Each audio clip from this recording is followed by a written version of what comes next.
Okay. Well, we'll be good to go as soon as you're ready.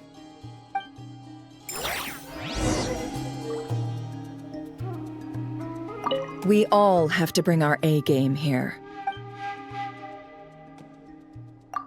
Then you'd better get going. Very well.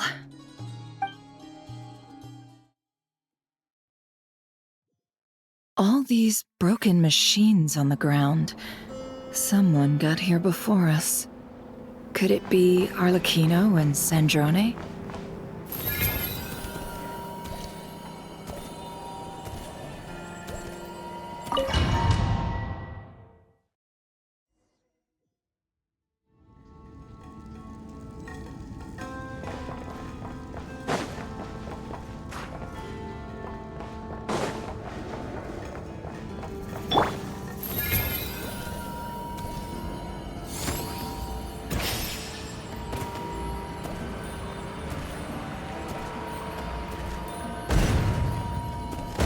That's quite a welcome party.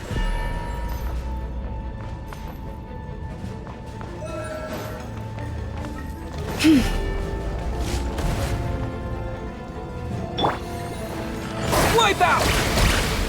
With one heart, we pray. The deception ends here.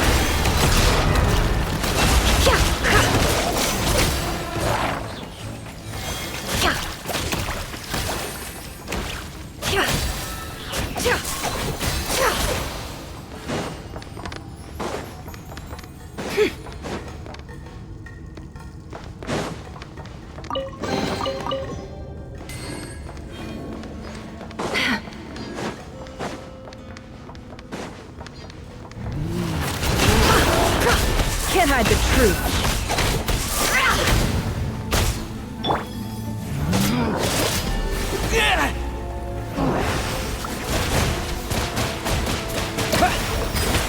Close your eyes. Observe.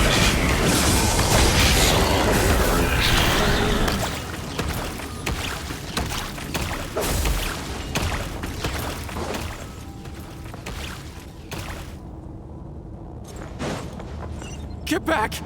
I said get back! Do you hear me?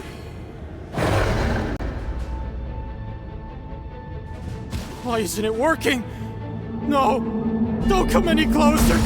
Don't!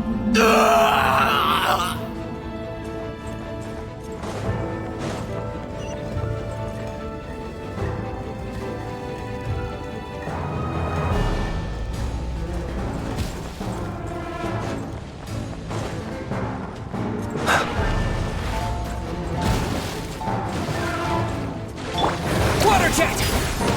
Be silent. Close your eyes. Do you fear them? Poor soul. May your spirits find peace.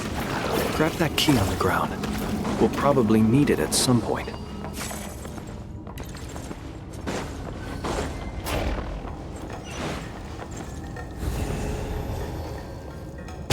Watch out! There's no way through. Let's go around.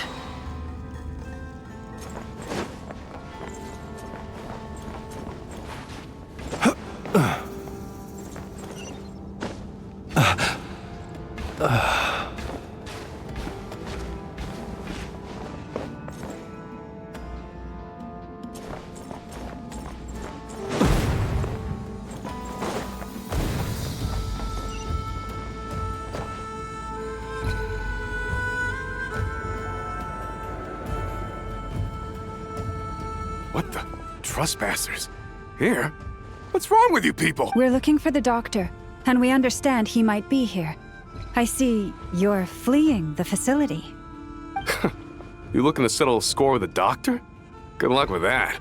I don't think you have many chances left. Perhaps. But you might have a chance to live if you start talking. 2 other Harbingers had the same idea as you. They're already inside. But what good is it gonna do? The doctor wouldn't do something like this unprepared. Seems to me that you're not too thrilled about being his subordinate. Also, is it just me, or do I sense monsters nearby? If you'd prefer their company to ours, that can easily be arranged. We need to know what the doctor is up to. Please, if you know anything at all, tell me. This is about more than us versus the doctor. His actions could have consequences for all of Nodcry, and perhaps even your homeland, Snezhnaya.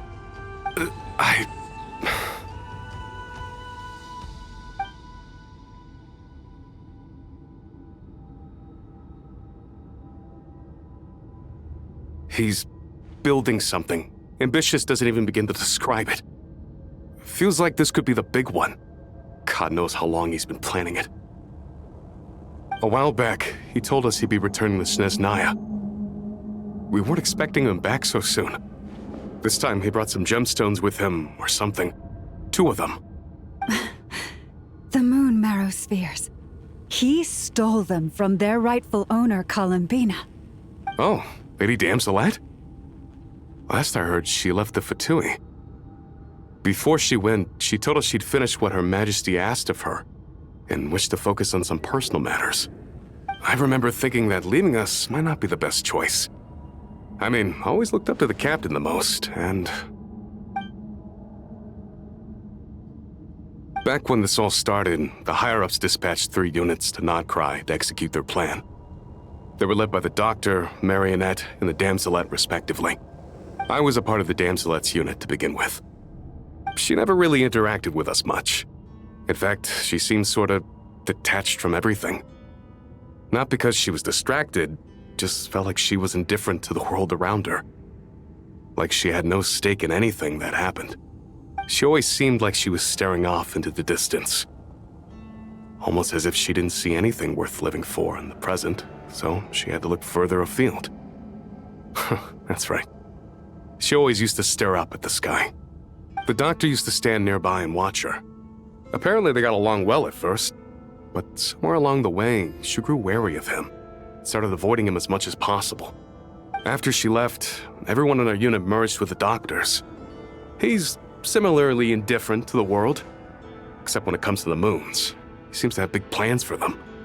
Right now, obtaining the 3 moons is his #1 priority. He even said if he can only get his hands on 2 of them, he'll create a 3rd one himself. How would he create an artificial moon marrow? Maybe the knowledge he gained from the Hyperborean phantoms has something to do with it. Thank you for cooperating. We appreciate the level of detail. I get the sense that you'd serve under Columbina again if you had the chance. Would that be fair? No, she's no longer a Harbinger. As a member of the Fatui, my loyalty will always belong to the Tsaritsa. I'm only telling you all this because I don't completely trust the Doctor. His actions do not align with the goals that first brought us to Nodcry. I understand. We'll do everything within our power to stop him. The Knave's unit is based at the Kuvaki Experimental Design Bureau. Maybe you can seek refuge with them.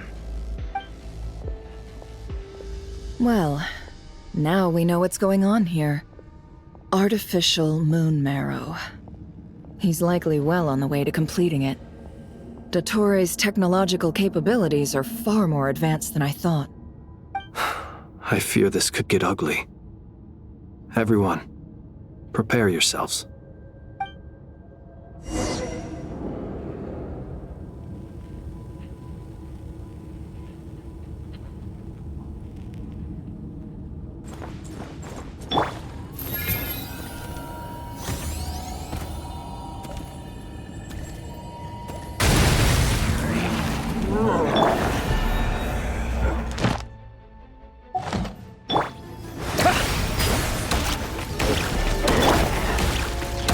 For the everlasting forest.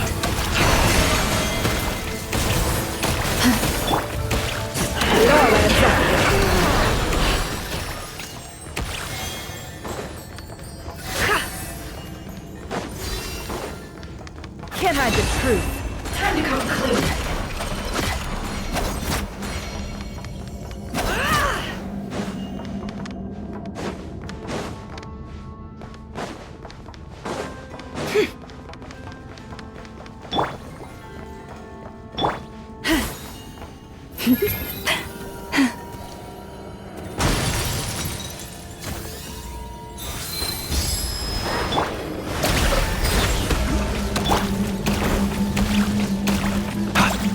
observe to dust. Close your eyes. Do you fear the dark?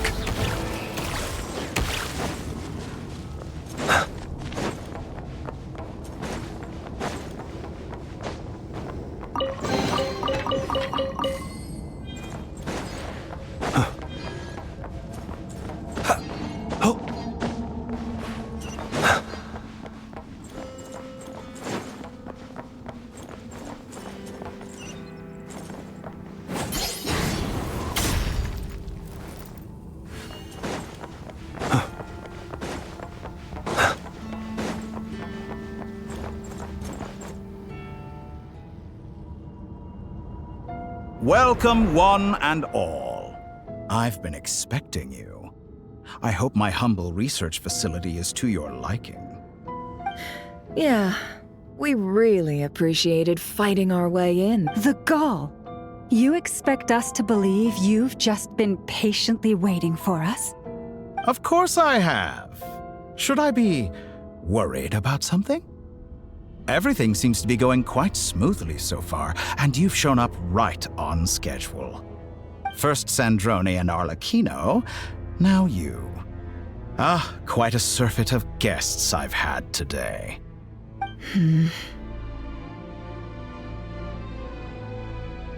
If you were looking for them, I should probably mention that Arlecchino disappeared as soon as she entered the facility. As for Sandrone, why, she stood right here only moments ago demanding answers from me at the top of her voice. Hardly out of character.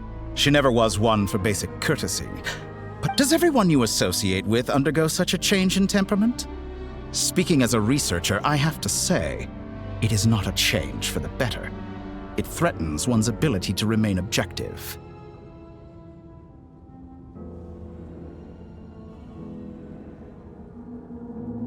Well, since you ask... So you've got your hands on the moon marrow, and now you're claiming godhood. Don't you think that's a bit of a stretch, Dottore? I must protest what you are insinuating with that phrase, claiming godhood. I am not claiming anything. I am stating a fact. You're a researcher. I'm sure you appreciate the distinction between the two. Huh? Wait, you really think you're all that? You'll excuse me if I'm not being a polite little lady for you. We're colleagues. We both know what kind of person you are. By the same token, I knew you'd respond along those lines. You and I both understand that facts speak louder than words. To that end, I've had my people send you a small gift. It should go some way toward helping you understand my present position. What gift?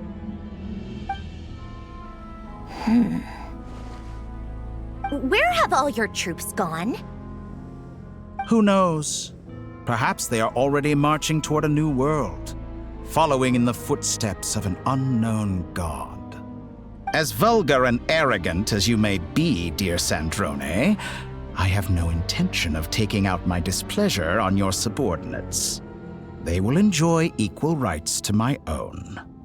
You sent your people to the Experimental Design Bureau? That's a Saritsa's property. Yes, and I am very mindful of Her Majesty's instructions. But you know full well that they do not conflict with my present goals. In which case, all I'm doing is conducting another one of my experiments. Is there a problem with that? Now then, you have a judgment call to make. Am I simply lying to stall you? Or is it possible that every word I am saying is the truth? In which case... So now you've turned on fellow Fatui soldiers. You're completely insane. I have set a new rule for myself. Each person gets one chance. Naturally, that includes you, Sandrone.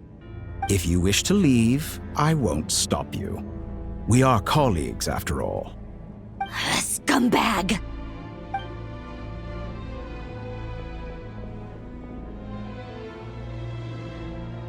Still, I hadn't counted on Sandrone sparing any thought for the people of this world. Shame. I always found her self-centeredness to be one of her few better qualities. How can she ever hope to achieve greatness when she's so obsessed with protecting her little design bureau? It's more than a little disingenuous to speak of achieving greatness while taking hostages. Or does honor no longer mean anything to you? Honor? I have the marrow of 2 moons in my possession and will soon complete the construction of a 3rd. I will be the god of a new world. And you speak to me of honor?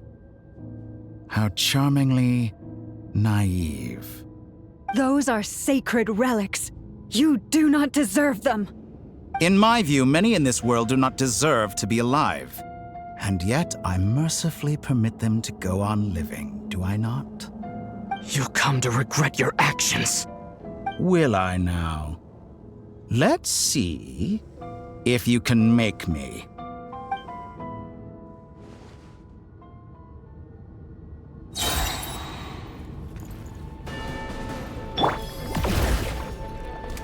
Water jet! Yeah! Stay your hand. With one heart, we pray. The mystery unravels. Let's see what you're made of. Is that the best you can do? No more lies. Observe, be silent.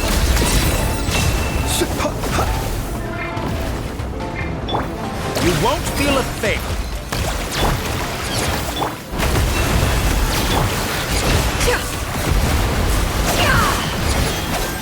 Your actions betray your fear of me. Arlecchino! Thanks for the assistance.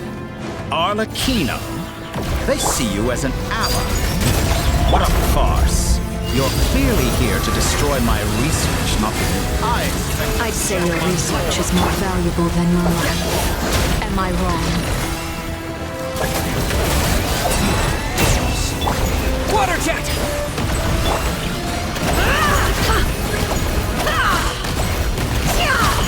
It all adds up. Get lost!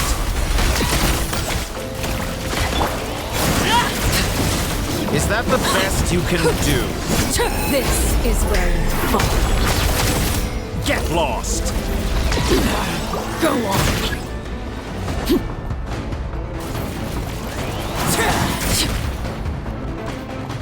Your actions betray your fear of me. Is that the best you can do?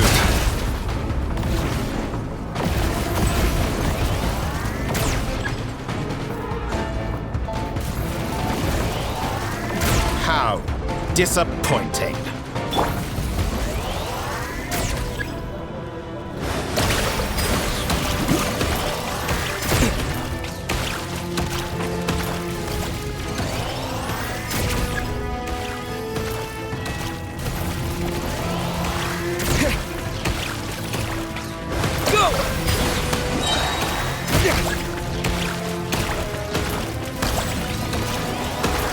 I expected so much Detore is too powerful with the artificial moon marrow in his arsenal.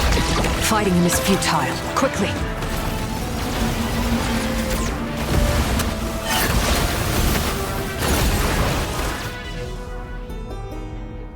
Let's go. I've always thought it is wiser to flee than surrender.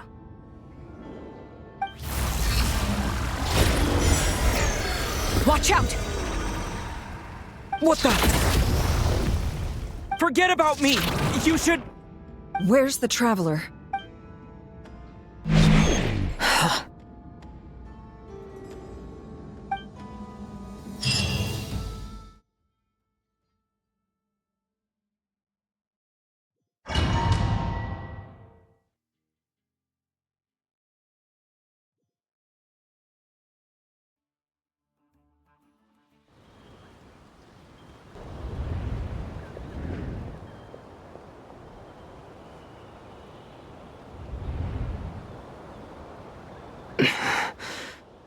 What just happened? Nasha Town? How did I get here? Strange. I remember being trapped by Dottore during the battle. And now all of a sudden, I'm here. Something weird is going on. I guess I'll start by exploring the area. Traveler? What brings you here at this hour? Huh? What are you in the mood for today? A hot dog? Or something else? We've got some special discounts at the moment. Want to see the menu? Sorry, I'm not hungry right now. Ah. Well, feel free to take a seat for now. Let me know if you change your mind. Everyone seems to be acting normal. Oh, darling, look who it is. One of our regular customers. Get the traveler something to eat, would you, dear? Wait, why is he talking like that? Well, I'd love to, but can't serve a customer unless they order something. Anyway, I take it your business is wrapped up? Yes, thankfully. It was a long trip, and it's left me feeling pretty exhausted. But the upshot is, I won't have to leave again for a good while. We can have some quality time to ourselves. Wait, these two are a couple? I see some kids around too. I didn't know they had a family. Hey there! I haven't seen you in ages! What's keeping you so busy? I've been looking forward to playing with you again.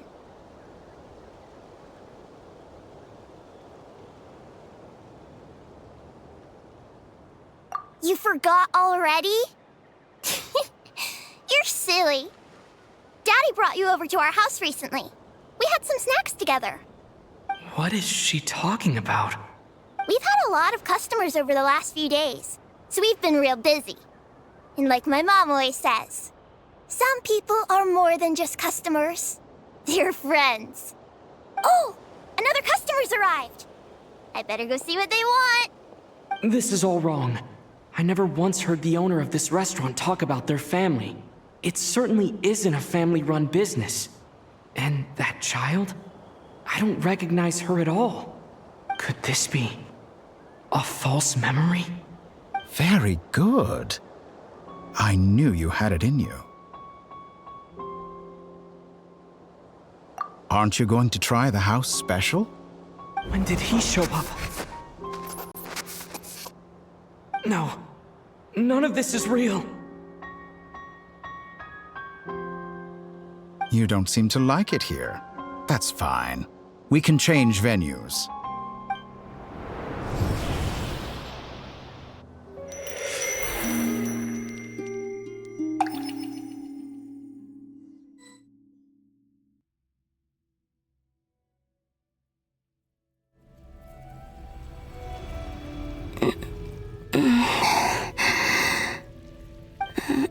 I'm still alive.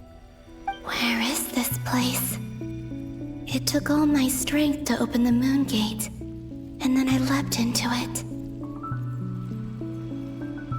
So this is the moon's reflection? The mysterious realm beyond the gate?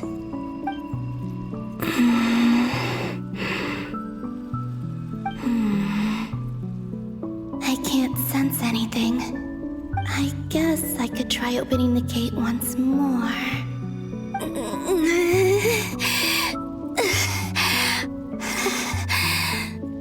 No response. Maybe this space can't be opened from inside. If this was the space that killed both Revier and his lover, then why No, I'm not unscathed. Even the air here feels frozen in place. There is nothing here with which I can restore my power.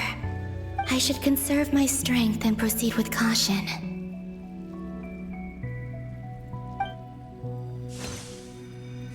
I don't believe Dottori's scheming will stop just because I escaped.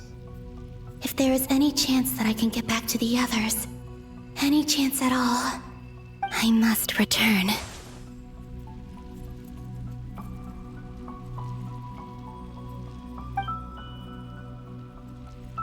Emptiness, silence.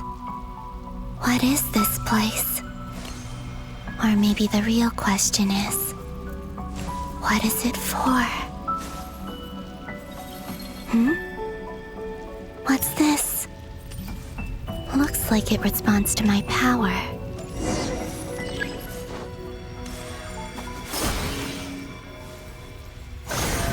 Golden. Like Kuvaki. Is it some sort of guide? And why does it feel so familiar? I might as well follow it.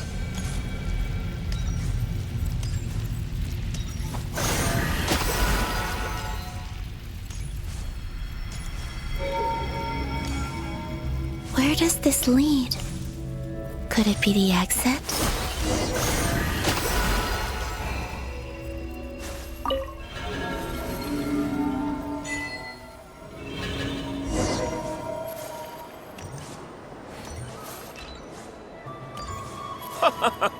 Welcome home, Moon Goddess. Is this Nasha Town? But isn't Moon Prayer Night over already?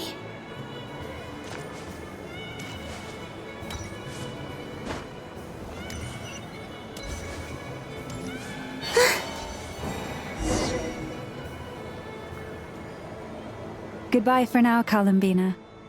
I hope you have a wonderful night. I will. Lama, everyone else, and me? Are these my memories?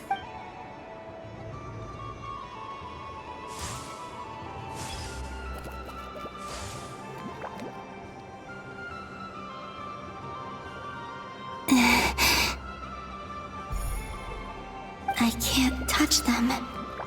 It's as if we're separated by some impenetrable power.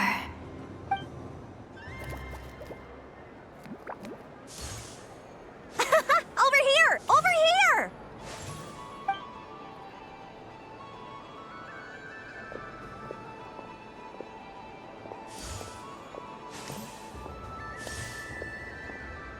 But the people in these memories pass right through. If only I had known what would come to pass after that. Even so, I should still take a look around. Just being back here, it gives me the strength to keep going.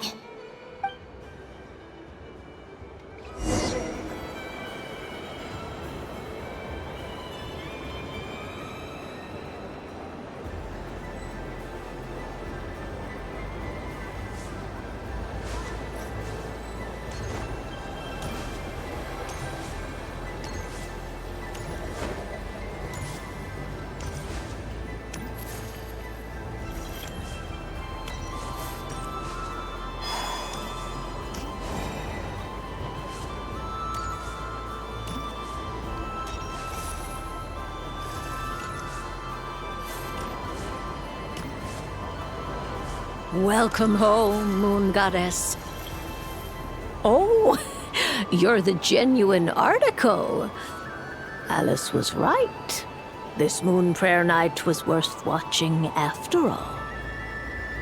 Oh, yes. That was the fortune-telling stall run by Barbaloth from the Hexen Circle.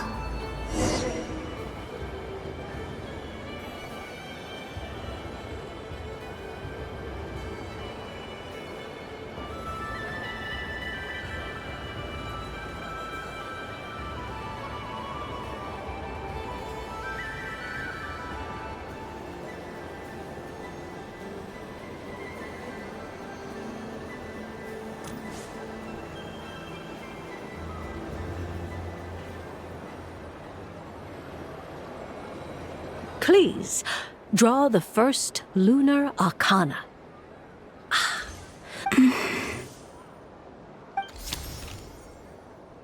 My destiny.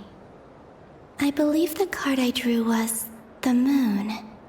Now that I think about it, Barbaloth's divination was absolutely right. It's almost time to draw the last card. The one that represents the future.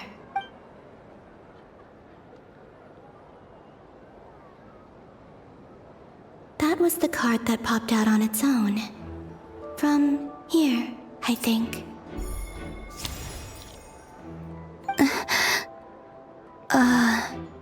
Kuvaki pulse? What? Fascinating. I've never encountered this before in my role as a diviner.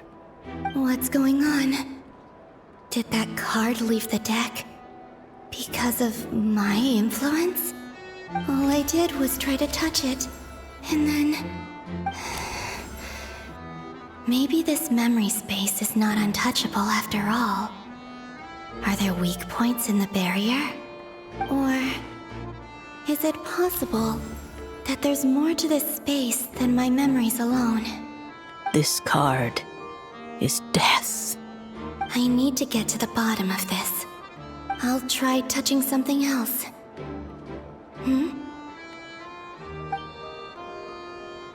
Is this the wind? No, it's gravity. It's pulling me outwards. No, Traveler!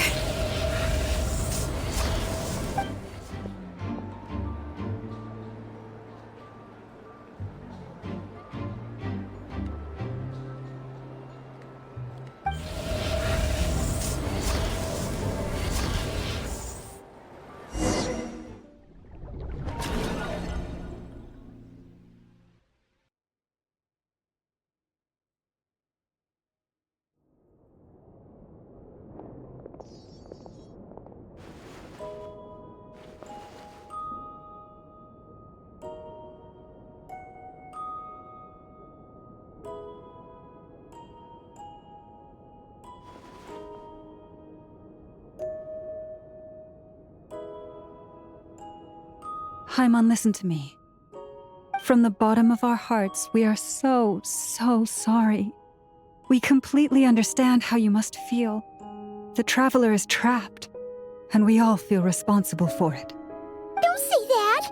Haimon's not a little kid! You didn't leave him behind on purpose! There was nothing you could do! But... He's all alone in there! What if something happens to him? What are we gonna do then? We've barely spent any time apart since we met. Is he gonna die? We must find a way to rescue him. We were all involved in the operation where he was captured, and we do not abandon our comrades. That being said, it won't be easy. Through conversation with the others on our return, we've arrived at a basic idea of what we're up against. Dottore's lab has clearly been in operation for a lot longer than we realized. We found many monster samples stored there. In all likelihood, they were materials he used to research his latest technology. We also know that through his contact with the phantoms of Hyperborea, he gained knowledge about the moons and certain Hyperborean technologies. Using this knowledge, he then fashioned an artificial moon marrow to serve as a replacement for the frost moon beyond the sky. Unlike Columbina, Dottore is not being rejected by Teyvat. And even with 2 of the 3 moon marrows, his power far exceeds all of ours combined. Once his 3rd moon marrow is complete, Dottore will have completely seized the authority of the 3 moons. Teyvat's most primordial powers will then be in his grasp. Does that mean... I'm afraid so. No one could have predicted this level of insanity, not even from Dottore. And unfortunately, his insanity is coupled with an intellect and ambition that not even his peers in the Fatui can match. This is dire. Sounds like the world is done for. The 3 moons' authority can influence the very fabric of time and space. I dare not imagine what a monster like him would do with that kind of power.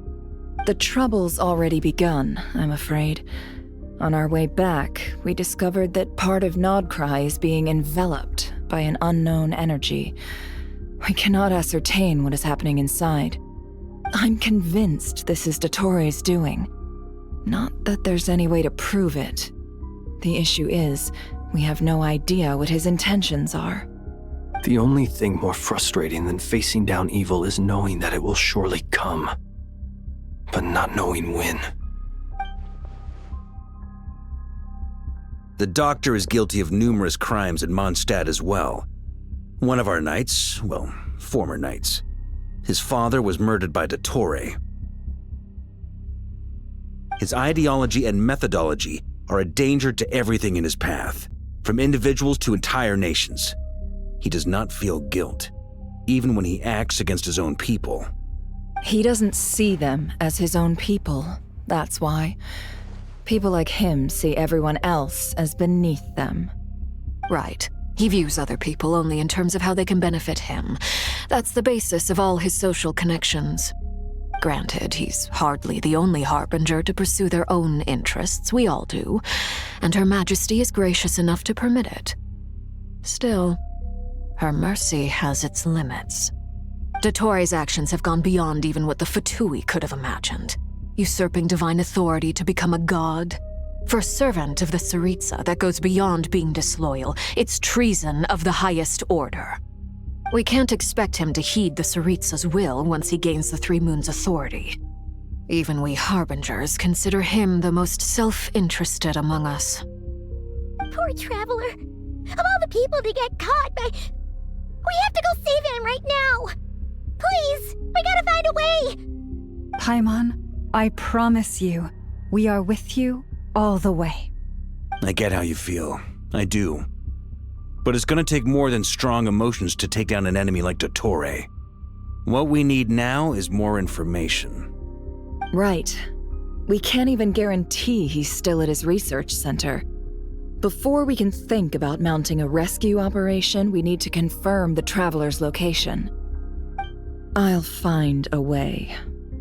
Paimon knows, but... She's so scared. If anything happens to the Traveler... He might be the strongest person Paimon knows, but he's still human. He feels pain and bleeds just like anyone else. Then think things through before you stick your neck out. Unless you want to lose your head. Sandrone. Miss Sandrone, you're okay? Put the stuff over there, and be gentle with it. Am I okay? As you can see, I've had to move my whole livelihood out of the Experimental Design Bureau. It's been swallowed up by Dottore's energy field. If I'd left it any longer, I probably would have gotten stuck there. Ugh, Dottore always goes a little loco when he finds a shiny new toy. Not that he'd ever admit that. But this time, he's gone full psycho.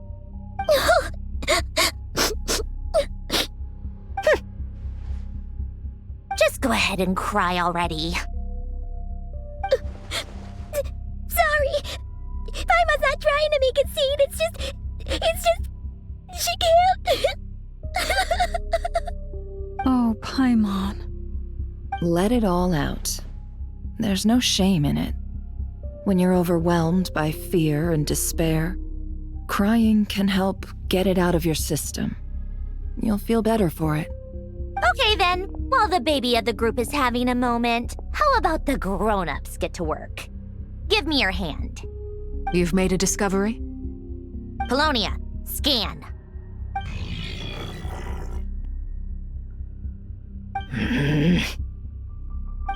You, hand, now. Oh, I thought you'd never ask, my lady.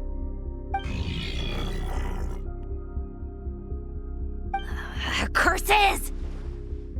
You're next, then you.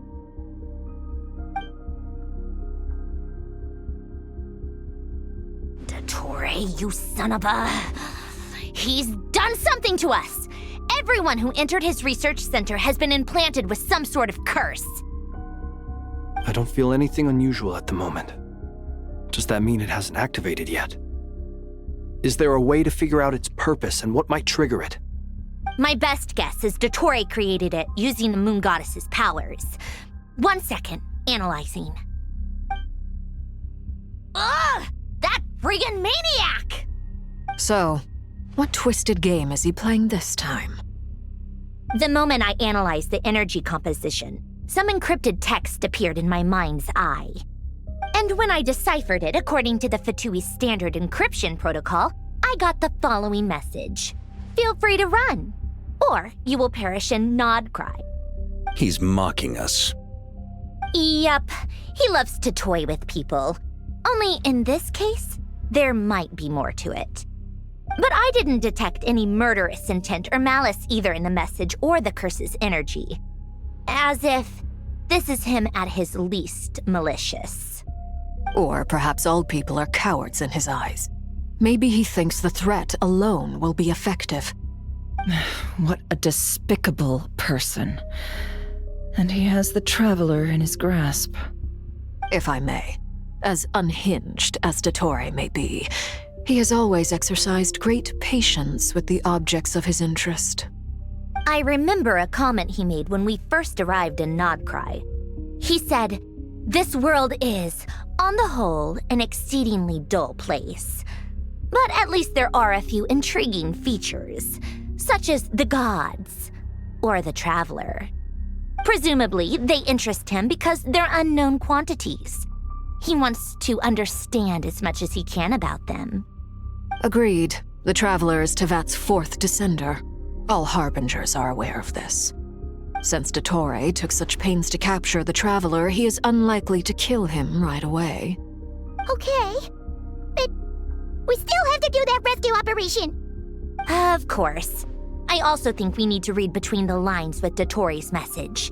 If he's encouraging us to run, that means we mustn't leave Nodcry under any circumstances. My guess is, his curse will only trigger if we leave.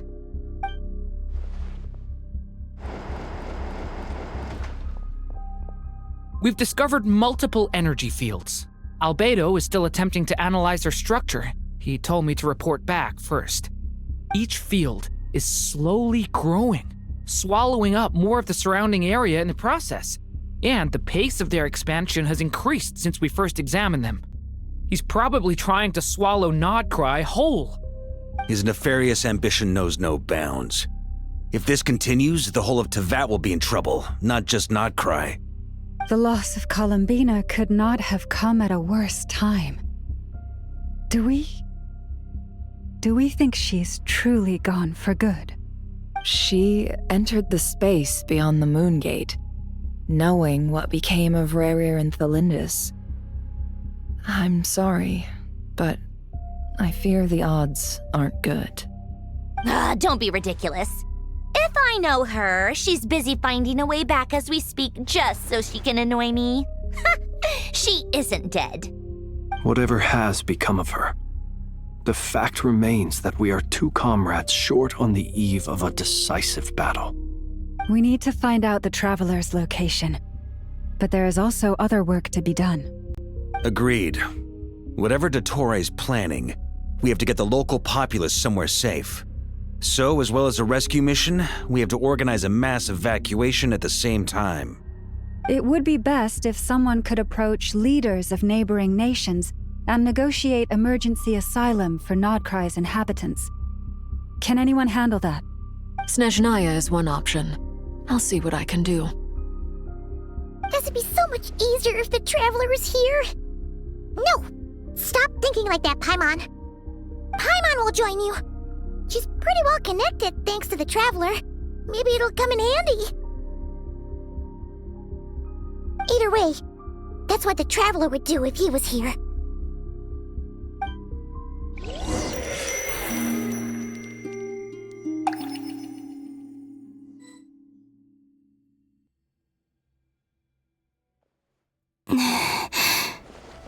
Back here again. That gravitational force that pulled me back. Is this where it came from? When I saw that memory of Moon Prayer Night, I think I influenced reality. Was it just a coincidence? Or, if only I could have sent the others some kind of warning on Moon Prayer Night. Maybe we could have stopped Dottore. I feel so heavy. Does entering that space consume a lot of energy? Well, even so, I have to keep moving forward. Back to emptiness and silence again. I should try and find my way back inside that memory.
evidence from last time isn't showing up. What am I? Looks like I need to gather these scattered fragments.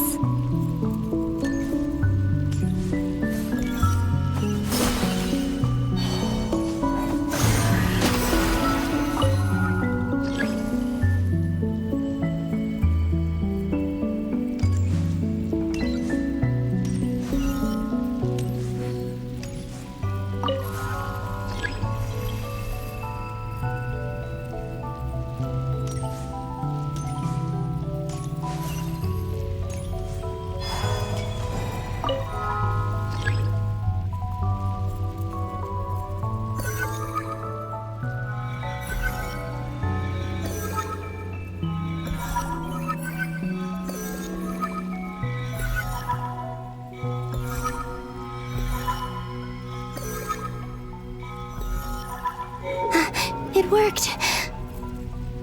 Hopefully I can stay inside for a bit longer this time.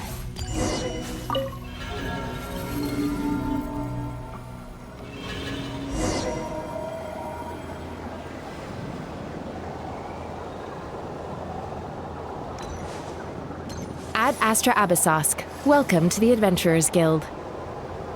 What? This doesn't look like Moonprayer Night.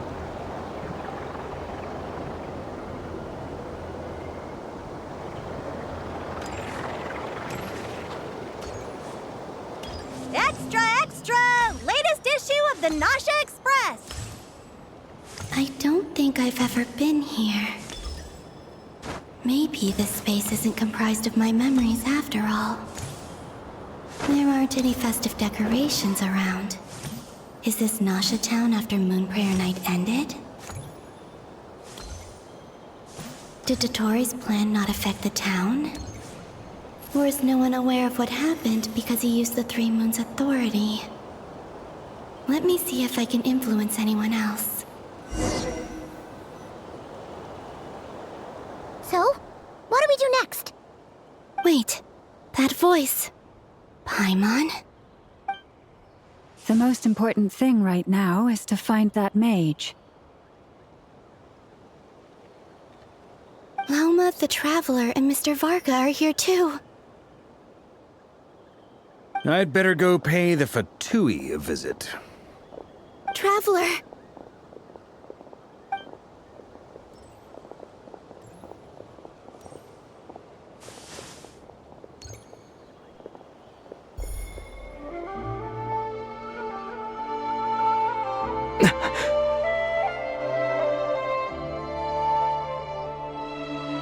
Columbina? I made contact. It's me, Columbina. Huh?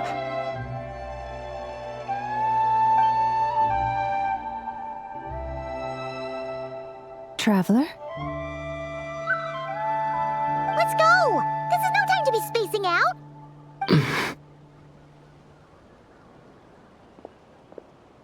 Huh? Wait a moment. This has happened before. This is what happened when I disappeared. I stood right over there, thinking that no one would ever find me again. It was only when he called my name that I decided to follow them. But did he turn around because he sensed my touch just now? Is it really possible that from in here, I can change the past? If I keep following them, maybe... Huh? It's that gravity again.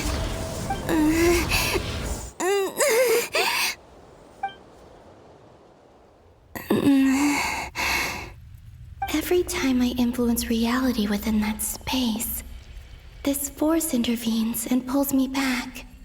It's as if it's trying to stop me from leaving.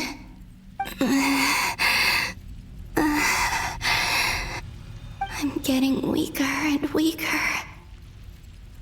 I'll just have to try another approach next time. Come on, Columbina.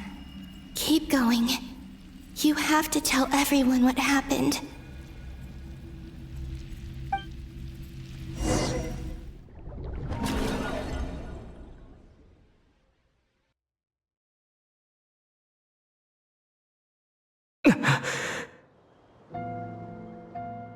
Suddenly, I've been plunged into darkness. Alone. It feels strange. As if something has grabbed hold of me. Is Torre now powerful enough to interfere with space itself? Look at you, standing so still in total silence. I almost didn't recognize you. Hello there, traveler.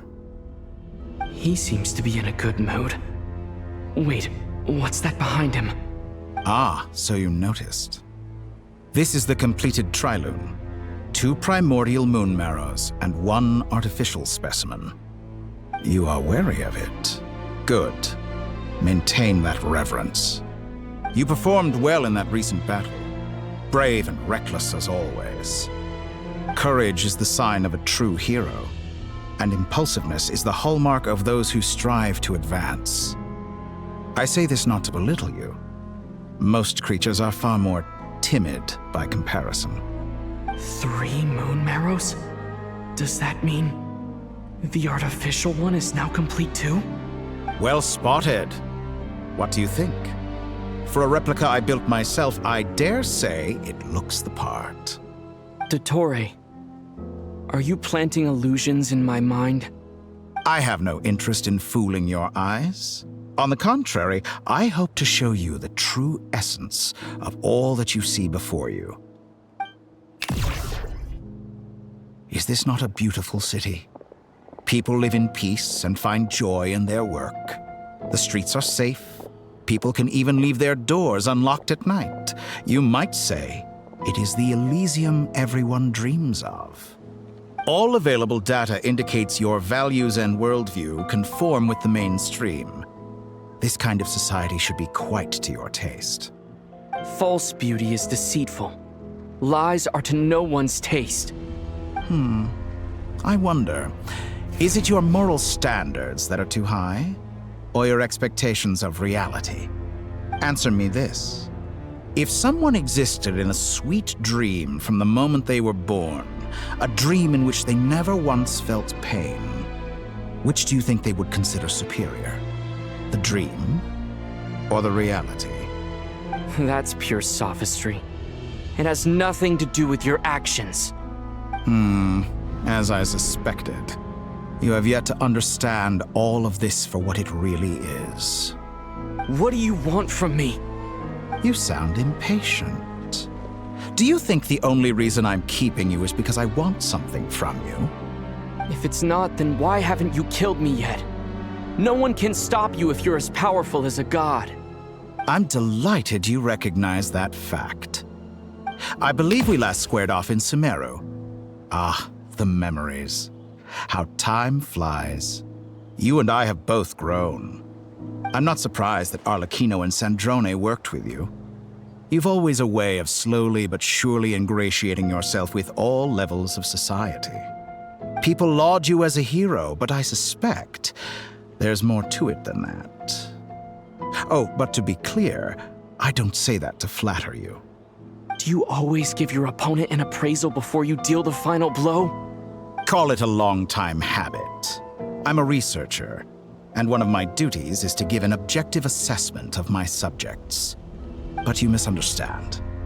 We are not opponents. Not at this moment. I just want to talk. Think back to Tartaglia, Arlecchino, Capitano, Columbina, and now even Sandrone.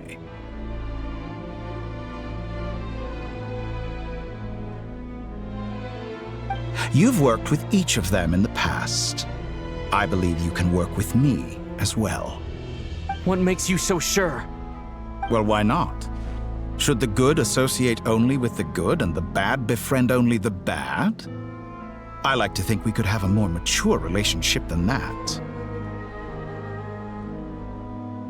Surely you don't think all your relationships are grounded in friendship or shared ideals. People come together because it benefits them to do so. If you think of the people you admire, you must surely admit that they have provided some benefit to you. Morality, ambition, dreams. People have plenty of words to embellish the nature of their relationships.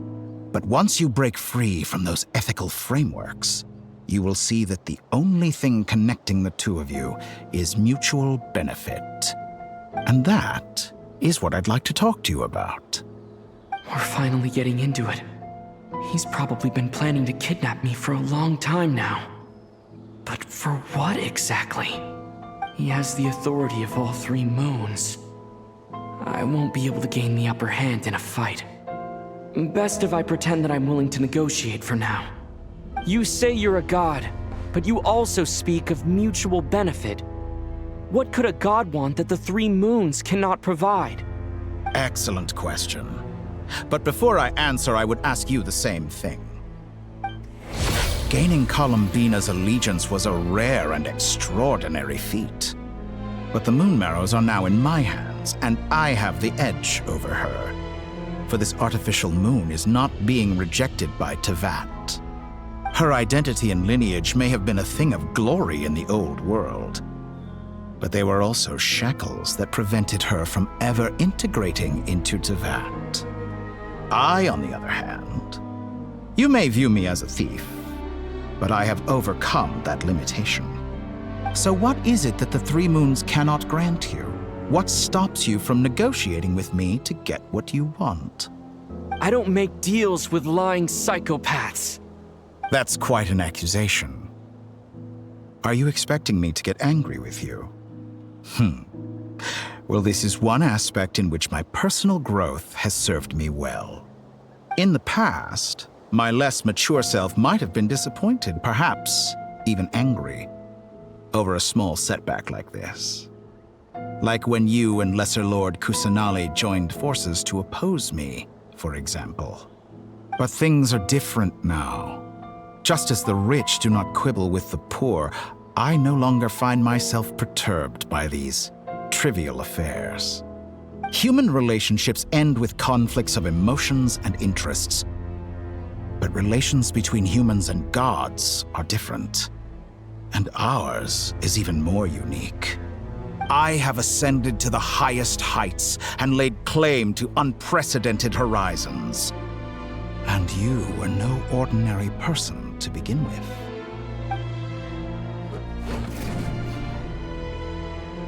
Allow me to show you the world, Descender.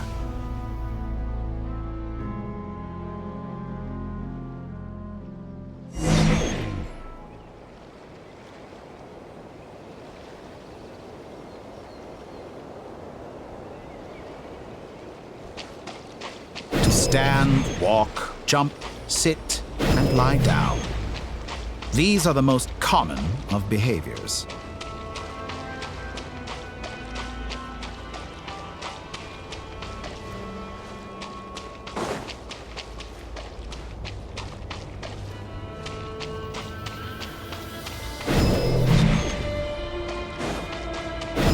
Have you ever wondered why we were born following such laws? Who stipulated that we could not fly instead of walk?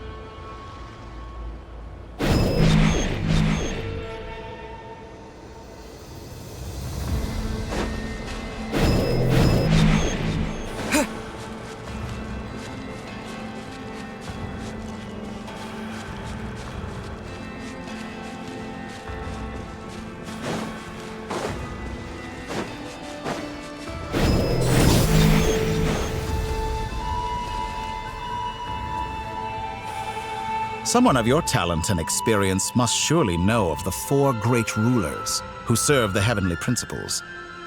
They govern life, death, time, and space. One wounded by a blade will die from blood loss or infection, and one who falls into a lake will drown in agony. The elderly wallow in solitude, and the solitary age faster. Eventually, new life is born, only to embark on the same path of suffering. These four divisions anchor the world and shackle those who live in it. But they themselves transcend its boundaries, squandering the power bestowed by the heavens. All who live yearn for equality, but unless the gods prostrate themselves and profess that they are mere servants of the living, equality can never exist. Who makes the rules we must live by? Who has the right to restrict us? The limits of the body can be rejected.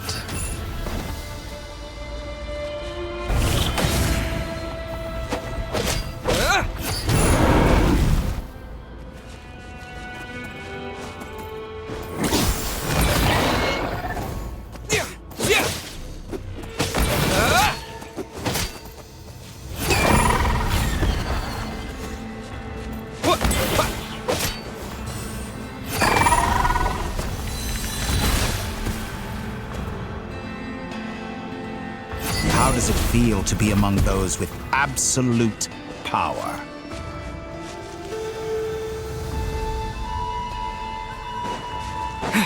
You cannot conceive the extent to which your flesh hinders your mind and spirit.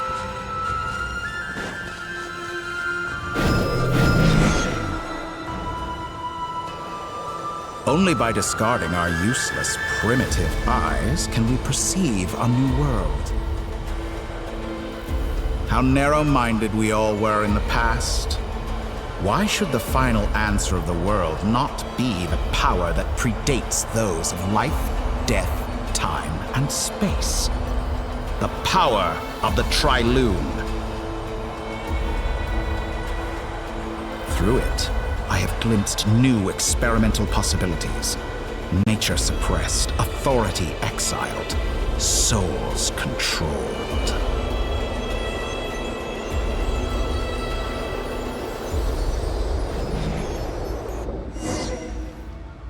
You know, I heard recently that a group of critics reviewed countless stories and drew an interesting conclusion. They found that it is more often than not the villains who strive tirelessly to push the boundaries of progress. In fact, long before this, someone voiced a similar idea in an academia editorial. I felt a great affinity with this perspective. I have never been afraid to step up and play the role of the villain. Fanatics are trampled down for their transgressions, and those who transcend are rebuked for their audacity. And so, the majority of creatures are too timid to follow my lead. But all sacrifices made during my experiments have been worthwhile, as you can now see. I can offer you something new, something unique, precisely because I am a villain. Think about it. We are eternally bound through mutual interest. Can you truly say you would never turn to malice if it could give you the life you dream of? After all, what value do perfection and purity really have? They are fragile and feeble things, utterly tedious. I say, better to be governed by a flawed humanity than a gnosis. The true seeker of knowledge is the villain who undergoes countless tribulations in pursuit of their goal. I'm sure many people have told you that you're different. Because I'm a descender? Exactly. Very clever. But what has that got to do with you? I do not conceal my wicked deeds, my selfish desires, or my greed. A true researcher must act as I do if they are to understand and speak of the truth. And yet, a knowledge seeker like myself will inevitably grow tired of studying Tevat beyond a point. You have traveled to all corners of the world and met many people. Along the way, there have been moments when you were misunderstood or even became a wanted criminal. And all the while, you have spent your days doing some of the most mundane jobs in the world. You fight and toil, claim minuscule rewards from my friend Pantalone, then you fight some more, winning some battles and losing others as your search goes on. And this cycle continues, with no end in sight. Surely you must sometimes grow weary of being stuck in this same loop day after day. We're completely different. I embrace everything that life throws at me. I am engaged in every step of my journey. How does that make us different? I too embrace what life brings, researching everything that interests me. Think of all the novel things I've managed to create. Like the artificial moon marrow. Don't you see? As unique a specimen as she was, even Columbina is not irreplaceable. Take that back! She's gone because of your actions! I didn't say that to anger you. Though admittedly, I don't see what there is to be angry about. Anything Columbina could do for you, I can do better. I know what your ultimate goal is. You wish to walk the path your sister walked, and seek answers from her at the end of that journey, don't you? Someone like you could never understand what it feels like to care about another person the way I care about her. Perhaps not. But that doesn't mean I can't help.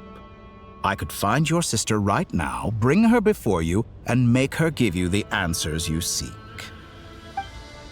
Don't be so presumptuous. You'll never begin to understand the situation between us. Oh, no. This is no presumption. I'm only offering what I know is possible with the power of the Trilune.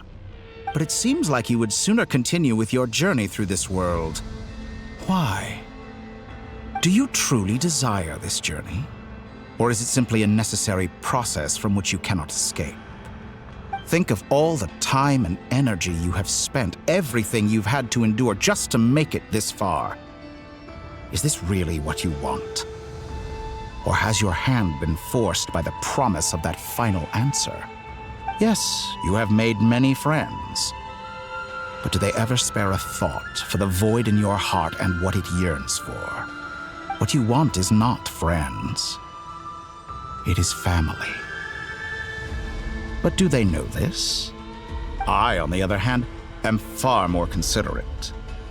Join my experiment, and in return, I will bring your meaningless journey and all its struggles to an end.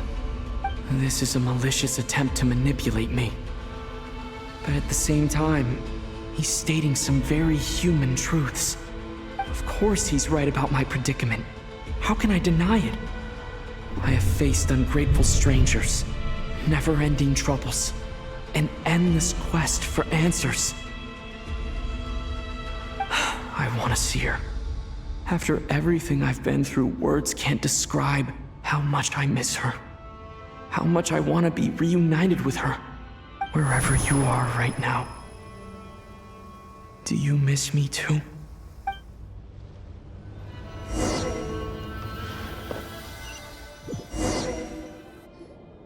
All right, everyone. Our next mission is clear. We need to contact all the major organizations, explain the situation to the public, and then begin the evacuation. The residents of Not Cry are quite dispersed. The two most populated areas are the Southern Isles and Pyramida. Miss Lauma, I will leave Hisi Island and Nasha Town in your hands. I will liaise with the Fatui and Pyramida. Agreed. We will reach out to Natlan and Snezhnaya.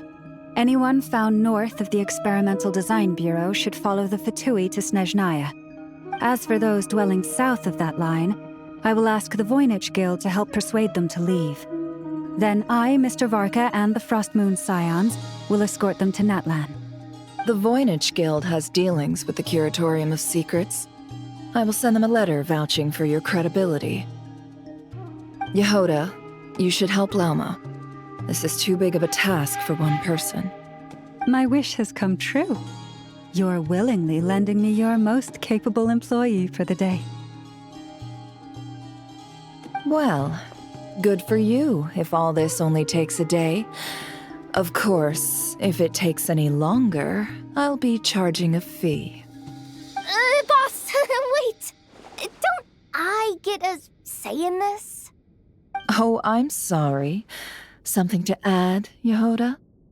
Well, no one's more important to me than you, boss. And remember how Lauma healed your eyes after that big battle?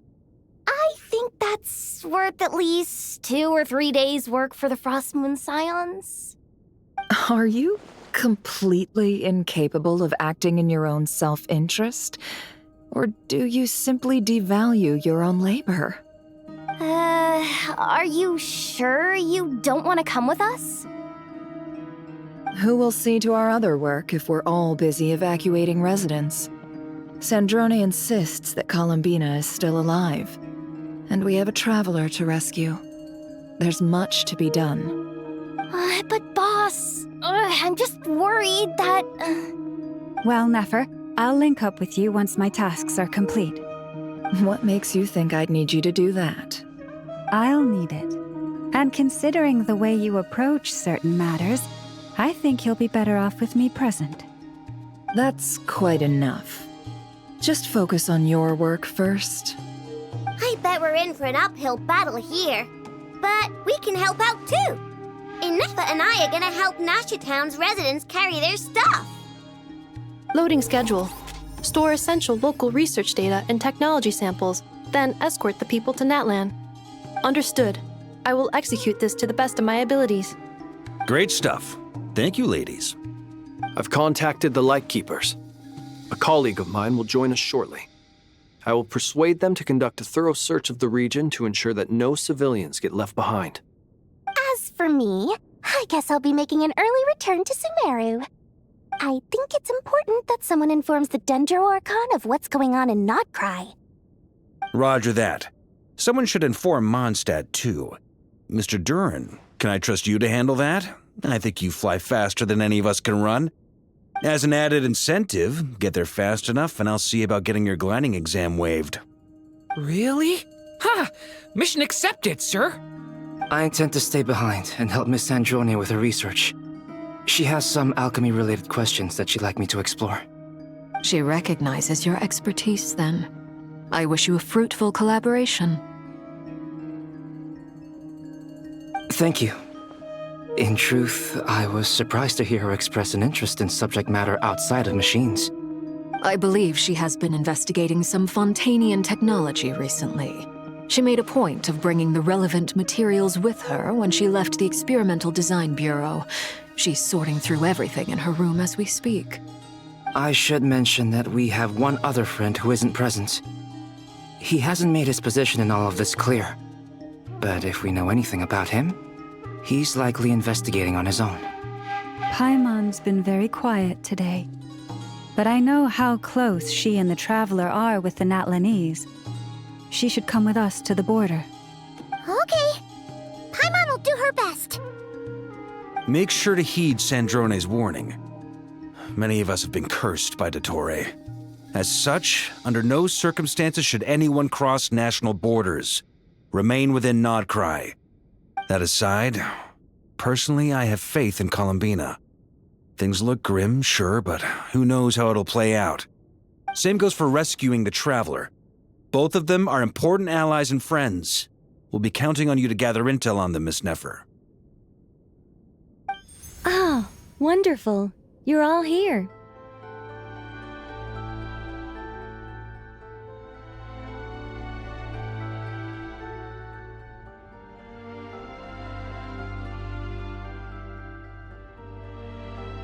That voice again! Nicole? Whoa, that was loud! And it came out of nowhere. So mysterious. Sorry, this is the only way I can speak to you all right now. Please accept my apology. Anyway, time is short. I'll cut to the chase.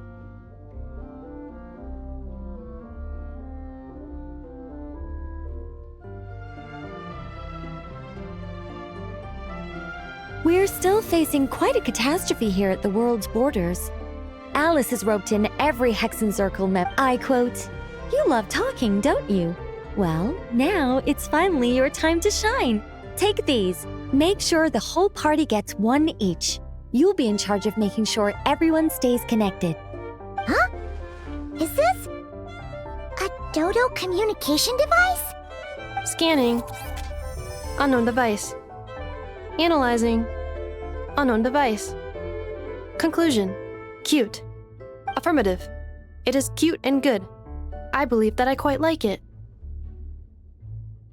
This is no ordinary Dodo communication device. It's my very own special modified version, specifically... sorry. It will allow us to communicate over long distances within Nodcry. No more worrying about shuttling messages back and forth. What astounding technology. Am I right in assuming that it relies on your personal abilities to function, Miss Nicole? Yes, exactly. Right on cue, Albedo. Ah, I'd love to brag to you all about how it all works. But no, next time. Anyway, I'll be right with you all, serving as a communication hub. That's all from me. Head off as soon as you're ready. I'll be staying here to keep watch, and I'll be sending you my blessings.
Sir Flint. Perfect timing. I just arrived myself. You are most considerate, Master Ilua. But in fact, I know you have been sitting here for quite some time. If you saw me, why didn't you say something? I was curious to see how long you could sit still for. Also, shouldn't you have managed to sense me approaching? That would be a first. You always seem to appear out of thin air without making a peep. Also, how many times do I have to tell you not to address me as master? I don't qualify. I beg to differ. Why should a young man so well versed in social graces as yourself not be worthy of that title? Please, Lord Flint's... Sir Flint's. I'm begging you, don't flatter me into complacency like you do with everyone else. You understand me better than most. My newest acquaintances tell me I love complimenting others. What do you think? I think they don't understand why you do it. You just love puffing people up till they're a big, happy ball of hot air that floats away into the sky. In all sincerity, I can only hope that they bring good tidings when they come back down to Earth. Is the situation that bad? We just held a strategy meeting. Let me fill you in.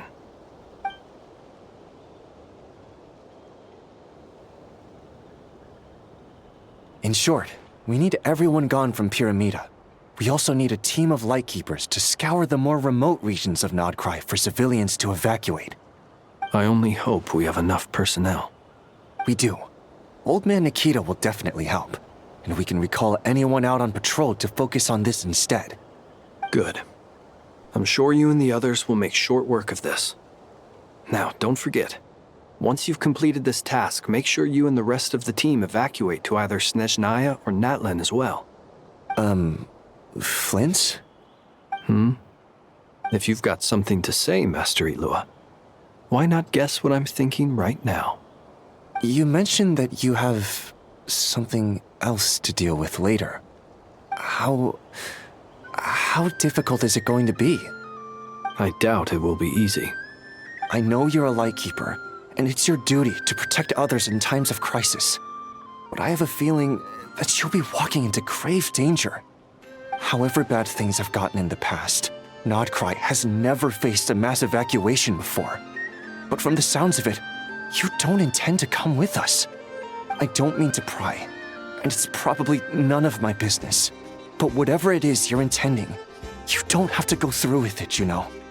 I've been afflicted with some sort of curse, and I'm told it may well trigger if I set foot outside of Nodcry.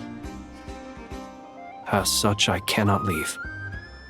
I have to act, if for no other reason than to fight this curse. What? No. Why? Why would anyone want to curse you? There are plenty of people out there willing to trample over others in pursuit of their own goals. Frankly, Sir Flint, I am furious. You're making... Indeed I am. And? And what? I told you, I'm furious about this. Nothing I can do about it, I'm afraid. Things happen, and we just have to deal with them. If you find yourself feeling angry, perhaps start by drinking a big glass of water. Hey, you mean you're completely unmoved by my anger? I'm devastated. Then allow me to express my sincerest regret. Come by the lighthouse sometime. We'll catch ourselves a few fish. Maybe I need to spell this out. Lean in a little, Flint. Oh my, this doesn't bode well. Word is that you were caught up in a real horror show recently. People were amazed that you returned safe and sound. They've been debating whether you're even human. I've returned safe and sound from plenty of crises. When you say people, do you mean other people? Or do you just mean you? Fine. I'll be frank. You're not human, are you? Heavens. Now that's a horrifying thought. You know what? Forget it. We'll revisit this once it's all over. A sound plan. Albeit a little ominous sounding. Just promise me you'll come back in one piece, all right? For you, Master Ilua. How could I refuse? Also, please pass my regards on to our colleagues. Tell them, thank you all for your assistance. Please put safety first as you proceed with the operation.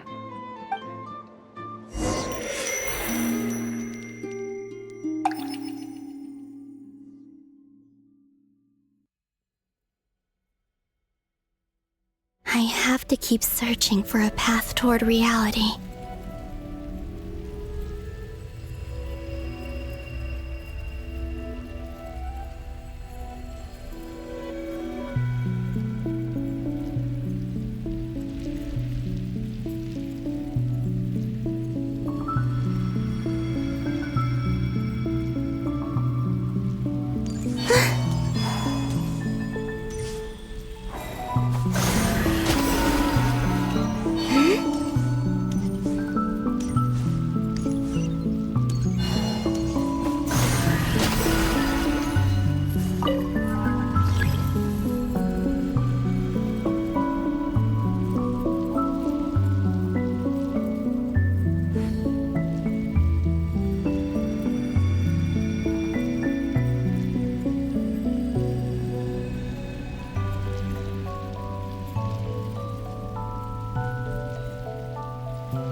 2 times I tried to influence reality in this space, it consumed a lot of Kuvaki. I'll try and be more careful this time. I need to leave key clues behind using less power. I hope everyone still remembers what I said on Moon Prayer Night.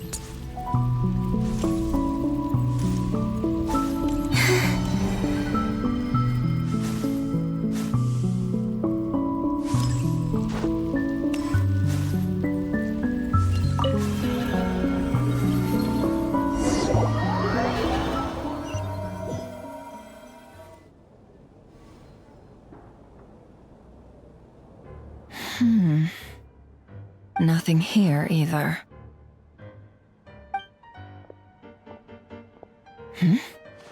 Flints? Ah, Miss Nefer.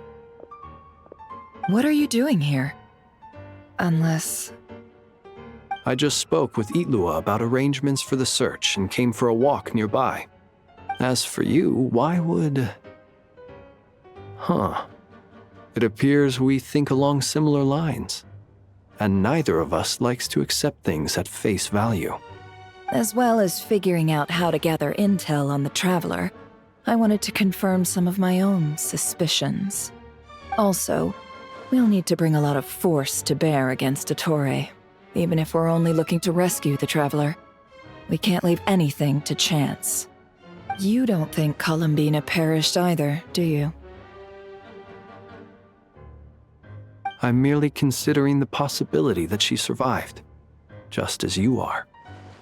How much can we really know about a deity like her anyway? Do you remember what she said on Moon Prayer Night? About using moonlight to send messages to us? Of course. I think that's why we're both here. Where have you checked so far? I've been focusing on the outdoors. Anywhere the moonlight shines. I checked most of Nasha Town, but didn't find anything. I checked the Curatorium of Secrets, and a few rooms where I thought I might find some leads. But no luck here either.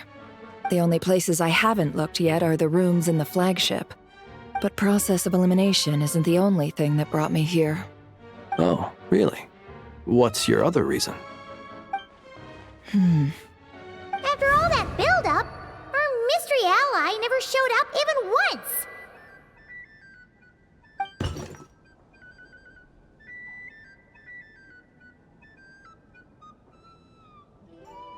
Huh? Am I imagining things?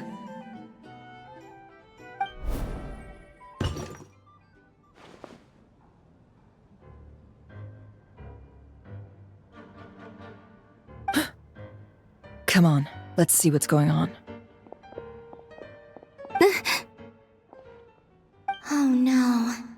I knocked over a vase as soon as I came in. It must have been caused by a Kuvaki fluctuation when I entered the space. Although, it seems like I'm not about to be pulled away this time. It looks like as long as I'm careful with my actions, it doesn't count as influencing reality. Anyway, is this the flagship? The Traveler mentioned that's where he was staying. I only went into the lobby last time, so I've never actually been here before. How does this space work? If nothing else, I can now be sure that it is not simply memory. He mentioned where his room was. I think it's... this one.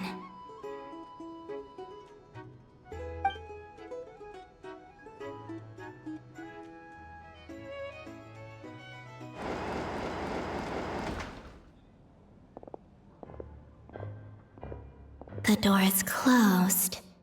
But if this is anything like when I disappeared, then maybe...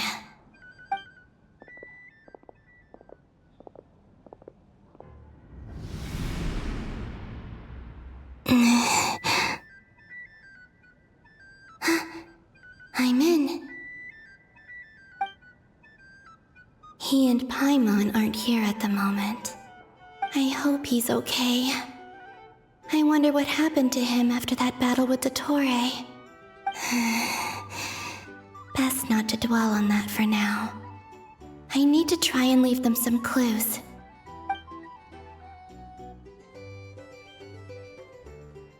Traveler. I really hope you find this.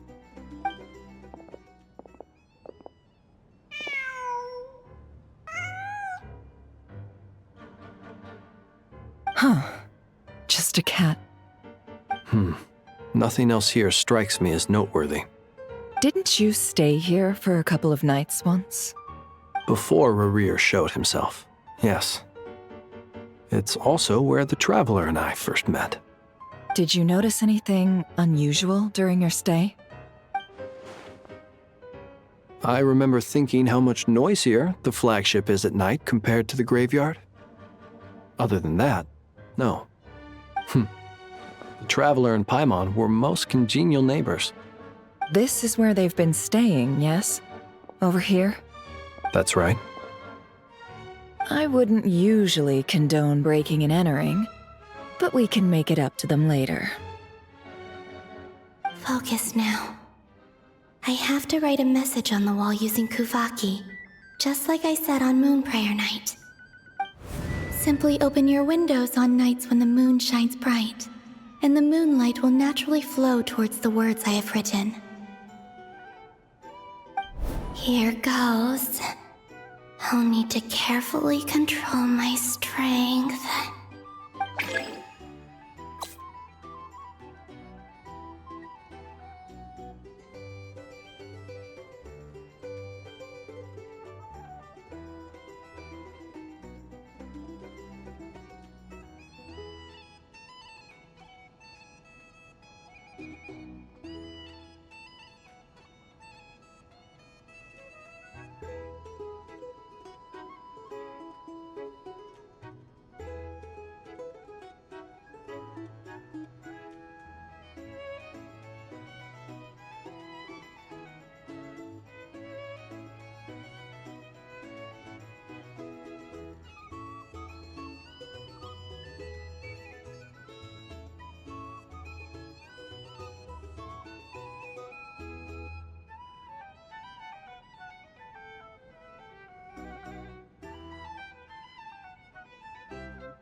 There's a noise outside the door. Is he back?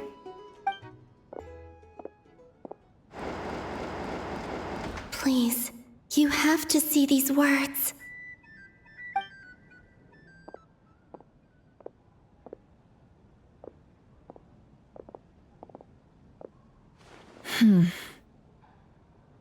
Well, do you sense anything?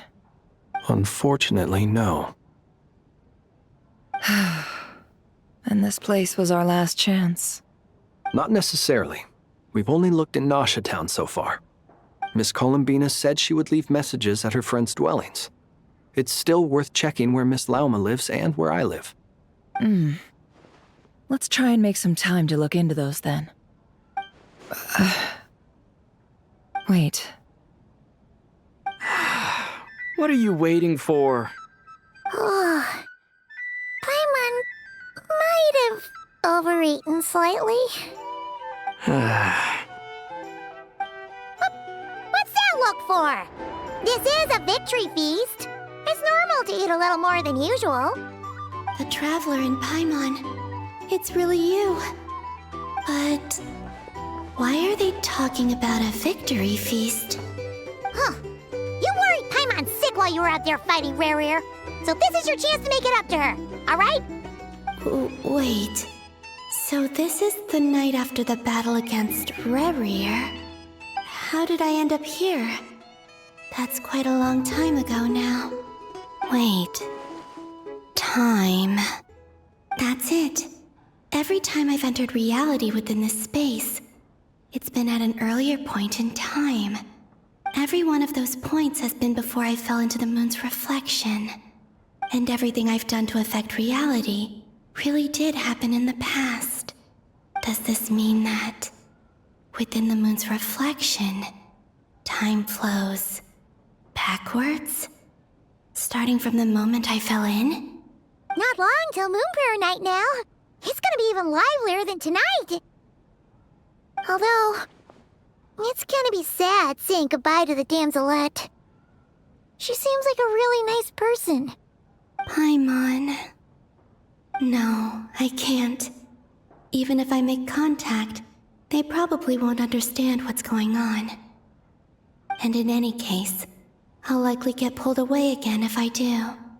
Instead, I have to find a way to get them to notice what I've written using the moonlight.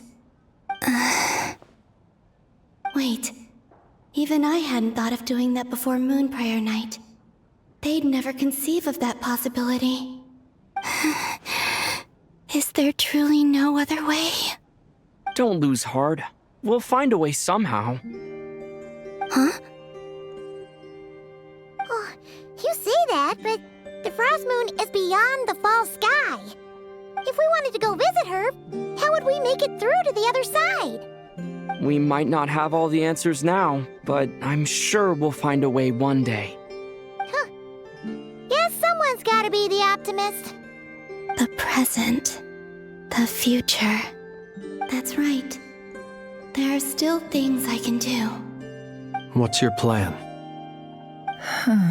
Flint's, when you were staying next door, did you ever open the window? No. The rooms here are dark and damp. And there's such a buildup of dust on the windows that the moonlight can't even get in. I didn't think it was worth the trouble. The moonlight? I think I see where you're going. One moment. I'll see if the owner is available. Don't bother. Time is of the essence.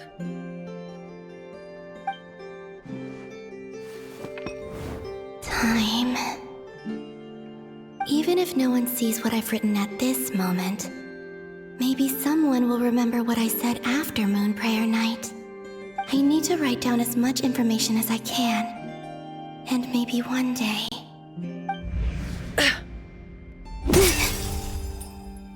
Huh? What's up with you? You can't even hold your cup steady. Are you getting tired? A little. Well, you should probably hit the hay then. You've had a really tough couple of days for you.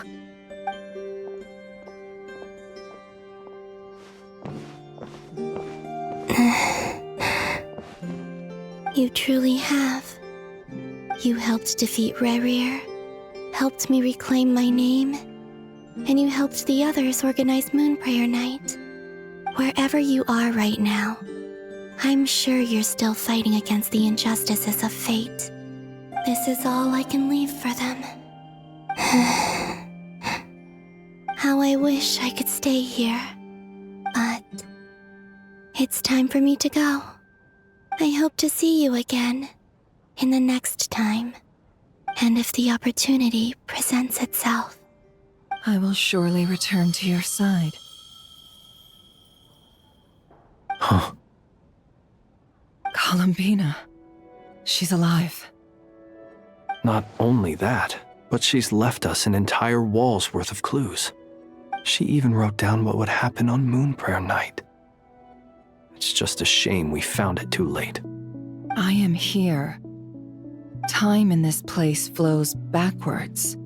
I am constantly moving forward. It sounds like she's found a way to influence the past using Kuvaki. But her future is our past. So, these words have been here ever since we defeated the Reihir of Solnari. We just never discovered them. Which came first, the chicken or the egg? Do you ever mull over questions like that? Only when I'm in a good mood and at leisure. Well, I never do. Everything that has happened already belongs to the realm of fact. As a business person, and especially an intel broker, what I do is extrapolate from those facts to try and read the future. An admirable philosophy. It's a means of survival. Let's go. We have a wall's worth of clues to share with the others.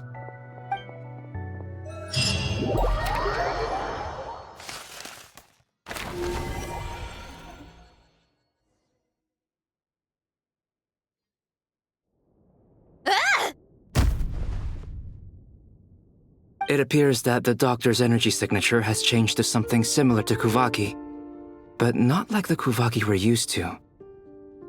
Nodcry's Kuvaki devices will only have a limited effect on it. I can see why you've chosen to place your hopes in alchemy instead. Also, I must say these books are rather profound. My subordinates just shipped them in from Fontaine.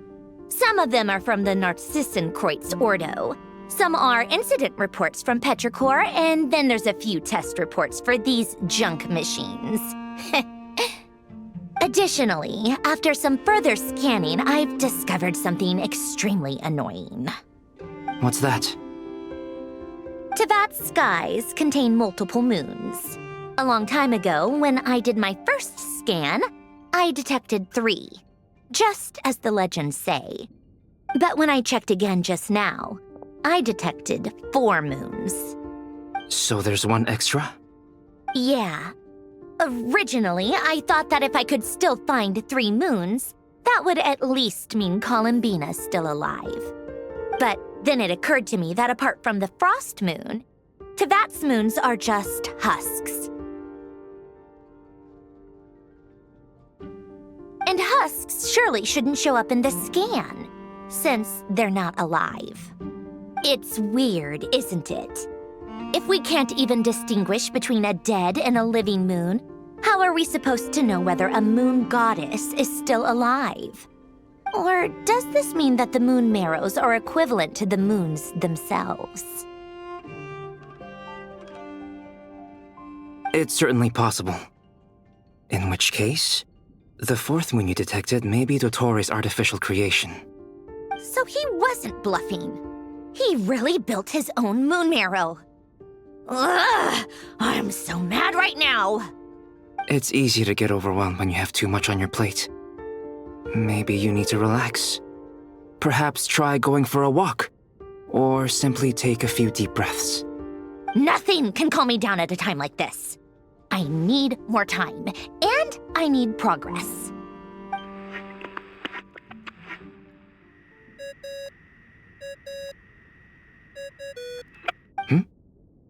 It's Mr. Flynn's. I really hate that ringing tone. Ugh. First the 4 Orthants of the Narcissenkreuz, then moon marrows. Now what? Oh, sorry if we're disturbing you. Might I ask what's troubling you? What do you want? We're busy. Are you still at the Curatorium of Secrets? Yeah. Look, everyone else is still out, so there's no hurry. Plus, I'm busy, so I would appreciate if you gave me some space. Even though we have crucial intel to share? Fine, I'm listening. Do you intend to share it via the Dodo communication device? Ordinarily, I would, but this is a unique situation. I think it's best that we discuss it in person. See you at the Curatorium.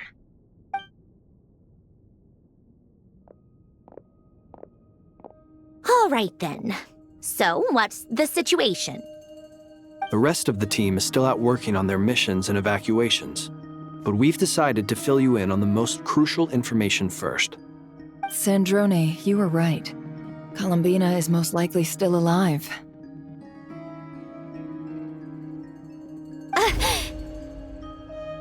That's the best news we've received in a while, by a long way.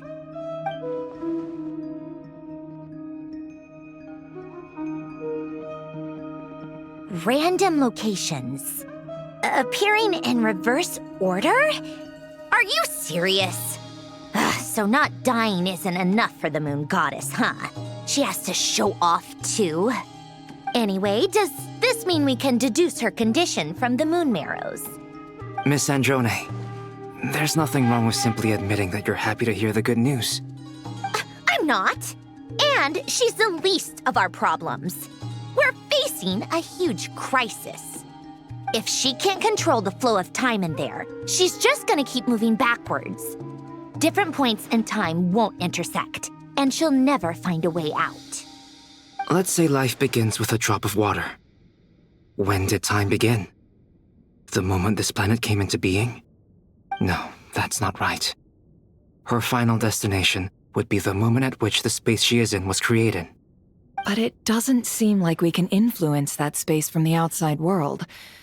So how can we help her? Also, if she's alive, Rerir and Thalindus might be too. But as far as we know, neither of them have come back out. That space may not have an exit at all. I'm afraid I must concur with Miss Nefer in this.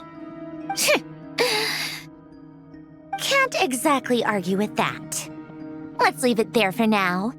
I've taken notes on everything you said. Will it help with your research? I doubt it's gonna help with breaking Dotori's energy fields. But who knows when it might come in handy. Better to have it all written down than try to remember everything when I need it. All right, I need to get back to my research. Mr. Albedo has made a lot of suggestions that will require my undivided attention. Sure, I'll stay here. I have things to work on.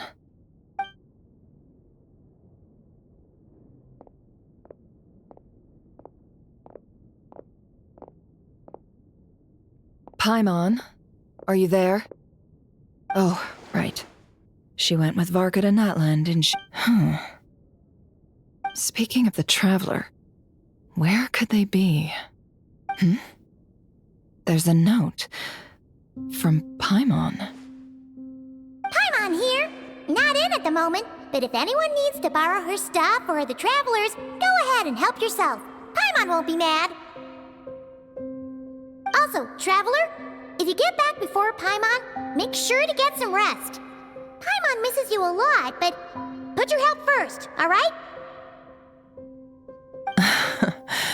How sweet. Well, since you offered, Paimon, don't mind if I do. This is the Traveler and Paimon's luggage. All the items they use day to day are here. It's well organized. I wonder which of them is responsible for that. What do we have here?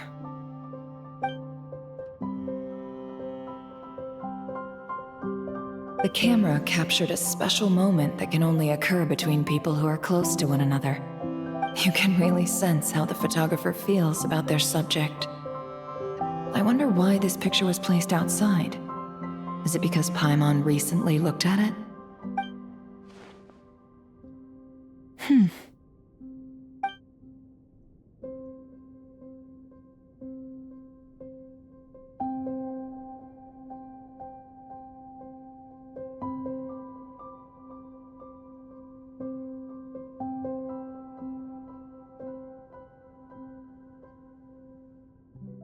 This must belong to the Traveler. Perfect. I'll use this. Hang in there. We'll find you.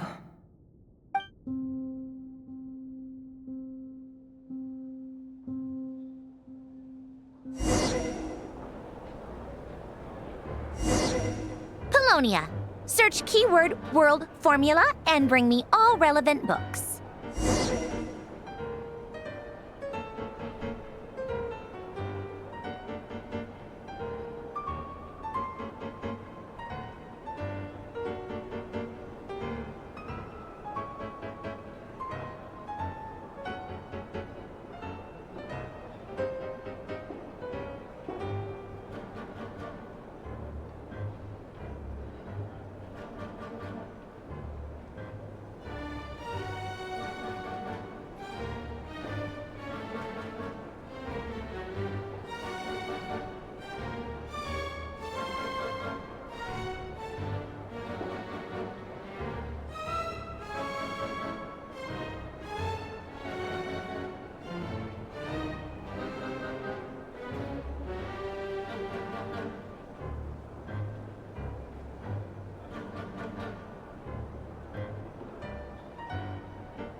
Let's see.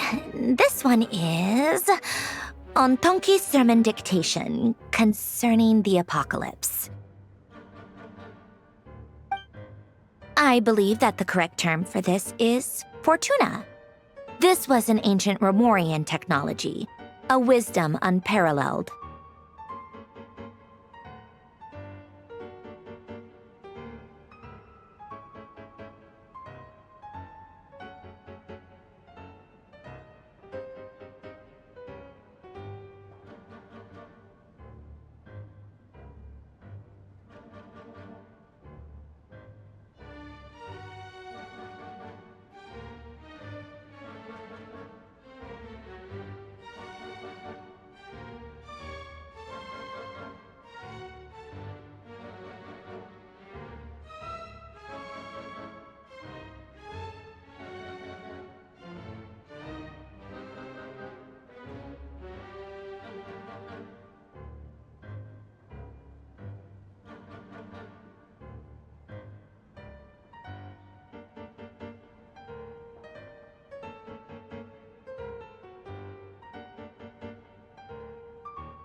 I never imagined that Romorian ideas would be so similar to the diagram I have named, the World Formula. This is strong evidence that...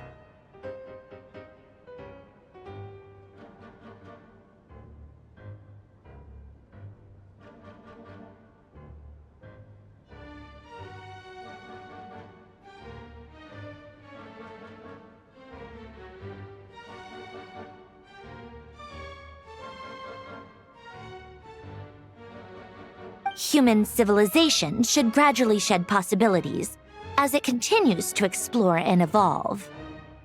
The end of humankind may well be upon us right now. The sparks of civilization shall run out, unless we consider introducing variables from outside the system. Variables. Surely that can only mean one thing.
Descenders?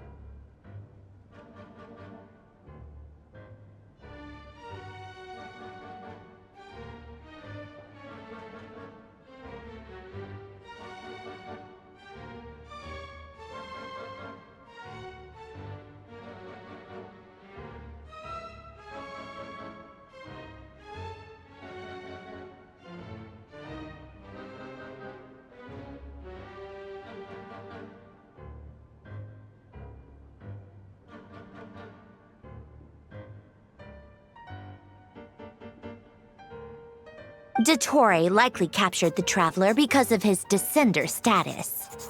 But the Three Moons' authority comes from the world itself. Why would Dottore need anything beyond that?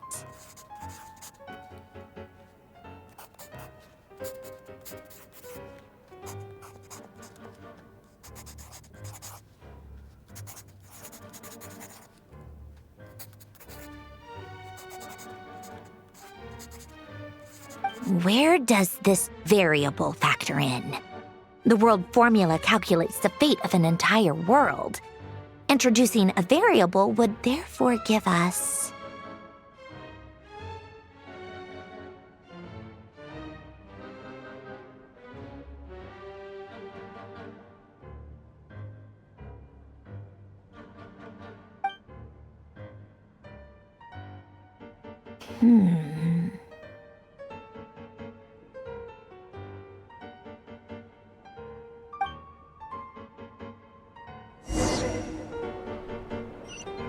Polonia, search keyword pathway and bring me all relevant books.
Otonki Sermon Dictation.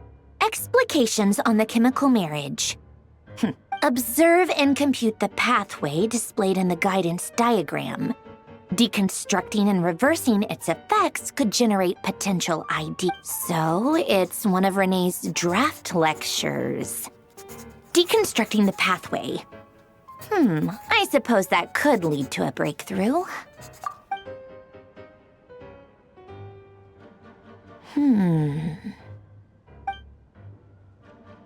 Ugh, this is so long. This guy sure loves showing off his knowledge.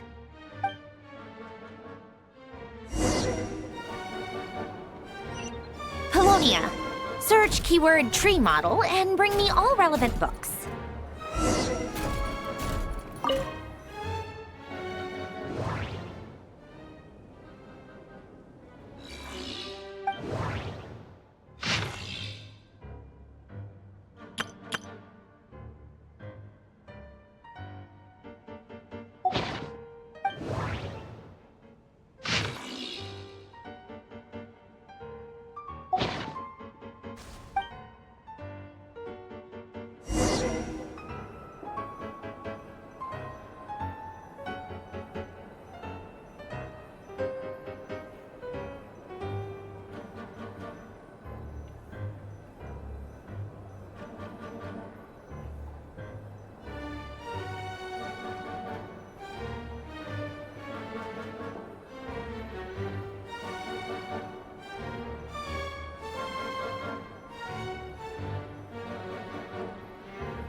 Most of the experimental devices proposed by the Lilia Crucis Ordo are built based on the simple and basic logical structure of a tree model.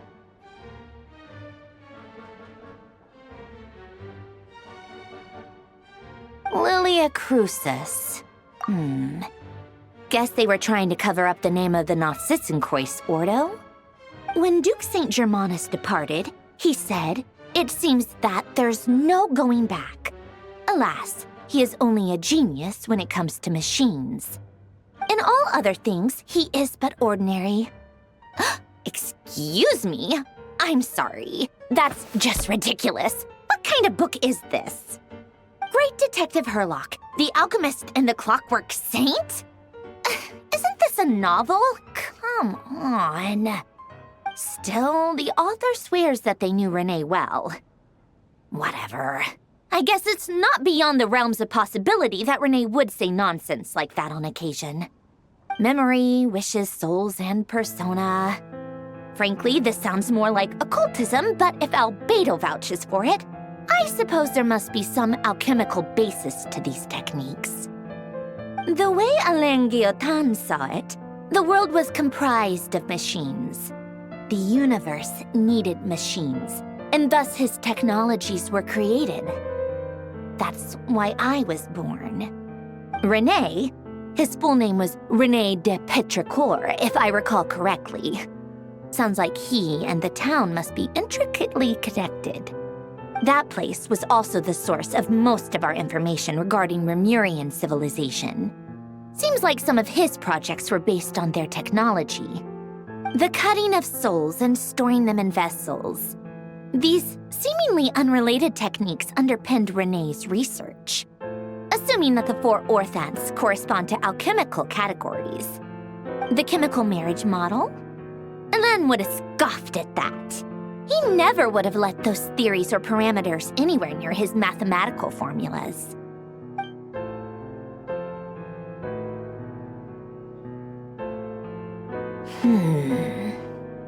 What was Alain's view on René? I know he mentioned the name, albeit very rarely. Oh, now I remember. Helene's old notes are here too. They mentioned Renee once. Renee seemed most out of sorts when he spoke to me. A lack of sweet foods has dulled his mind, I should think. Either way, his words are not to be believed. Yep, that sounds like Helene. My subordinates actually did a half-decent job digging out all these materials. Makes a change. Good for them. Some of Helene's old files are completely consistent with these records. He must have gotten them from the Tower of Gestalt. I never knew he got his hands on Renee's records that early. He may have kept them, but he never even attempted to use them. Didn't believe a word they said. Come to think of it, Renee's world formula was filled with calculations of constants. That shows he believed that the fate of the world to be predetermined. As for Helene, it's been too long. I forget what he said. What would he have said? A guy like him, fervent believer in machines, but not headstrong enough. The world can be changed. It is worth persevering. Yes, that's how he used to think at least. He created that procedure to save this world. Yet the scale of the world's fate proved too enormous. The result was beyond his ability to calculate. He died having never seen the outcome. And there I was, left behind in the ashes of his dreams. Did you really never take a close look at Renee's research? Or did you read it but deem his philosophy incompatible with your model? The very thought of trying to incorporate his ideas probably made you feel sick to the stomach. Well, don't worry, because there's a whole new category of lunatic in town. Next to Dottore, every other madman looks sane. You once asked me what I wished for. Should have asked him instead. He's the one pining for things you'd sooner die than witness.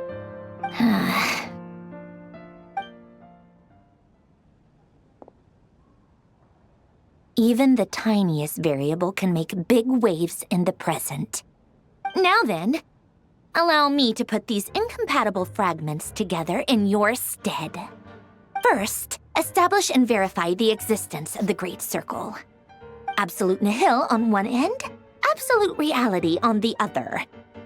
Now, search between these two extremes. Then, the construction criteria. Variables. The sparks of civilization shall run out unless we consider introducing variables from outside the system. Input variables. Traverse the world, space-time, and civilization. Then extract the essential nodes from the records to determine which variables they point to. The primordial power that differentiated itself from the void. The power of light.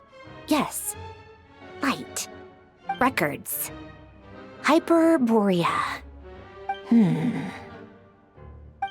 This is so horrendously complicated. After all that, I'm still missing a few variables. I need to think. How do you think it looks, Polonia? Like the frenzied scrawlings of a madwoman? Fine, keep it to yourself. It's not like you can talk anyway. I'll assume you gave it a passing grade. I jest. But true madness does often start with trying to save the world. What would Arlecchino and Columbina think if they saw this incomprehensible hen scratch? They'd probably have me institutionalized. So would Rosaline. She's been dead for a while now. When I close my eyes and think back, I can still see her face. And that enormous dress she used to wear. Such a bizarre choice. What possessed her? Oh, and the clack-clack of those heels used to drive me insane. No one's asking me, obviously, but I hope you all know that I never wanted to save the world. I'm not crazy. I don't have delusional ambitions, and that's a clinical fact. The world needs a solution, but I don't need the world's validation. It's the world begging me for answers, not the other way around.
Oh, cookies to go with the tea.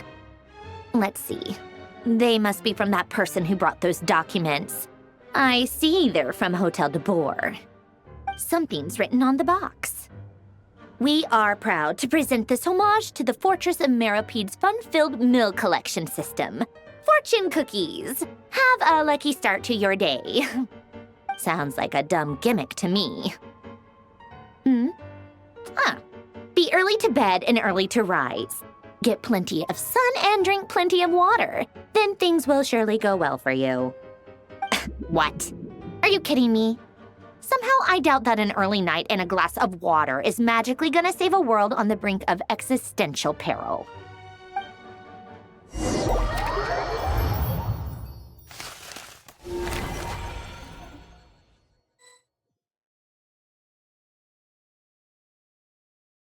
Lady Arlecchino, word has reached us that Lady Marionette's troops are all in position. They are ready to act as soon as the order is given. Excellent. The only thing is, they are fewer in number than we expected. It looks like many of them must have lost their lives at the hand of the monsters released by the Doctor. Can't be helped. Allow them to join our ranks and keep in contact. As you wish.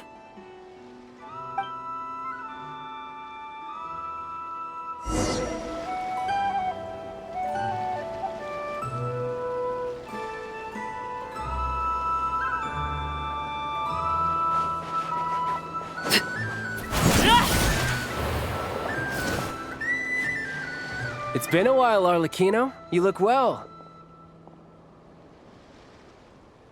Did Dottore really have to build his lab right on the sole path between Snezhnaya and Nodkrai? Had to go on a huge detour to stay out of its line of sight. Sounds like an arduous journey. I assume you've brought word from Her Majesty? Of course, all part of the job. Firstly, the Tsaritsa has authorized Fatui Internal Affairs to review Dottore's case. They will reach a formal verdict on whether he has turned traitor and whether he poses a threat to Snezhnaya. While they're working on that, I've been ordered to come and receive the refugees from Nodkrai. They are nearby. My team will escort you to them shortly. Great. Aside from that, Her Majesty has a message for you and Sandrone personally. Huh? Where is Sandrone? She stayed behind to work since I was making the trip anyway. It seemed sensible to have one person on standby at base while the other came out to meet you. All right, guess that's just how she rolls.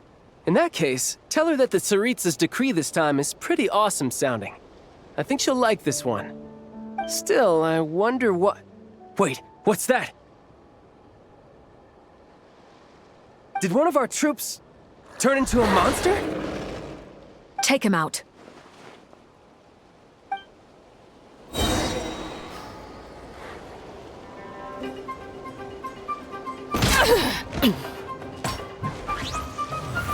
Overruled! Riptide! You're mine! You've gotten stronger, Arlecchino. Nice. Stop that right now. I appreciate the praise, but I am not fighting you today. I knew it.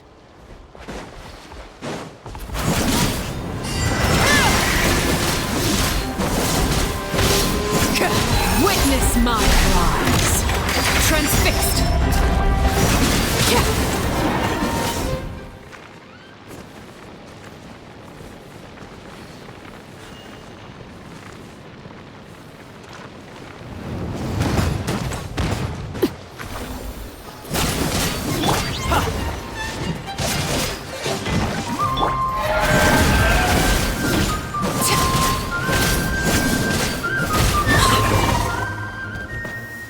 I can't believe it.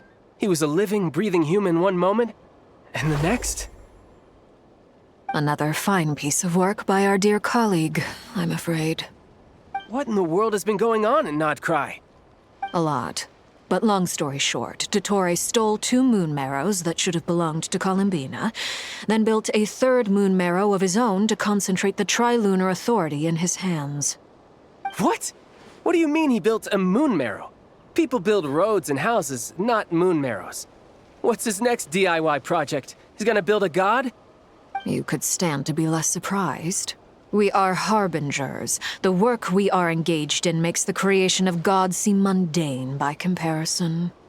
I tell everyone who asks that you once crossed swords with Rex Lapis while serving as a key supporter for Rosaline's plan.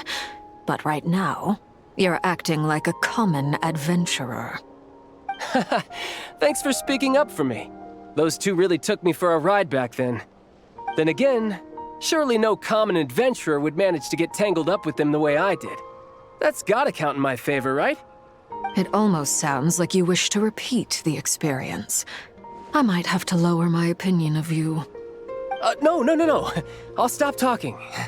Please, go on. Dottore is currently still experimenting with his newfound power in ways that continue to corrode the outside world. As for the human mutation, I believe this is simply a consequence of his experiments, and not a strategic move. That radiant beast was once a subordinate of Sandrone's. I suspect he was only allowed to live so that he could become an experimental subject. Also, those of us who fought Dottore have been afflicted with a curse. As such, I cannot leave Nodcry. This is so much worse than I thought. No wonder Her Majesty's decree is so extreme. While these exceptional circumstances persist, the Harbingers are hereby authorized to use unilateral executive powers. Should Dottore pose a threat, Arlecchino and Sandrone are permitted to eliminate him. My thanks to Her Majesty. I will pass these good tidings on to Sandrone. Her Majesty has also declared that she will refrain from launching an attack on the now evacuated Nodcry due to the presence of unretrieved research material. A wise decision. By the way, how's my old partner doing? I'm assuming they're with you? Partner? You mean the Traveler? I'm afraid I have bad news. He was captured after our failed assault in Dottore's lab. His whereabouts are currently unknown. What? Why? Since when does Dottore have a bone to pick with him? That is indeed the question. I'm not sure he does. He must have some other goal in mind. This won't do. I have to rescue him. You can't. We have no idea where the Traveler is. What am I supposed to do then? Stand here twiddling my thumbs? Sandrone is working on it. The best thing you can do right now is complete your mission. Fine. I guess I'll leave this to you then. One last thing. Tell the Rooster to get the message out to the gods and citizens of every nation in Teyvat. Beware.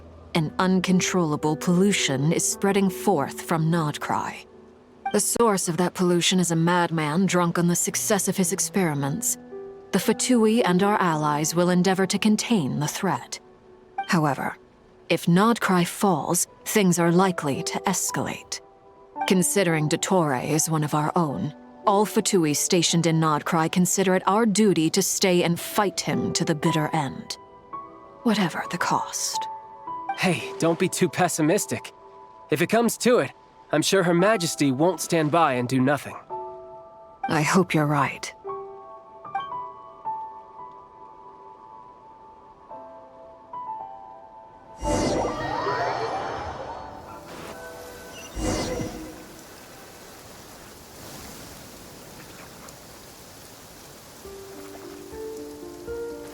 You're right on time. Thanks. Hey, do you think I'll get that gliding exam exemption?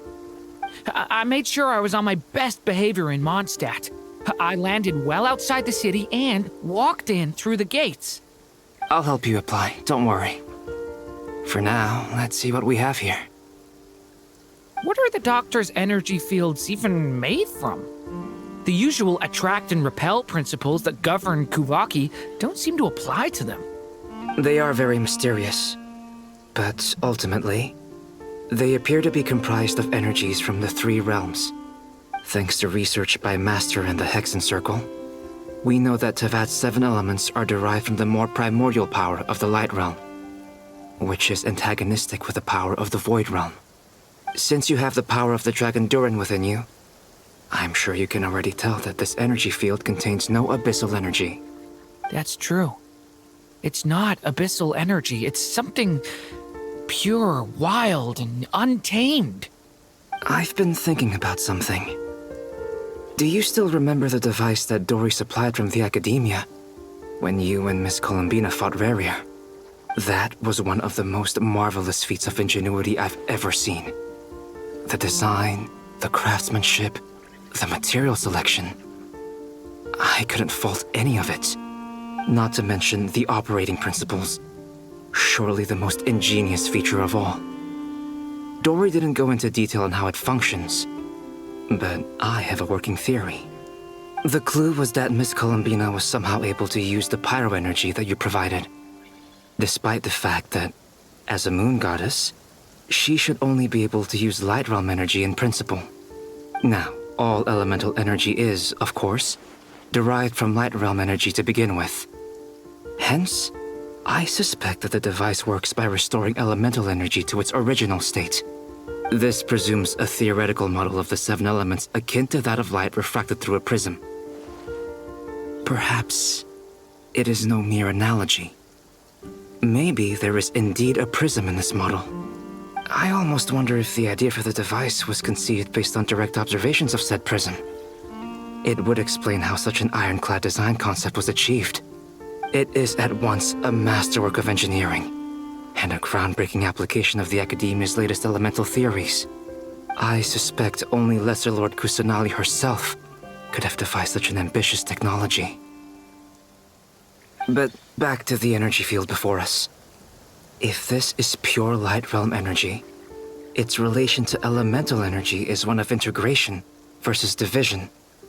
Or you could say that the former contains the latter. Could this mean that elemental energy can dilute the power of the light realm? Should we give it a try? We should.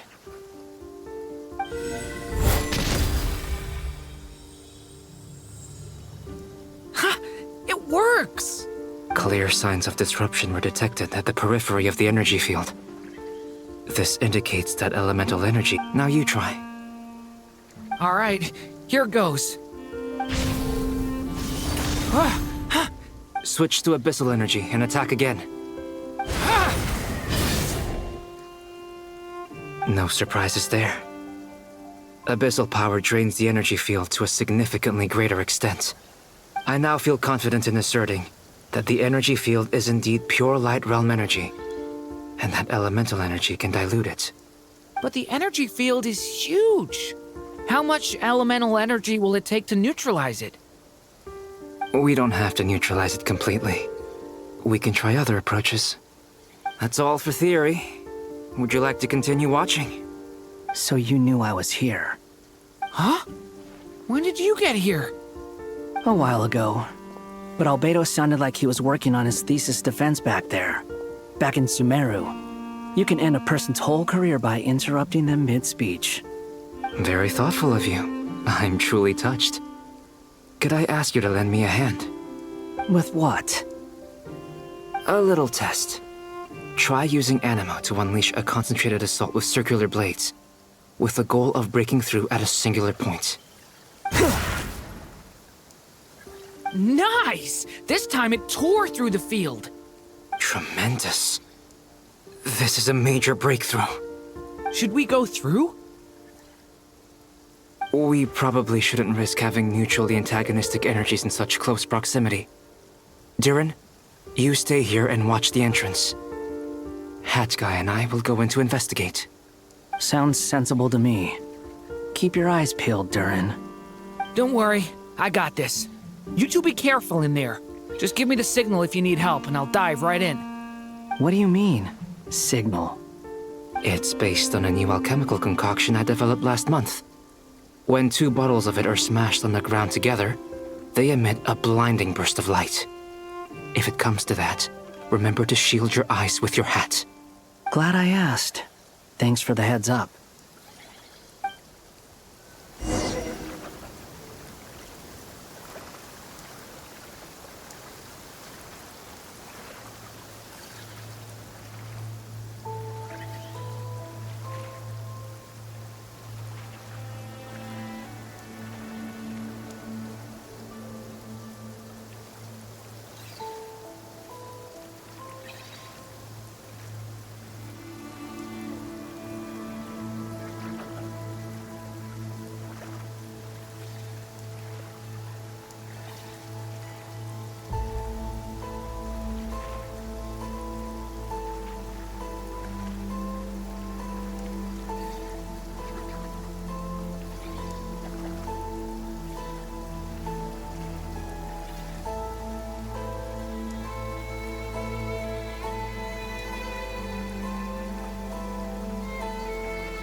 like I thought. Beyond a certain distance, we can't see the opening where we came in. Maybe that's to prevent people from escaping. Sounds like Dottore style to me. Not much has changed. Things are basically the same here as they were before the energy field appeared.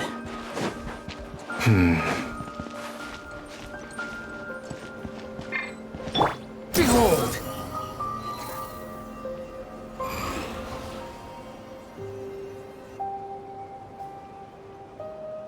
They have no heartbeats and they're not breathing. We can only assume they're dead. But there are no visible wounds.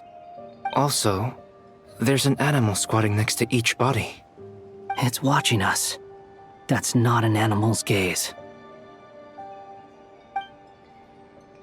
What are you trying to tell us? Doesn't seem eager to talk. I guess maybe it's just an animal after all. Let's keep looking around.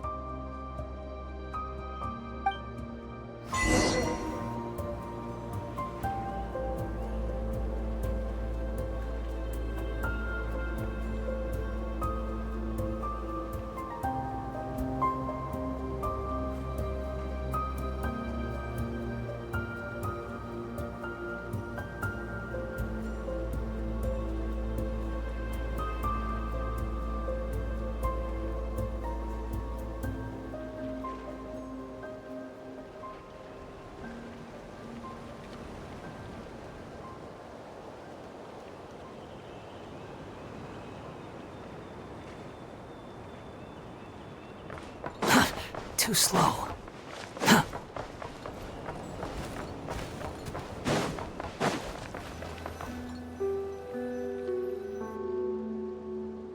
Same situation everywhere. Not a living soul in sight. Just countless bodies with animals standing watch over them. Well, I think we can safely rule out the possibility that they're all pets. Is skirting around the topic your way of showing consideration for other people's feelings? Just being cautious. I don't doubt that you can handle the truth.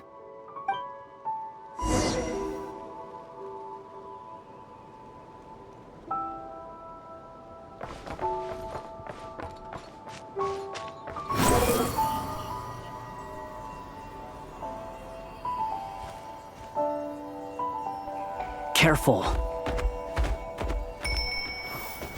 Please. Help us. Please.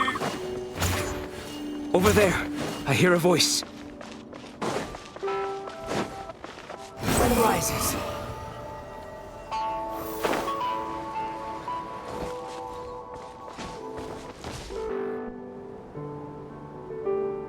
Please.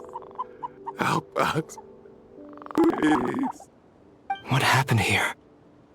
I don't know. Suddenly, everyone collapsed. Then my line of sight got lower. I still have some of my senses left. I gotta get out of here.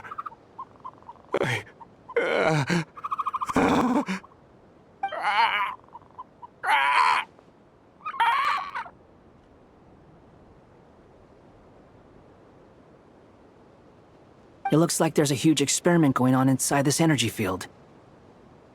Maybe each energy field is its own giant experiment. Vile.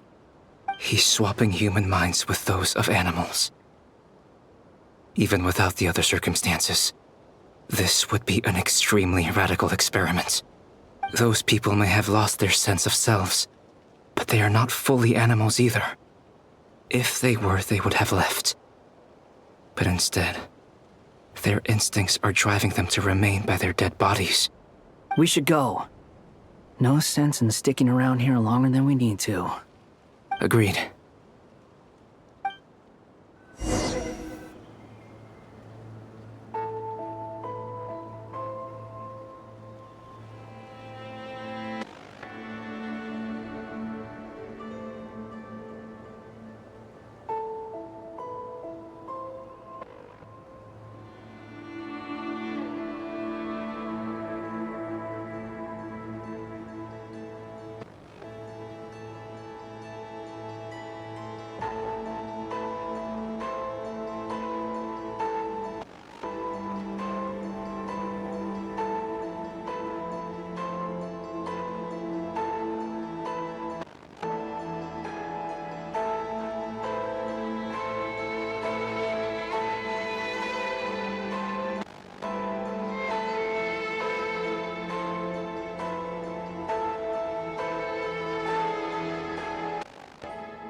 too slow.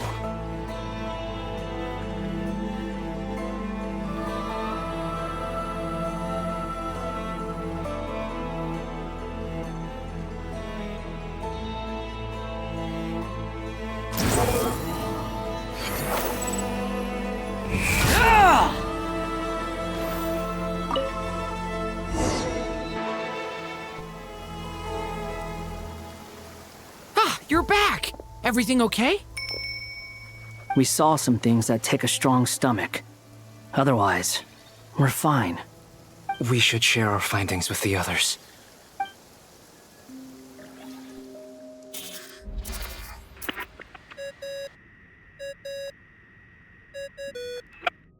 Yes? Who is it? Miss Nefer, it's me, Albedo. We found a way to break through the energy fields. With enough control, it's possible to tear them open using elemental energy. Also, we managed to take a look inside. Dottore is carrying out his cruel experiments on an immense scale. Any residents who have failed to evacuate in time will likely meet a grisly end. Sounds like he's living down to our expectations. Might I ask how things are proceeding on your end? I'm just about to get started. I'll be in touch once I have a result. Understood. Stay safe. I will.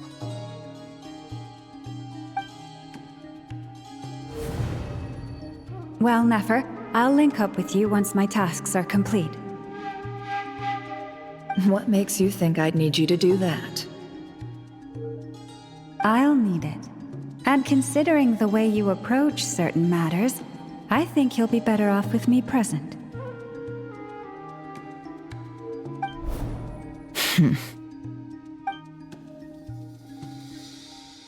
Let's begin. Entering simulation mode. A vast wasteland. Is this the Traveler's inner world? I was expecting something more vibrant, to be honest. Wait, someone's there. What are you looking at? In that case, I'll look at it with you. I want to know all about everything you've seen and experienced. Is there somewhere I should return to? Or should I stay here and be the hero everyone says I am? I don't dislike my current life. Roaming the land, fighting battles, accomplishing missions, earning a living, looking after Paimon. It's not so bad. I guess the only thing that's missing is that you're not here with me. This is the conscious layer, which contains a person's true feelings. It is filled with both longing and kindness. I suppose anyone who lives long enough ends up wishing for someone who can't be there. Maybe it's the only way we can feel truly alive. Time to delve a little deeper.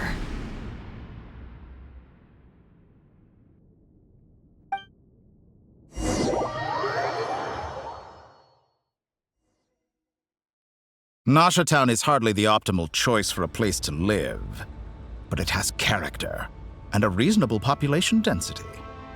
What are you trying to say? Oh, don't be nervous. I was just thinking where might make a good starting point for your journey. Perhaps I should send you further afield. Conria, perhaps. Conria ceased to exist long ago. Once again, you fail to understand the possibilities that the Tri-Lune creates. Anything that has existed in the past, I can now recreate. You simply do not wish to see that happen. That might be because you miss your sibling and fear getting answers that you are not ready to learn. But this is not for me to judge. If we are to collaborate, we need to maintain an amicable relationship. In a moment, you will be able to... Oh no. What are you...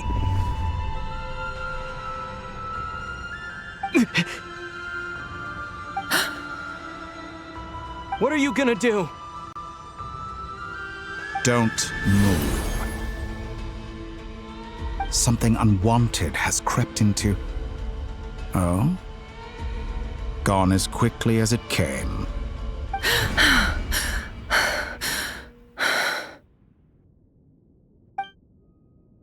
Did you save me? If I hadn't cut the connection, Dottore might have caught you from the other side and destroyed you. This was a good idea, but once is plenty. You were exceptionally brave. Excellent work. Thanks, but now's not the time for that.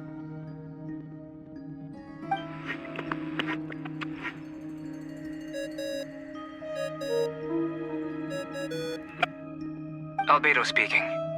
I think I know where he is. What is this endless darkness? I can't see anything, even though my eyes are wide open. But why? What happened? Ah, sorry about that. I take it you didn't notice. Just now, a friend of yours took a little peek into your mind. Could it be Nefer? How did she do it? Did she use something as a medium to connect to me?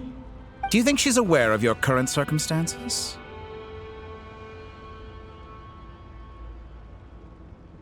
Oh dear.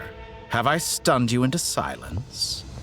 I only wanted to slow down your time a little so I could stop your intruder in her tracks. It would have been nice to capture the spy. I must say, I'm finding the ability to adjust the flow of time rather intriguing. The moment you closed your eyes, time seemed to grow impossibly viscous, didn't it? A whole month passed before you opened your eyes again, but only for you. No one else was affected. I dare say this is something only a god can achieve. Point taken. You've proven once again that you have god-tier powers. Oh, you misunderstand. This wasn't about proving a point. I was testing things out. I find I learn best by doing, and I have to admit, time is not the easiest dimension to control. I only wanted to make you sleep for a short while, but it ended up lasting a whole month. Clearly some finesse is required to wield the authority over time as I wish. I hope you're not angry with me. It was only a month's discrepancy, nothing too serious. Had I been off by a year, a decade, or even a century, that would have been quite a different story. You could have frozen me for millions of years. So much for collaboration. You aren't showing much sincerity. Millions of years? To what end? I wonder if you don't understand humans all that well. They are very pragmatic creatures who understand only that which they can perceive with their senses.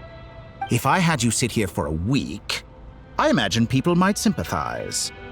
But if I left you here for 100, 1,000, or 10,000 years, the sheer size of that number would cause it to lose all meaning to them. They would not have the capacity to comprehend your suffering, and thus they could not empathize. Unfortunately, while gods do exist in Tevat, it is ordinary humans that account for most of the population. Their lifespans are so limited, their bodies so fragile. Did you ever really hope that they could begin to understand someone like you? Your long life and unique origins make you fundamentally different from them. How long will it be before they start to treat you like the alien you are? Before you are ostracized, outcast? Alien? Even I feel bad for you sometimes. This world has made you into a slave.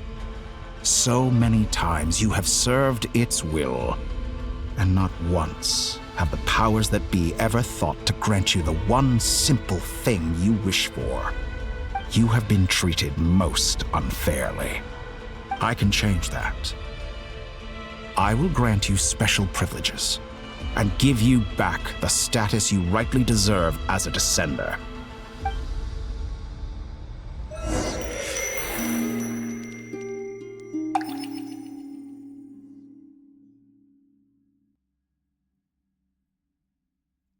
I've entered the past 3 times at this point, but I still have so many questions. For instance, beyond each point being further back in time than the last, what determines the specific locations at which I can make entry? So far, the common thread linking all three scenarios is that the Traveler has been present. But it's more than that. I know I sensed something familiar around him. What was it? I'll keep this question in mind as I carry on.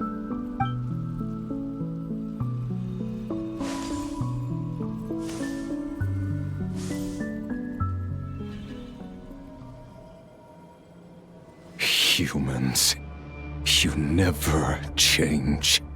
Always trying to use powers you neither comprehend nor control. This looks like Star Sand Shoal.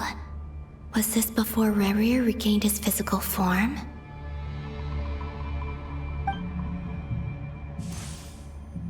You've messed with the cannon again, huh? Sorry, but this round's not gonna go your way. The cannon. That's right. I was at Silvermoon Hall and I sensed an abnormal Kuvagi fluctuation coming from Nasha Town. And right after that, came an ominous power emanating from Star Sand Shoal. My body was once torn into countless pieces and hurled into the swirling chaos of time itself. But even so, my life and will were not extinguished. I wonder if I could try to prevent his resurrection. But how would I do it? What can I do, here and now? Traveler! Behind you! Look at that light!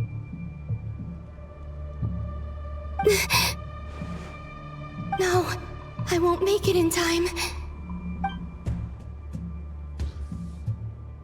He's using the Kuvaki shield, like I taught him. Is he going to use it to block the cannon's beam? He's strong. I'm sure he can manage. But the force released when the beam impacts the shield might lead to collateral damage. Easy Island. The Frost Moon Scions will be exposed to lethal levels of Kuvaki. A question, if I may, kind Miss Columbina. When the cannon's Kuvaki beam was deflected earlier, I saw several bolts of energy streak toward Hisi Island, only to be blocked. Did you also have a hand in that? Maybe that really was me after all. Well, future me. But I don't know if I have enough power left. Sigi sato pasa sais, niti ipotovtos. There's no time. Osestikos paratin pirantur risuiku, to pirto aithion veraton. I have to make it. Oh, Frost Moon. Oh, great land. Oh, slumbering moonlight of Nodcry. If you can hear me, if you can sense my call, then please, heed me once more!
wake up.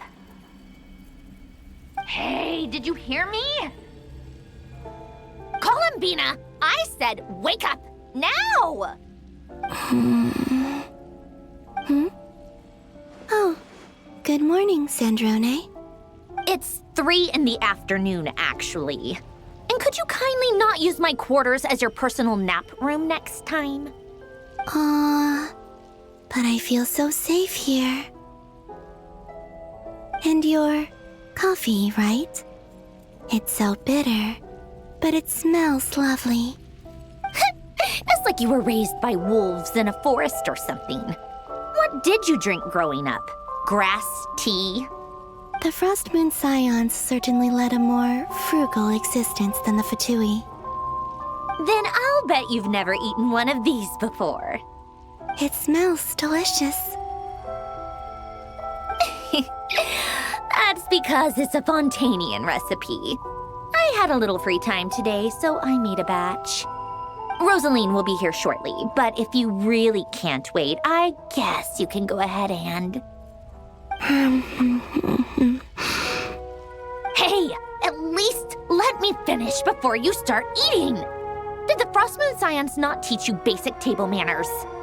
Or did the rules not apply to you because you're the high and mighty moon goddess?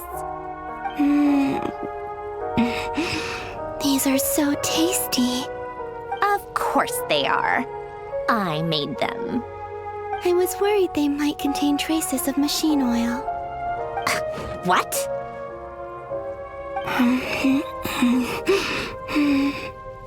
You know, there's something I've always wanted to ask you. Why did you leave your old home and join the Fatui? I mean, I'm sure their food was awful, but there's gotta be more to it than that. Well, life there didn't go quite how I imagined. What were you expecting? You're a god. Your followers are gonna make some demands of you, right? Surely you can just answer a few prayers here and there in return for the free food and drink. How bad can it be? Well, would you help other people just for free food and drink? The doctor told me that you were created by a great mechanic, Lord something Fisher. The Lord Artificer. Ugh, some people can't keep their mouths shut. Oh, Lord Artificer. And didn't he have something to do with the, narcissist? Narcissenkreuz Ordo. Yes, that was it. Narcissenkreuz Ordo. So, would you try to fulfill their wishes? You must be joking. I wouldn't go even if they paid me. I don't even know them. Exactly. Well, I felt the same way. I did not know the people who made demands of me. What do you know? We're on the same page for once. In his later years, Alain did ask me if there was anything I wanted to do. If I had any wishes of my own. Well, I don't. And I'm not in any mood to fulfill someone else's either. Who's Alain? He was the... You know what? Never mind. You're not gonna remember. Anyway, the point I'm trying to make is, neither of us is the self-sacrificing type. Let me ask you this. What sort of place would you like to live in, if you could choose? A place where people don't ask me for things I cannot give them. Where they don't worship me, or fear me, but just want to chat with me like a normal person. I'd also like the freedom to come and go as I please. And ideally, it would be somewhere with the smell of coffee and snacks. Not to burst your bubble, but no such place exists in the world. Now, take your snacks and scram.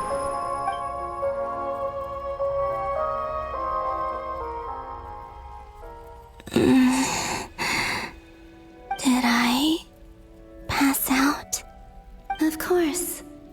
I'm back here again. I dreamed of events from my past. Sandrone. Traveler, I miss you all so much. Back there, I guess I managed to harness all the Kuvaki energy on Hisi Island. But how did I do it? Time is flowing backwards here, and I can use that familiar power to enter the world of the past. That mystery ally everyone talked about. It was me all along. I can sense that there isn't much more power remaining up ahead. What lies at the end of all of this? Will time keep flowing into the past? And will I ever find my way back?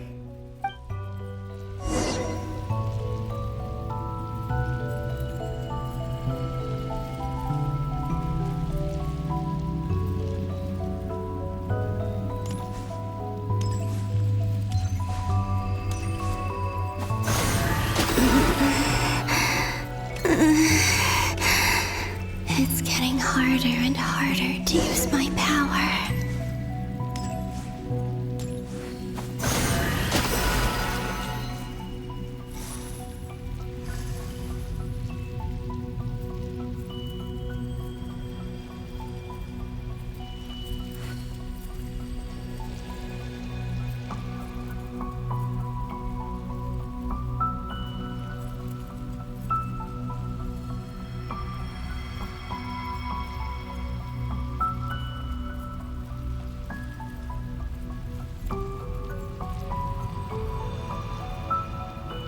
I'm no match for the Abyss in this state. I need to avoid the contaminated fragments.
Time to go. I wonder where I'll find myself this time.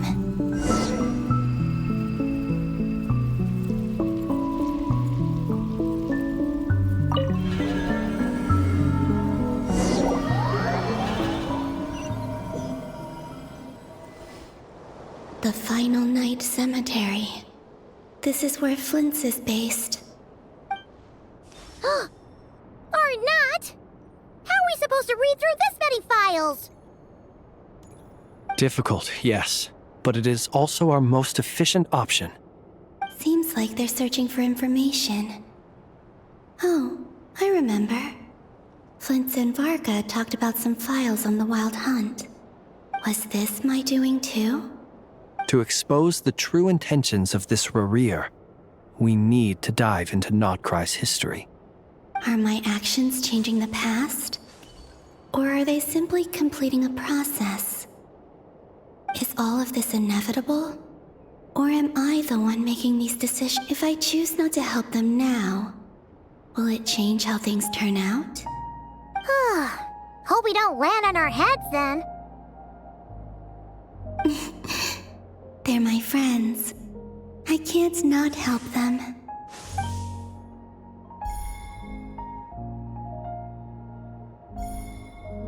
Ghost! And the other one was... here. Hey! Another file's moving!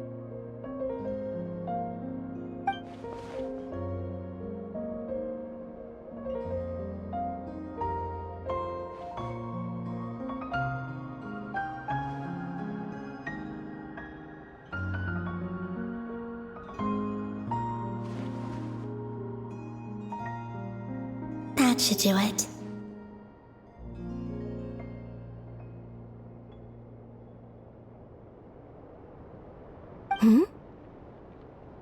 Luanatar?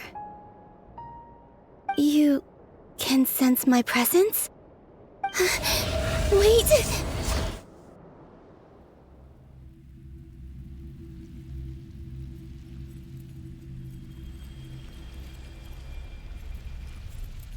Luanatar. So she's that familiar presence I've been sensing all along. She's always been by the Traveler's side. That explains why the Traveler has been there each time I've entered the past. But why Luanatar? Is it because she has a connection to me as the Moon Goddess's familiar? If so, why not any other Kuhenki? That's...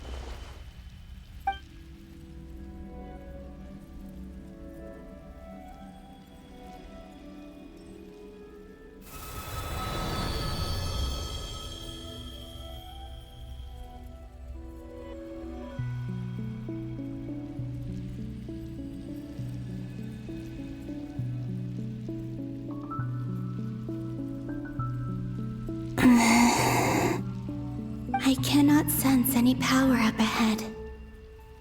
This is likely my final chance to enter the past. It's now or never. I have to find a way back.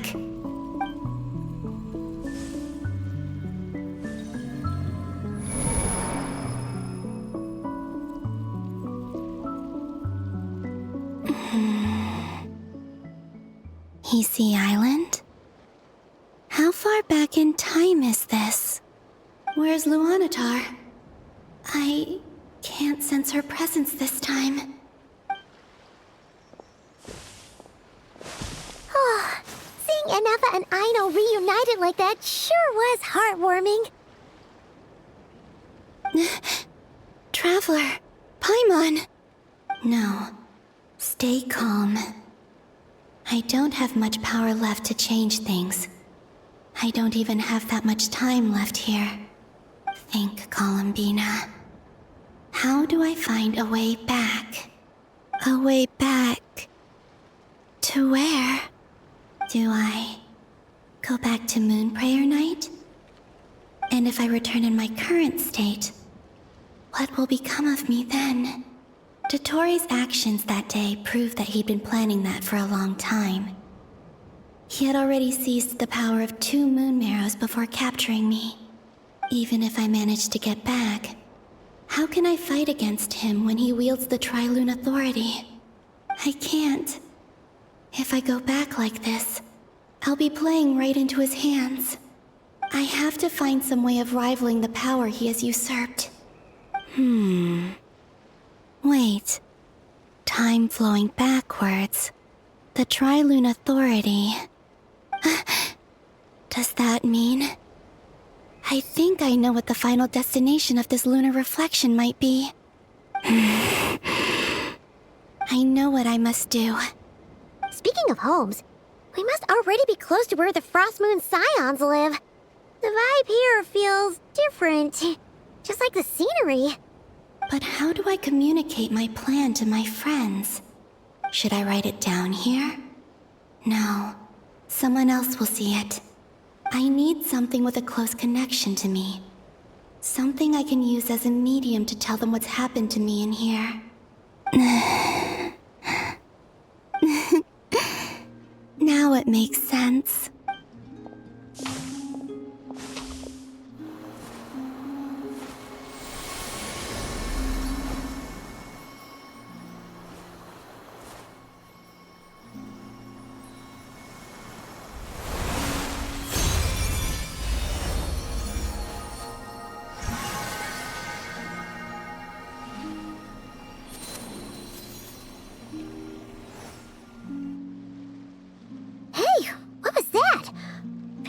Some sort of breeze blew by, and then the petals suddenly turned into... Huh?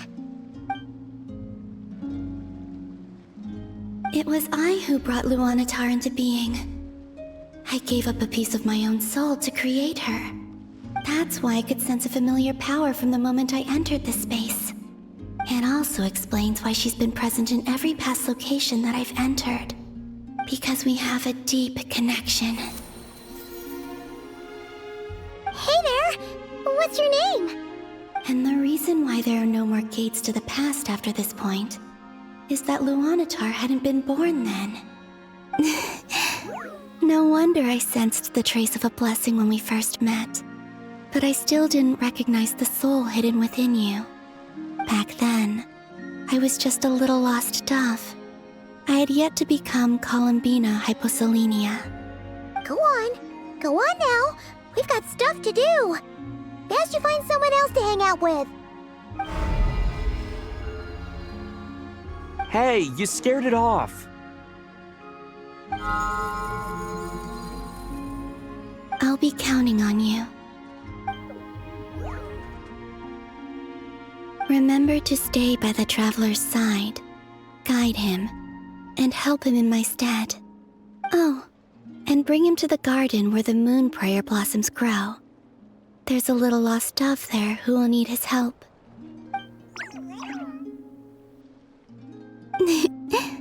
Go on.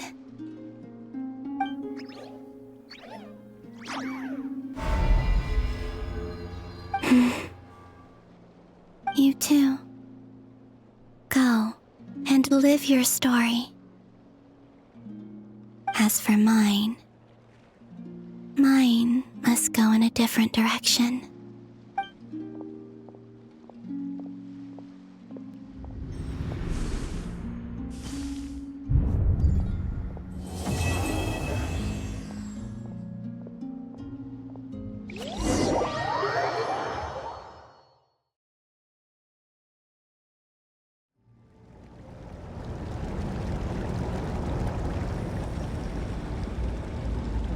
How would you like to experience the thrill of never being held accountable for your actions?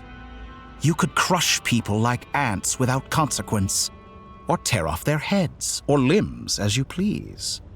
Believe me, such a life is but one small step away. What point is he trying to make? Freedom? But the freedom to kill? To do evil and get away with it? Why would you offer me that? The creation of a world is the ultimate scientific experiment. I have taken my research to the highest level, where I shall be not just a god, but also a servant to many sacred spirits. I shall heed the truth and perform holy deeds. A god's laboratory is the perfect playground, but it needs the right occupant to explore its full potential. Mortals are found everywhere one looks. Not so with Descenders. I'd prefer my first guest to be a distinguished individual such as yourself. And I know you could make the most of the opportunities it offers. So the condition for entering the new world is to take innocent lives. The same dilemma that Rerir once faced. Could I really bring myself to kill others for my own benefit? Rerir did. And look where it got him. Have you made up your mind? I can't do it. Your playground is no place for me. You're putting your hopes in the wrong person. But we both know I'm not quite the hero you say I am either. I have my own reasons for the journey I'm on. And they aren't all selfless. You've grown a lot since we last met. But there are still things you are unwilling to compromise on. This will only hinder you. Why don't I lower my requirements a little as a gesture of goodwill? I'll give you a little time to learn to be a less noble soul.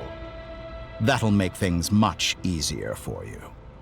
I really doubt I could live that sort of life. And yet you already sound less defiant than a moment ago. The benefits appeal to you because you can read the signs of the times. Why don't we return to my research facility? Your last visit was so rushed. There is much that I have yet to show you.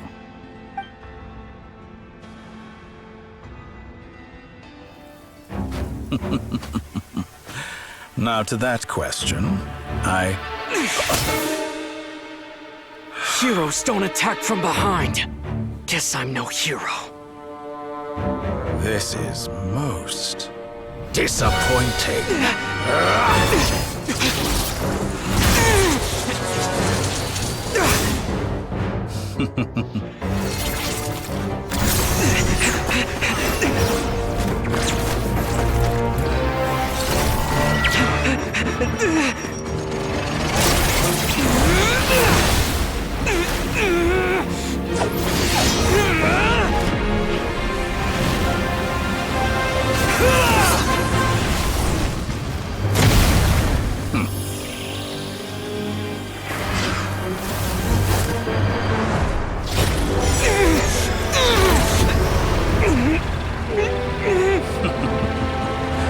Now then.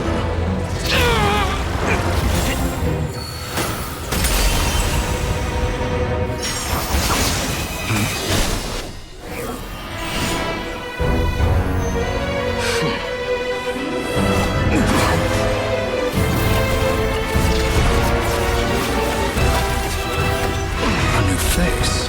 Interesting.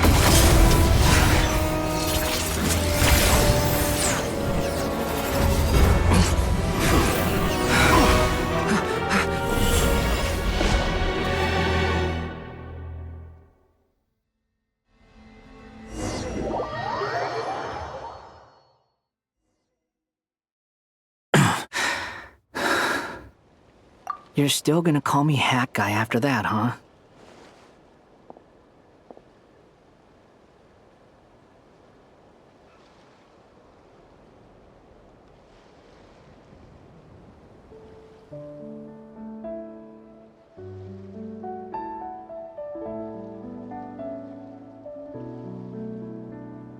I didn't see anyone else in there who needed saving.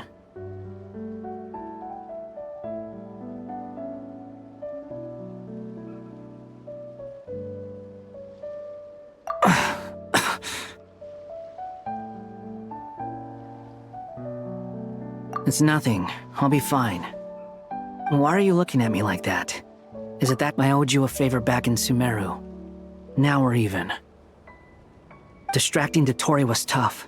I won't lie. He's not gonna fall for the same trick twice. That was my one shot. I'd hoped to use it to take him out. Ugh.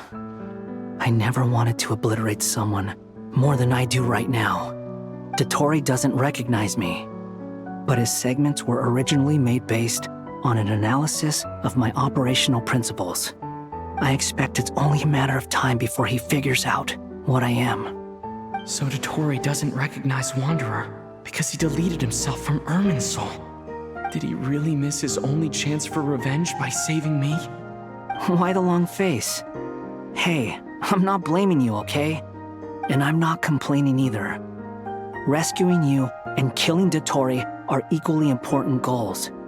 Everyone would be pretty stuck without you. It's best you live to fight another day. How are you holding up? Are you all right? Hat Guy said to put safety first, so we agreed to run as far away as we could after leaving the energy field and only meet up once it was safe. You don't look injured. It seems that Dotori didn't do anything to you. All right. Rescue operation complete. Let's head back. There's a lot more work to be done before this is over.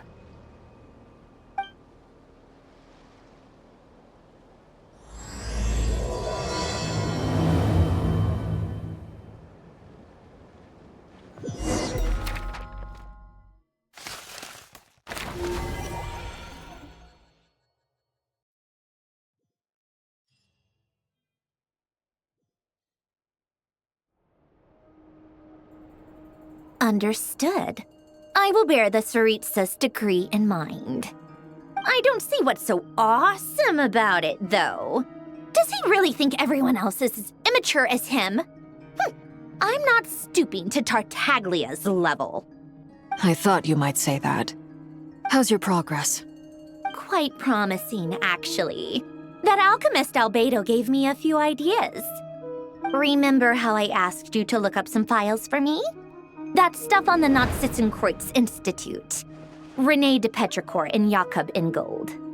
Alain Guillotin despised René's theories and methods, but he never managed to come up with better alternatives either. So I adopted some of René's ideas. I thought Alain was like a father to you. He and René were mortal enemies, were they not? And what would you say if Linny and his friends one day learned something useful from someone you utterly detested? I would applaud them for it. That would mean that they have surpassed me. For all we know, Alain Guillotin might have thought the same thing. Not that it matters, though. He's dead, and I'm alive. So it's my call to make.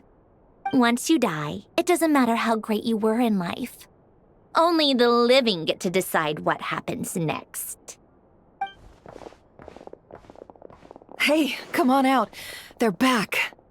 Huh?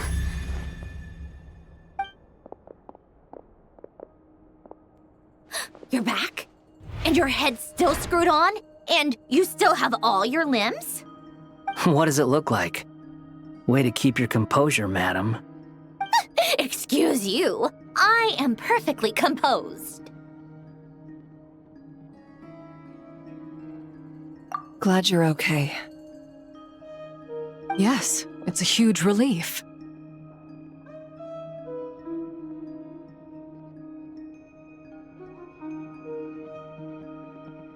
Worry? Oh, yeah, right. You think we, the Fatui, were worried about you? We were worried sick. Hey! The Traveler and I were already friends. You are free to join this mission in whatever capacity you please. It's a laugh a minute with you guys. I must say, I was quite surprised when Mr. Albedo told me he would need no additional aid. We discussed this on our way back as well. I am rarely so unequivocal, but in this case, we had full confidence in Hat Guy. He said he knew what he was doing. Albedo and I pretty much had to just wait outside on standby. Meanwhile, Hat Guy broke into the energy field and rescued the Traveler solo. You didn't have to mention that. Well, I'm thoroughly impressed. You are a force to be reckoned with, Hat Guy. Is he back? Is he really back?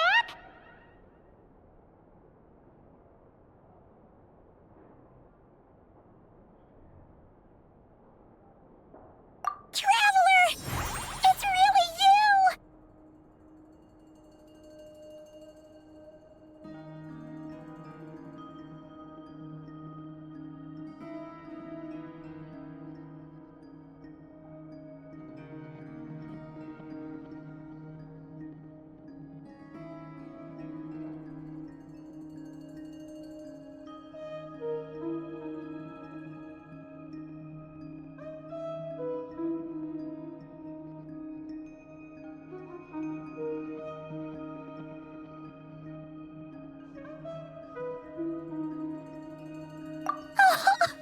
Oh, thank goodness!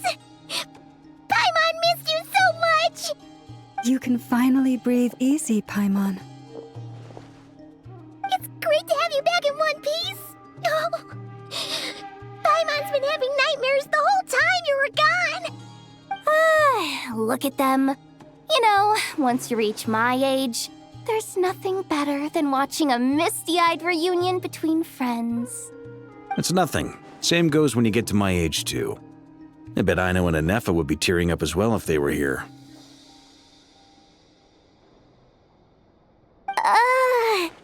Varka, I'm not sure Anefa can cry. Oh, yeah, good point. Hey, your eyes are looking a little red and puffy. Come here, let's hug it out. What? Ew, no! No, thank you. You're not my dad, okay? Knock it off! Everyone, I'm sorry for all the trouble I caused you. But the silver lining is, I didn't come away from this ordeal empty-handed. While I was being held captive, I learned a lot about Dottoro's current capabilities, and what he plans to do with them. Allow me to explain.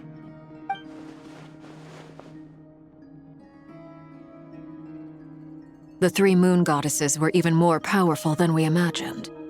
No wonder Dottore believes himself to be equal to the gods, maybe even superior. Utter blasphemy. While everyone was gone, Nefer and I made an interesting discovery, and I believe Miss Sandrone has something to share too. Ma'am, perhaps you could do the honors?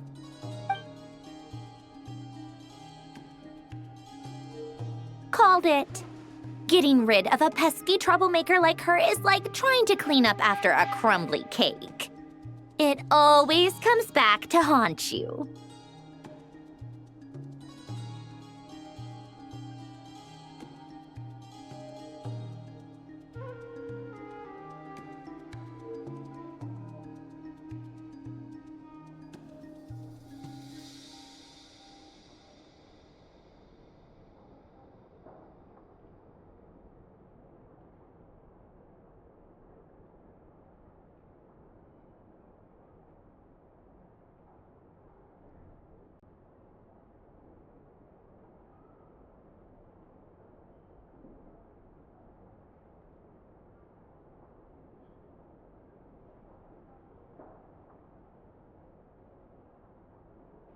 Our next step is to find a way to bring her back. A place where time flows backwards, with no destination in sight. Surely it must have been created for a specific purpose. But I fear the answers are buried deep into VIII's history, held by great powers beyond our reach. It sounds like she's on a specific path through time, just traveling in the opposite direction to us. The question is, where does that path lead? Or will it keep going to infinity? We considered that question as well.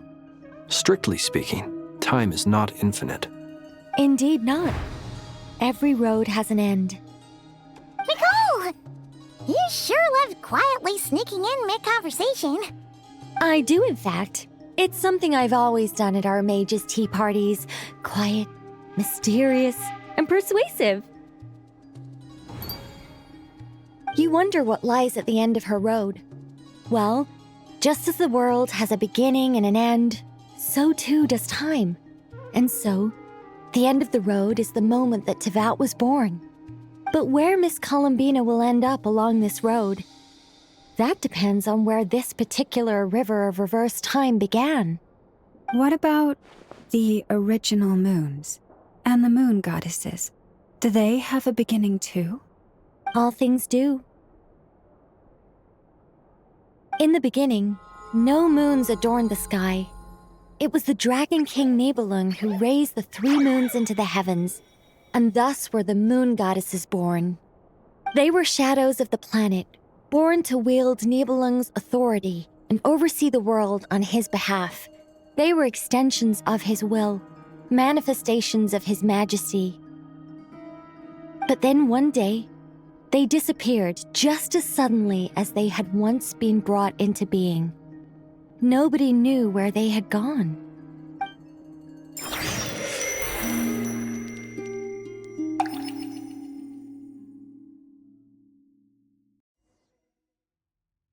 Like I thought, no more paths back to reality have emerged since.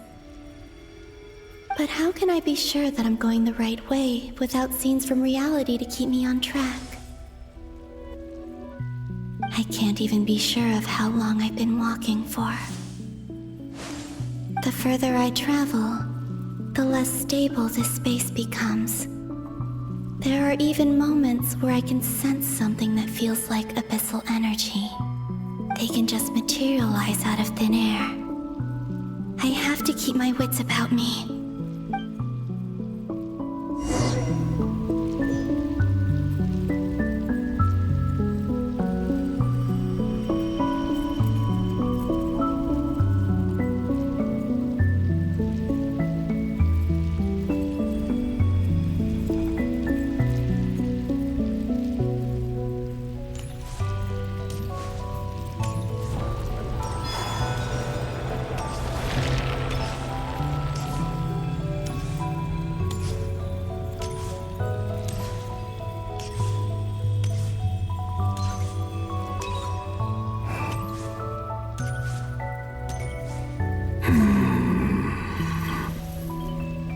Is that the Rahier of Solnari? I can't believe he survived. How did he do it?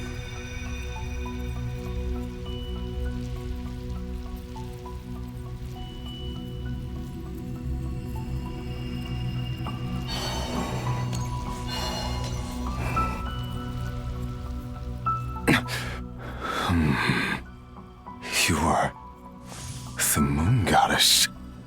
But how? Please, there's no need. I'm not interested in fighting anymore. I find that a little difficult to believe. Yeah. Honestly, so do I.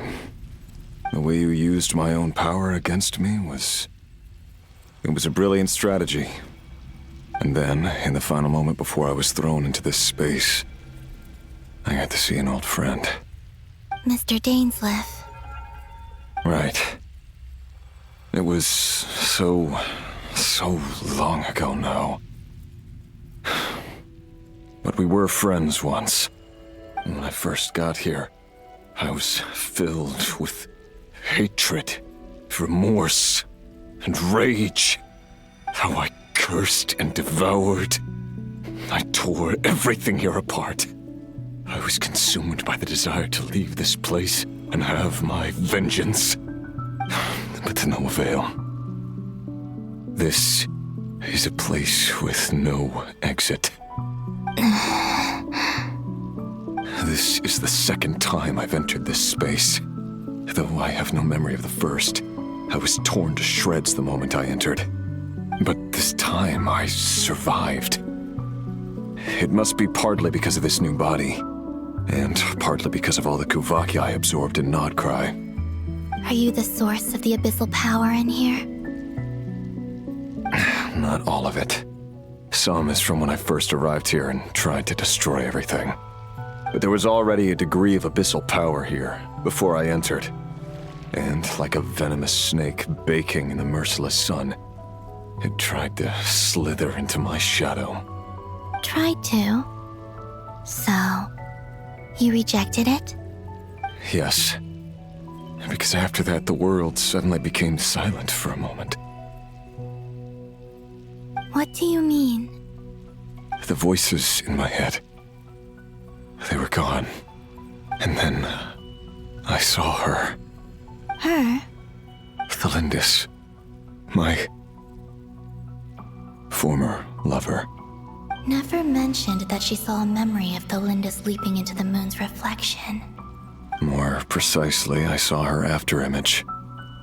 I'm sure the real her is long gone. She was just an ordinary Conrian. She couldn't have survived here for very long. Anyway, why have you come here? Didn't you know it was a dead end? If I hadn't escaped through the moon gate, my friends would have been in far greater danger. Oh, I see. Because of your power. The power of a moon goddess. What? You'd like to know how I know, wouldn't you? The one who resurrected me said so. I could hear a deep lust for power in his voice. Do you mean... Dottore? Dottore. So that's what he's called. He'd been collecting fragments of my body for a long time. All so that he could resurrect me at the moment of his choosing.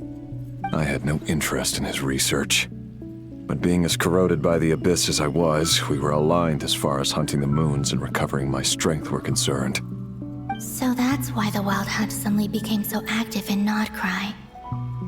When I left the Fatui in my weakened state, Dottore must have felt that his time had come.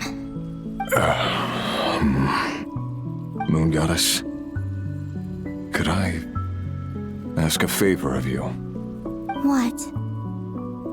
I know this is a lot to ask, especially from someone who tried to kill you.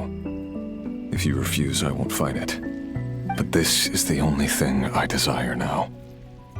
Nothing else matters. What do you want?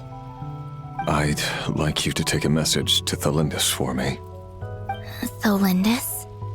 But... Yes, she's dead. But like I said, I saw her afterimage. I can sense that some part of her soul remains here. Far, far ahead. Why don't you go and speak to her yourself? I can't. I don't know why, but I can't move freely in this space as you can. All I can see is a glimpse of her, walking away. Just like the moment when I last saw her in life. In return, I will clear these abyssal obstacles for you. No, not in return. I'll clear them for you, whether you want to help me or not. It feels like something I ought to do. Why? Yeah. Why, indeed. I've been asking myself that question a lot recently. Why did I do the things I did? I'm tired of it all. Tired of the person I became. People used me. And then I turned around and started using others. I hurt a lot of people. I think I grew tired of it long ago. But I wouldn't admit it to myself. And ultimately, that's how I ended up here. What do you wish to tell her? All of it. My past. My mistakes. Everything that happened after we were separated. Is it okay if I give her the abridged version? Yeah, I'm sure there's plenty you can skip over. Just tell her the important parts. Whatever you think that means. Like the part where you relentlessly tried to kill us? It's up to you. Love demands honesty. But my relationship with Thelindis was built on lies. We hid too much from each other. But after living my whole life in the shadows, I don't want to hide anything anymore. I will do my best. There.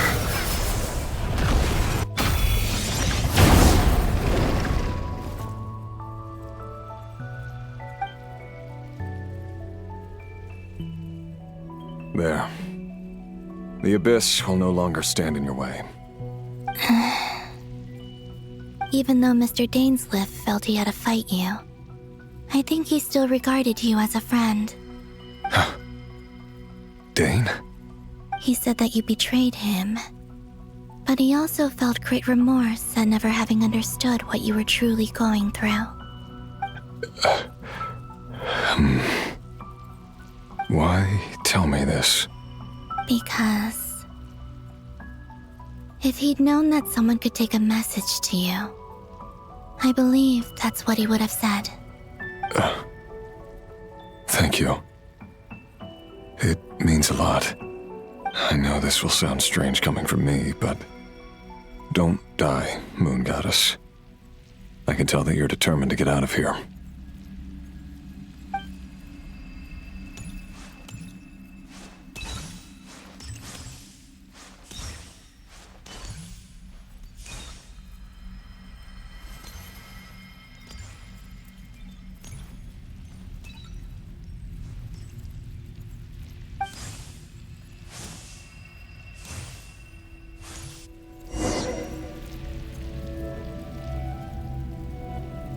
He kept his word. The abyss is no longer obstructing my path.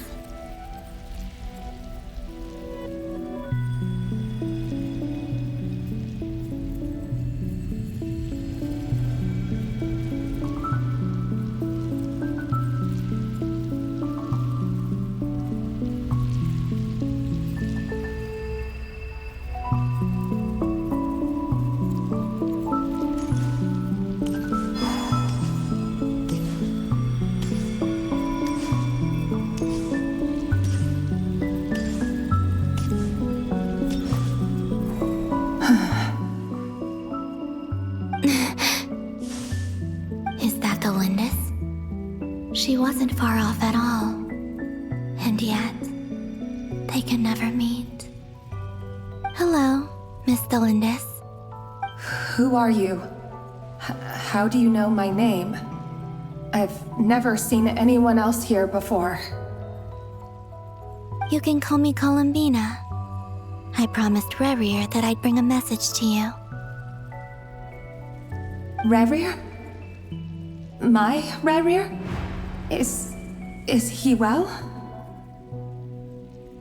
He's doing better than he was. Better than he was, huh? Sounds like he's had a pretty rough time. Others have had a rough time on his account too. In many cases, their time ran out because of him. And I'm not just talking about the children of the Crimson Moon. So, things got worse before they got better. Could you tell me what happened, Miss Columbina? Are you sure you wish to know? Yes. This is my opportunity to learn the truth. No matter how hard it is to hear, I have to know. I admire your courage.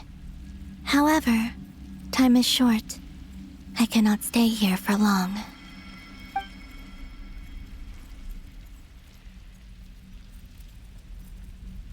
Rerir had seeds of hatred in his heart, and many people nursed them for their own ends. On some level, everything he did was to try and find a way to see you again. But in the end, he came to regret his mistakes. He wanted to apologize for hiding his past from you. Beyond that, he did not say specifically what it was he wished to convey to you, but I'm sure that you've always been on his mind. You are what has kept him going over all these years.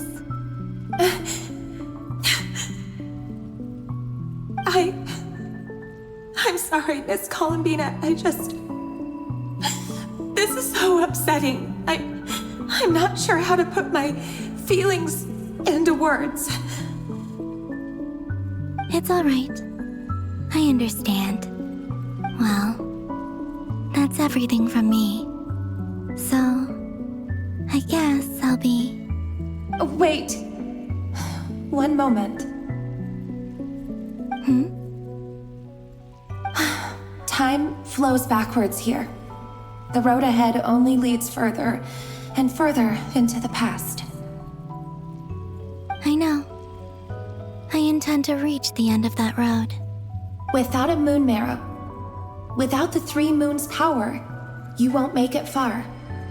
Wait, unless... Are you one of the moon goddesses? You could say that. I see. I often think to myself, if life is like a train ride, why haven't I reached the terminus? Where am I even going? And it's not just me, it's this whole place. Wherever it is, it seems like it's existed forever. It's such a mystery. Where is it going?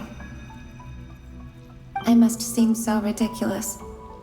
I can't answer these basic questions, and yet I jumped right in here without hesitating, only to be torn apart the moment I entered by powerful energy currents. Only my soul remains now. Thinking back, I was suddenly overcome with fear and terror in that moment. Perhaps I too became bewitched by the abyss. I may have been the leverage it needed to control Rerir. I used to be a researcher at the Universitas Magistrorum in Conria, researching the iridescent moon's marrow. Eventually, I came to the conclusion that time in here flows in reverse.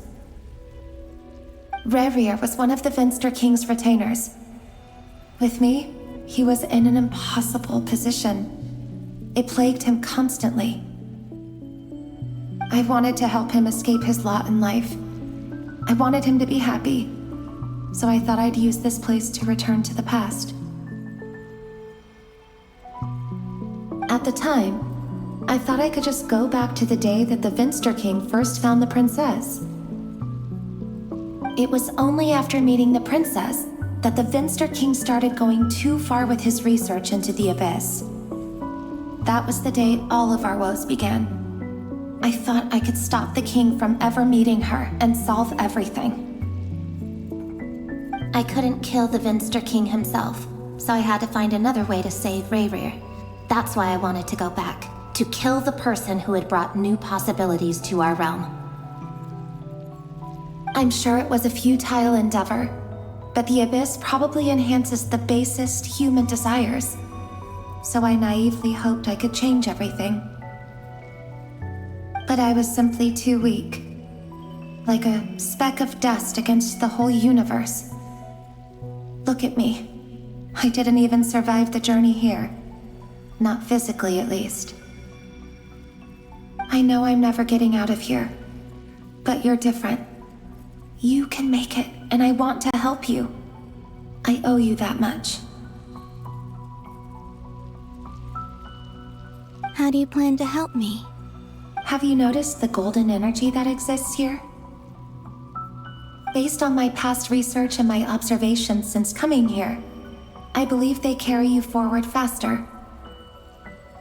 I can share what I've learned and help you understand the pattern in which this energy appears.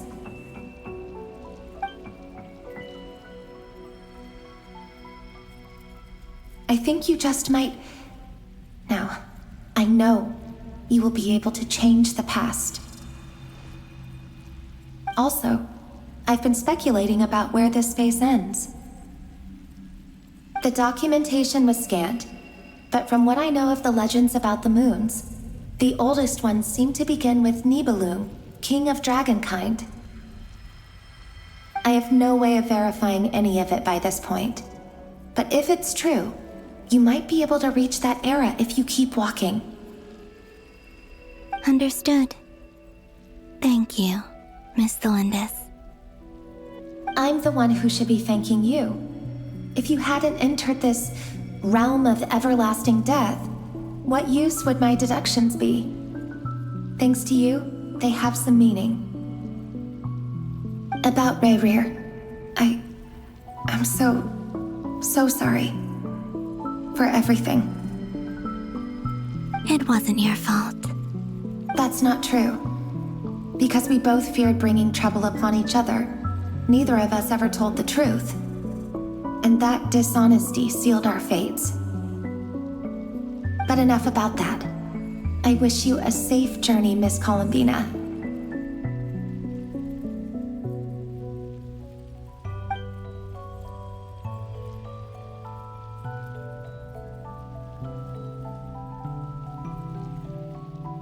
And may the outside world never have to experience pain like this again. Rayrir, you're there, aren't you? I cannot see you, because you exist in the future. I expect we'll be trapped in this prison of space-time for all eternity. But please, gaze upon the past, and then sit for a while. Let's find a place to sit down together, just like we did when we first met.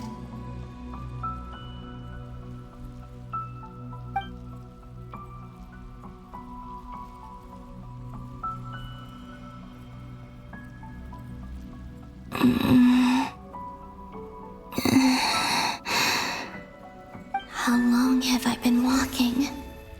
How much further till I reach the end? Is there even an end to be found? Everything's getting blurry.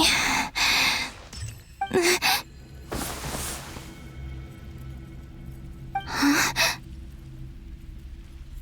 Are you all right, little sister? Have you come from the distant future?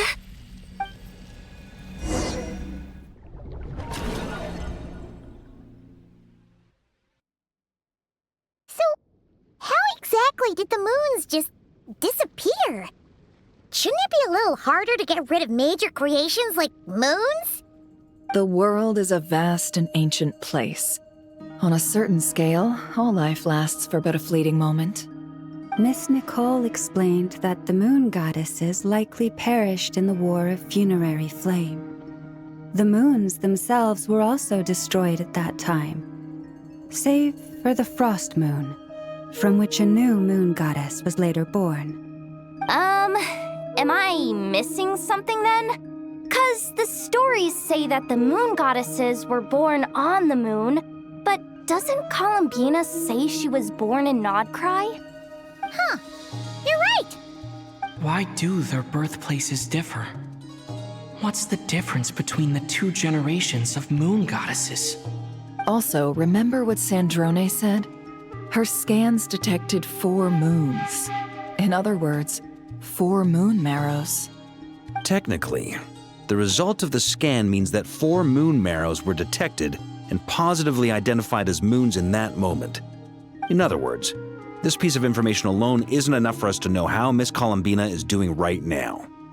Yep, we have no way of staying up to date on whether she's dead or alive.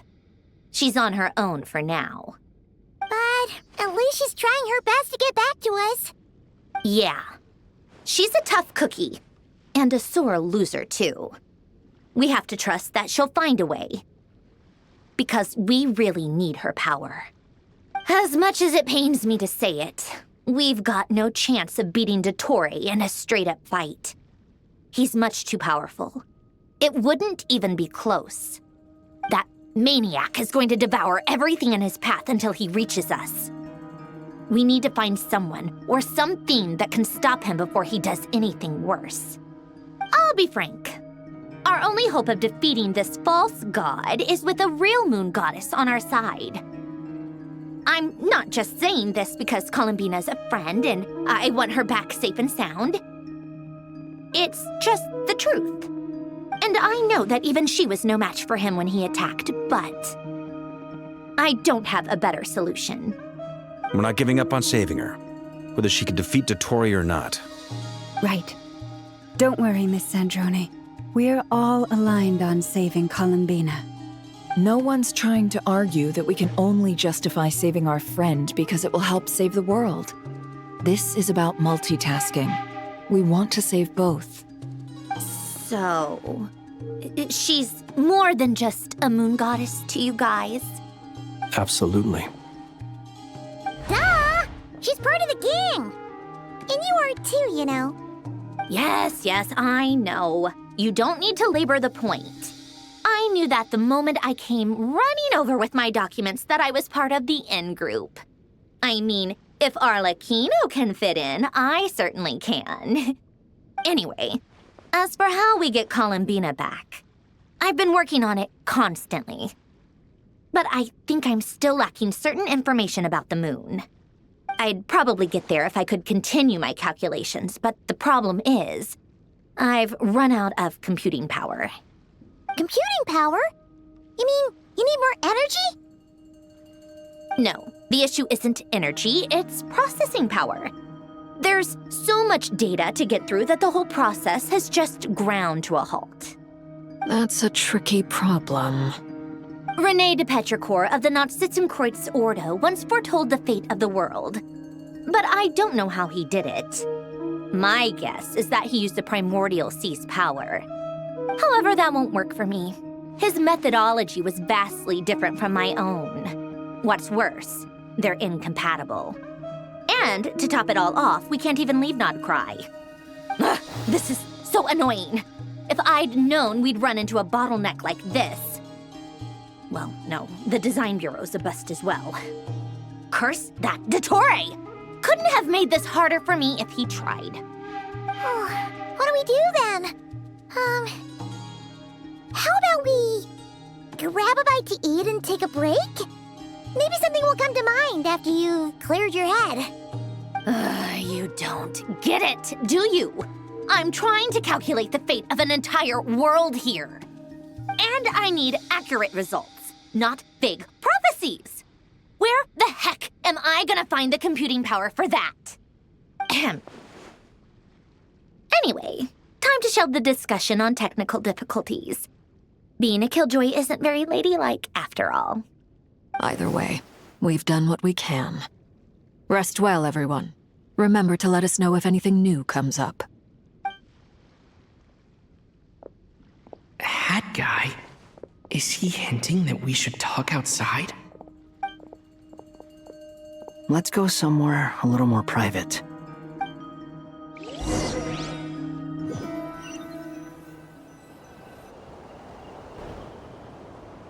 You know that Dory went back to Sumeru, right?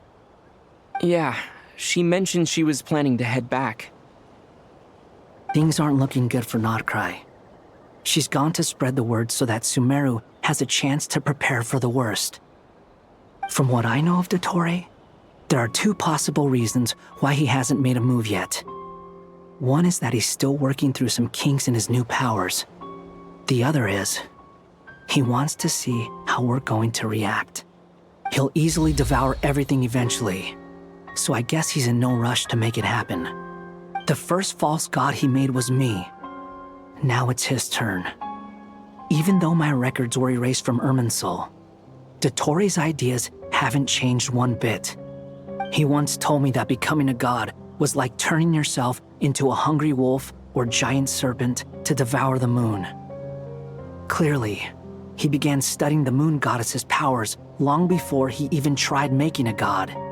He's always wanted to get his greedy hands on divine authority one way or another. And in the end, he devoured the moon where I failed. In the desert of Sumeru, there is a chessboard built by King Deshret, also known as Al-Ahmar.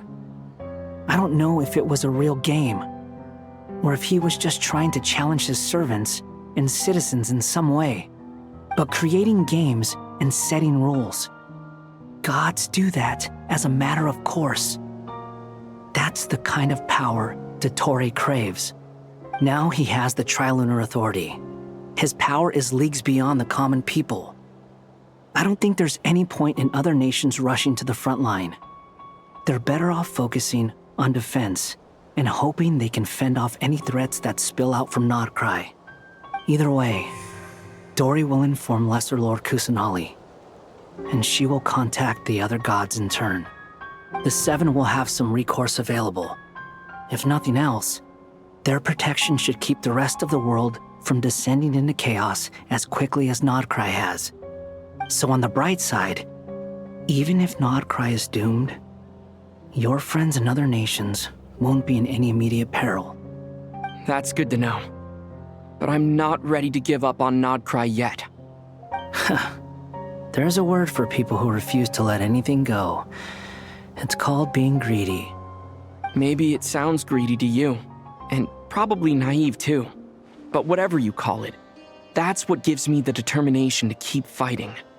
Battles are fleeting, but the will to fight is a long-term commitment. Give up for even a moment, and your resolve will shatter. Why do you always feel the need to do the right thing? No one is born to be a savior. I mean, who's gonna criticize you if you fail or give up? Don't take this the wrong way, but Dottore said something similar to me. I guess the Fatui attracts people who don't believe in saviors. Not necessarily. It's less about belief for me. I just want to know how determined you really are. After all, I don't owe anything to anyone else here. Only you. You look kinda worried. If your arch-nemesis was about to achieve their ultimate goal, I think you might feel a little worried too. That's true. Dottore is about to become an omniscient, omnipotent deity. That's gotta be a bitter pill to swallow. Still, you're calmer than I expected. Obviously. I have to admit that my past self was a reckless fool who misunderstood not only the point of revenge, but how to achieve it. And as much as I want my vengeance, I know I'm not gonna get it by acting alone. If the world's taught me anything, it's to think before I act. Too bad it never taught me any other virtues, though. So, I am going to destroy Dottore, no matter what it takes. So, what's your plan? I'll get to that. First, tell me, what do you think of Sandrone? Just like Paimon said, she's a friend, part of the gang. How much do you trust her? This is a serious question. Think carefully before you answer. Although she's with the Fatui, she has her own values, and she's helped us a lot. If nothing else, she's clearly going the extra mile for Columbina. I see no reason not to trust her. If you say so. In that case, the three of us need to talk.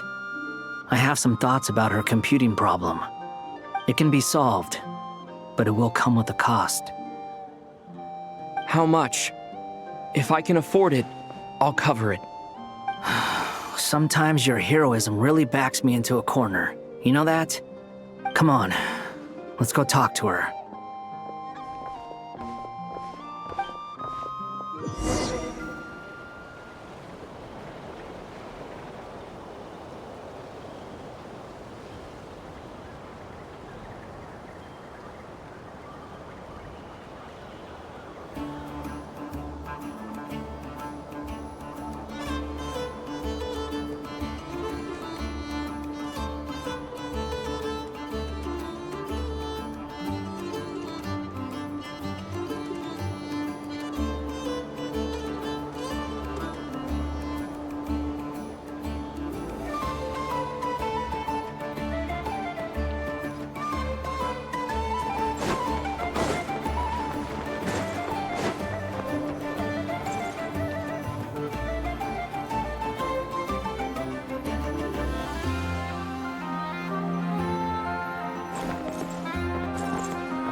Miss Androne, Traveler.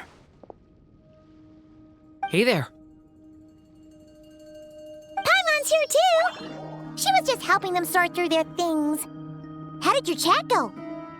That was fast. The call only just ended.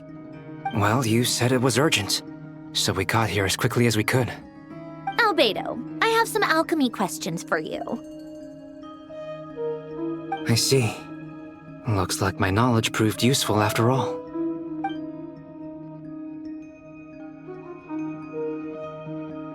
If I might ask, what is the end goal for the modified formula you'll be using? I needed to predict the future of the entire world. But I've run into some teething issues since trying to implement Renee's theory of the 4 Orthants. I see. I'll have a look at it. Still, computing power is the real issue here. How do you plan to solve it? About that, it's been sorted. Oh, with the Traveler's help?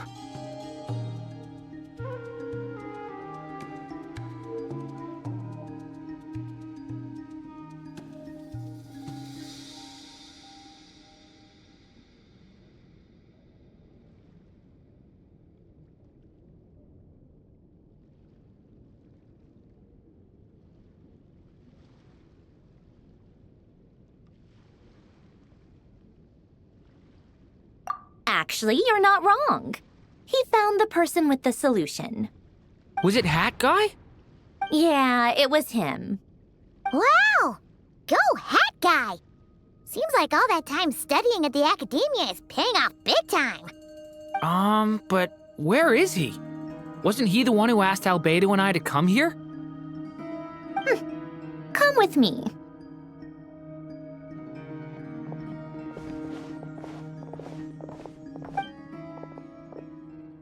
Hat Guy? What's happened to him? Hat Guy! Can you hear us? No response. I guess he's in hibernation. Hat Guy mentioned that he was a puppet. It seems that his functions are currently shut down. I presume this has something to do with the solution to your computing problem. That's right. He and the Traveler came to see me. Wait, what? You have a solution? Would you calm down? Why do you always react so hysterically to everything? Excuse me? How would you know? You shouldn't be so quick to judge complete strangers. It's very bad manners. Oh, please. It doesn't take that long to figure out that you have a temper. Where does a mere student get that kind of confidence? I've actually published more papers than you. Not that status counts for much. Even Paimon's applied for academia admission. Huh? Are you serious? See? This is why I can't be bothered to explain myself. She recognizes no one's skills but her own. Okay, fine. I'll hear you out. So, tell me, how do you propose to solve my computing power problem? This world itself is constantly processing all kinds of information. If it's the world's future you're trying to calculate, you need a processing device that's designed to cope with that volume. Easier said than done. Only Irminsul can handle that kind of... Wait, is that what you're suggesting? But surely we can't just plug my formula directly into the ley lines. You should be able to tell that I'm not human, right? Yeah, I noticed. The technology, though, seems pretty ancient. Very different from Fontaine's. It's a completely different system. Conrian, to be precise. I'm what they would have called a puppet. Puppets need an energy source and processing power. The artisans who built them sought out the materials most suited for that purpose. You? Do you mean... The Traveler and I have talked it over. He's willing to vouch for you. So, I'll allow you to borrow my core for your calculations. It was built using wood from a silver-white tree, which makes it a small part of Irminsul. Conrian technology and Irminsul wood. Who in the world could have built you? Are you sure about this? A puppet without its core will cease functioning completely. And if it's left in that state for too long, it might not recover. You could die if you do this. You do realize that, don't you? I can put two and two together, yes. No need to rub it in.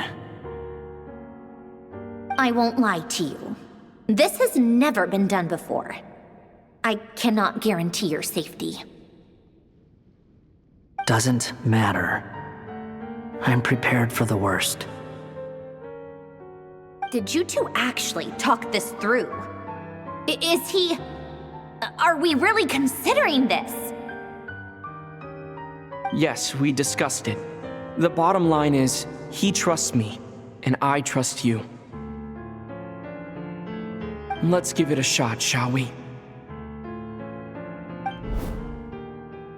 Honestly, I have no clue where this kid even came from. But for whatever reason, he lent me his core to use in my formula. I'm very close to finishing my calculations now, and the core is currently in use. So I'm sorry, but I can only show you a sketch right now. This is what the core looks like. A silver-white branch. It certainly matches the legends told about Irminsul. Is Hat Guy gonna be okay? He's not gonna die, right? Right? In theory, he should be fine. As long as we put his core back in time. Beyond that, all I can say is that I'll try my best to avoid risk and make sure the core doesn't sustain any damage. I think I know why you called us here now. Someone needs to watch over his body and make sure it's protected until the process completes. Correct. He said that the only ones he trusts here are you two, and the Traveler. And the Traveler will have other work to do.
He will have our undivided attention. Aw, hat guy.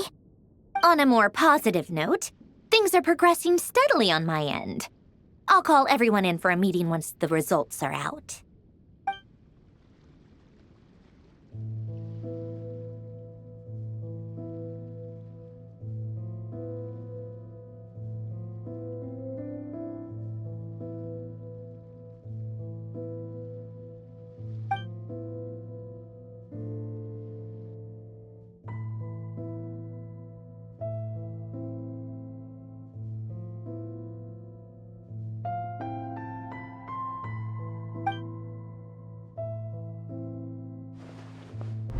The worst case scenario with the core removal is either a system reset or a total loss of function. But I'm not afraid. A quiet death should have been my fate long ago. A core is completely different from a heart. It's like another vital organ entirely. I never believed it could be a true replacement for what I sought, but in the end, it turns out the core was more useful to me. Pretty funny when you think about it. It's like the punchline of my entire life. Do you think there's any difference between a puppet and a human? If not, then this would just be another samsara. I have already experienced both a past life and a next life. Part of me wonders whether I'm only capable of making this decision because I've become a real human. What's with that expression? Isn't this a good thing? Sandrone will succeed, won't she? She has to. She will. We all have to persevere until this is over. That's right. And I'll protect you all until a moment of victory arrives.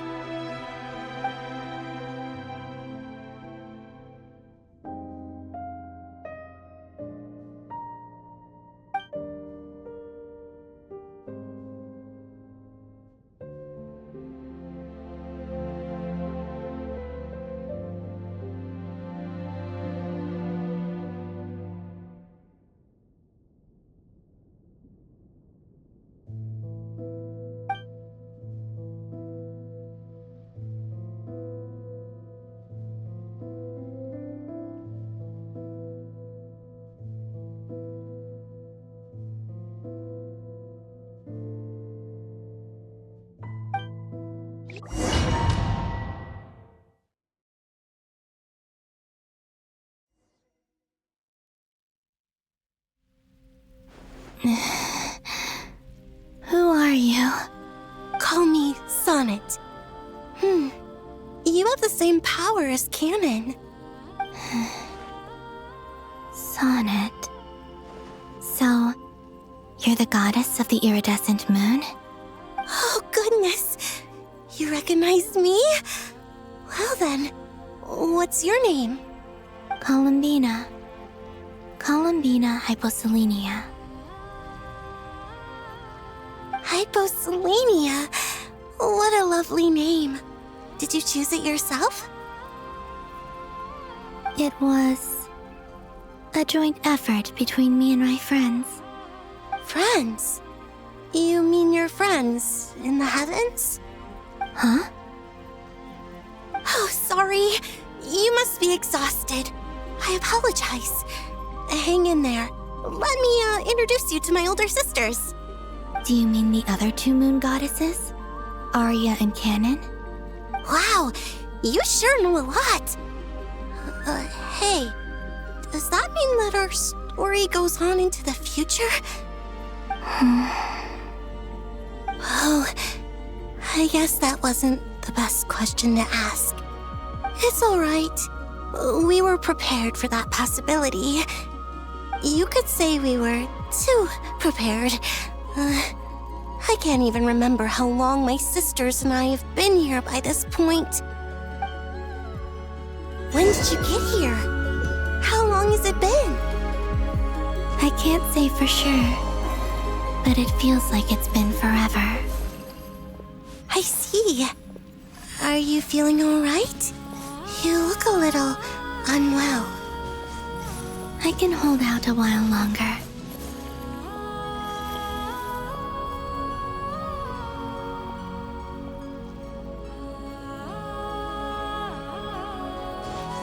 We don't have far to go.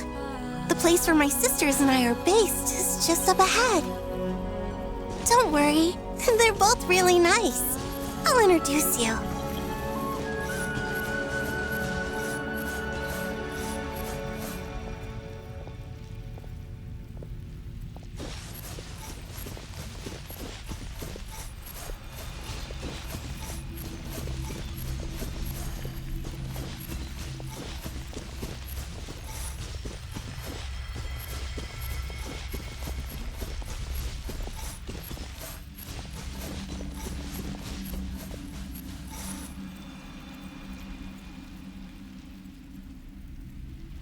Sisters! I'm back!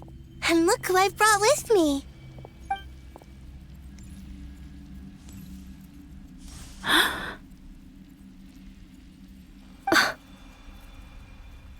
It's our lovely little sister, born in the far future. The pleasure is all mine.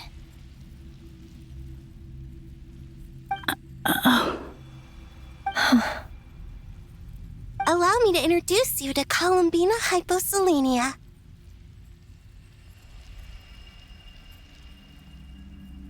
This is Arya, the goddess of the eternal moon. And this is Canon, goddess of the frost moon. Canon, don't you think Hyposelenia's power is similar to yours? Hello, Columbina. I apologize for our startled reaction just now. And please, forgive our little sister if she's been annoying you. She tends to talk a lot. It's fine. You seem shy. Don't worry, Columbina Hyposelenia. No one can hurt you here. Could you tell me where here is? Please. I must know.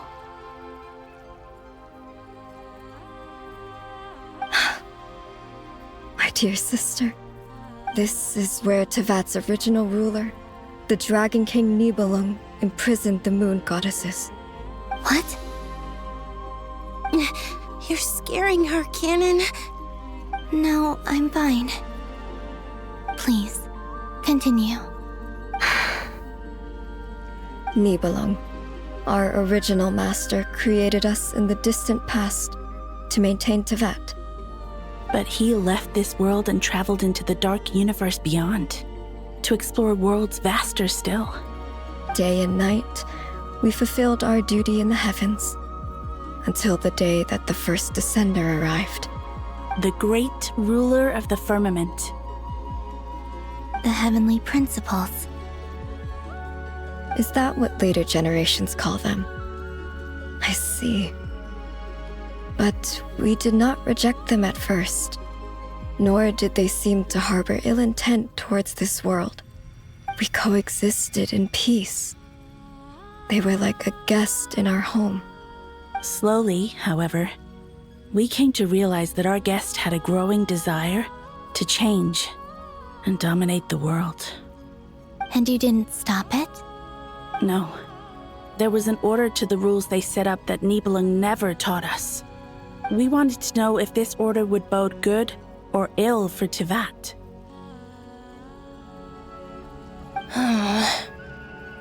All right. Canon and I wanted to know. Sonnet was against it from the outset.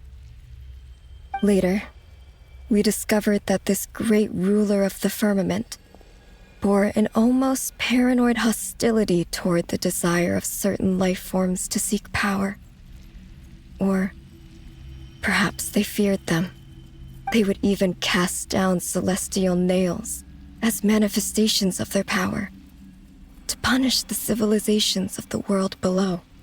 Only this was far beyond mere punishment. Right. Their rules brought order, but the price people paid for merely testing the limits of those rules was far too great. I did everything in my power to help the punished escape catastrophe, but still, too many lives were lost. The ancestors of the Frost Moon Scions were some of the ones you helped. But just when we had decided to take countermeasures, the Dragon King, Nibelung, returned. And so began the War of Funerary Flame. So, that's the name the world gave that war in the future. Well, who won in the end? As far as I know, the Heavenly Principles won, although it came at a great cost.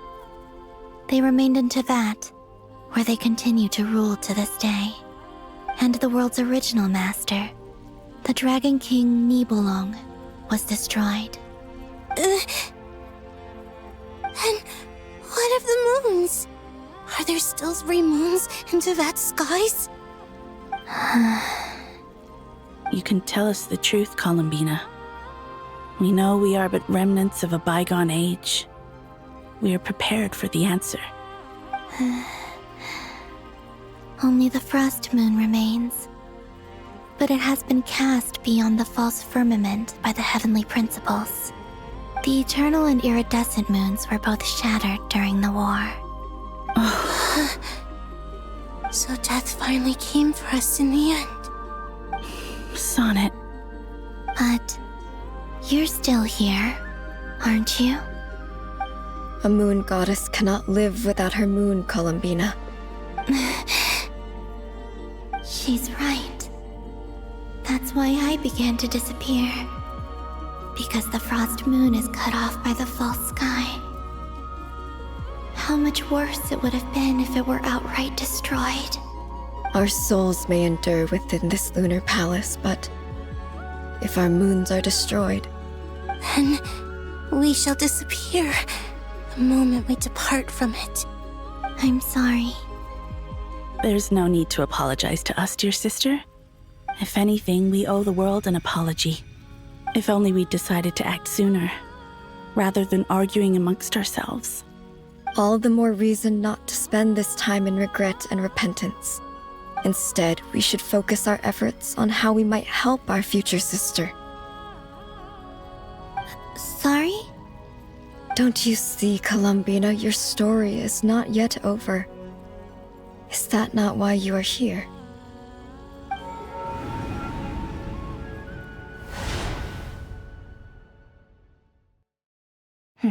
It's done. Initiate numerological array. Continue running primary process. Calculate the world's fate through extrapolation. And identify nodes of potential change. Secondary process, scan for moons. Still 4. The number of moon marrows hasn't changed. Wait, let me think. Is it possible that there's something I've been misunderstanding about the moons all along? Variables. Variables in the world. I know where potential variables within the world come from. So what about the moons? Are there any variables there? Like their life or death, for instance. What if being alive or dead makes no difference to a moon? But that's so strange. Even immortal gods can die. Why would the moons alone be? Wait! I've got it! If alive or dead is considered a variable, we might have had this wrong the whole time. No one ever said that a moon marrow equals a living moon. We just made that assumption ourselves. Initiate secondary process. Scan again. This time filtering out interfering perimeter, moon marrow. I don't care if they're natural or artificial. Get them out of my search results! Why? It says 3 moons still exist in Teyvat, even after excluding the moon marrows. But we know for a fact that 2 of them are dead. Redo the scan. Narrow the results to living moons and real moons. No, scrap that. Narrow it down to moons that have lunar authority and remain alive. Why? Why is it still 3? What is this, Columbina? Has the world lied to us? Or are you the one pulling the wool over our eyes?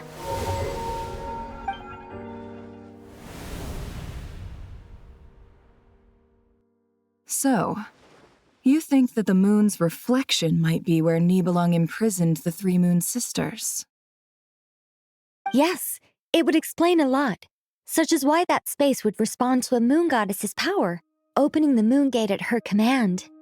It would also explain why Miss Columbina has been unable to leave, and why time flows in reverse there. In the messages she sent, Columbina promised us she'd find a way to return, but we have no way of knowing how, when, or where this might happen. The fact that she still has yet to reappear in this world indicates that returning from that place is no easy feat. We cannot afford to simply wait for her. So you're saying, if she could return by her own power alone, she would have done so long ago? Yes, she certainly wouldn't leave it to this late stage when it's so touch and go. I've been giving this some thought, and I've come to believe that Luana's Har might be an anchor that she left behind, as a sort of future waypoint. This could also explain why Luana's Har is always by the Traveler's side. Sounds like a plausible theory. If that's the case, there must be some criteria we need to fulfill to allow Columbina to return to the present. The question is, what could they be?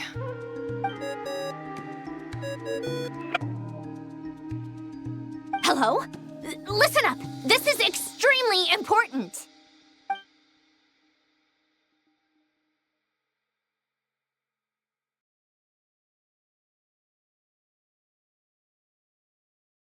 Not only is Columbina alive, but she may well exist in a form unimaginable to us. I'm still unclear on the details, but she's done something truly inconceivable in the past.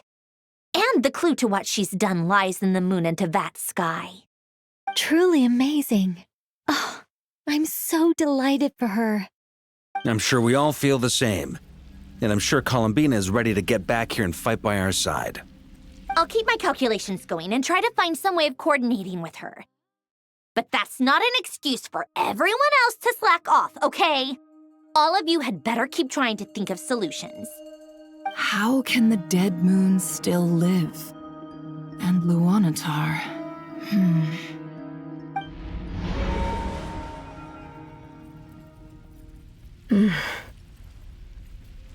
It's hard to believe that's what will happen in the distant future. Our authority is linked to the most fundamental rules of Tevat. I suppose it's no wonder that many would covet that power. I didn't realize that when you said friends, you meant people who live down in Tevat. That's so lovely. I always wanted to go down there and have some fun. Have you ever tried leaving this prison? Of course. Between us, we've tried everything. But no matter where we go, this space will eventually bring us back here. It's like the center of a whirlpool. Everything ultimately converges here, at the moment when Nibelung imprisoned us. In that case, have you tried using any of those pathways that connect this space to the real world? Sorry? What are those? They're passages through which you can make small-scale changes to reality by using Kuvaki. Or am I the only one who can use those passages? Because part of my soul remains in reality. Kuvaki. What is that? You don't know?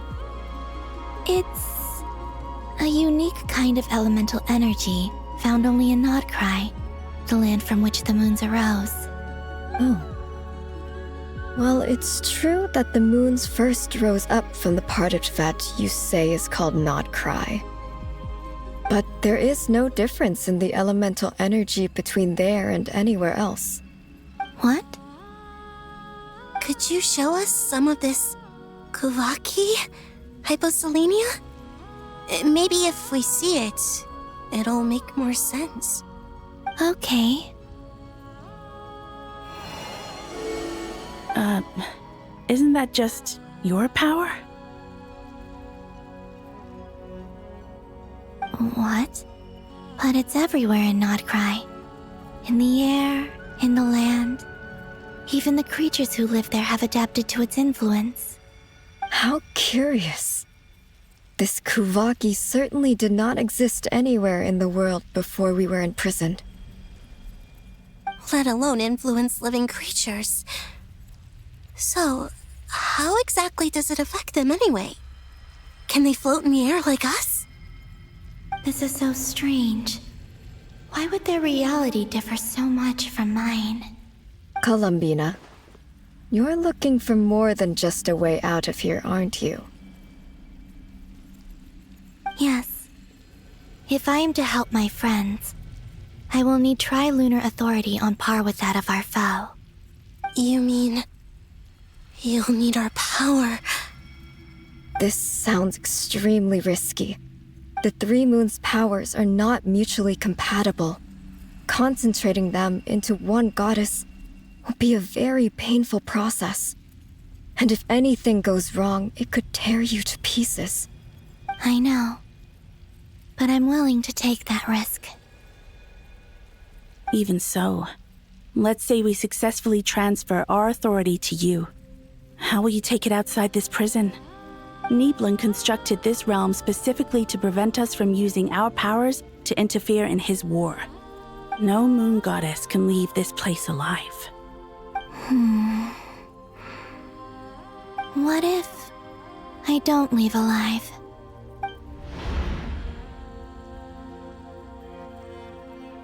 Where do we even start? How are we supposed to figure out what we're meant to do to help Columbina?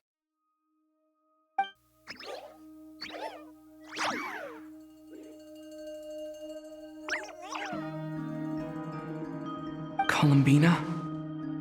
What do you need from us? If she really got to the beginning of time in there, how do you think she'd leave us a message?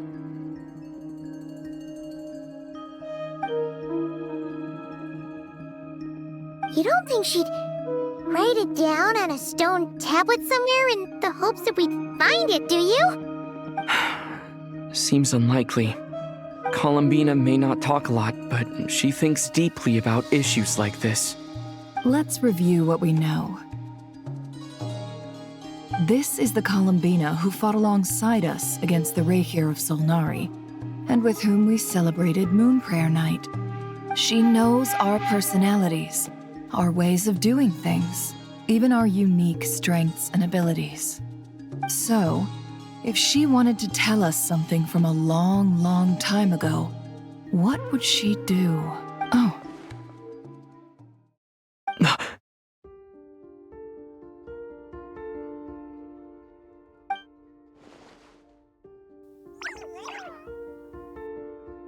Traveler, you once said that those golden ripples also appeared when Luanatar was born.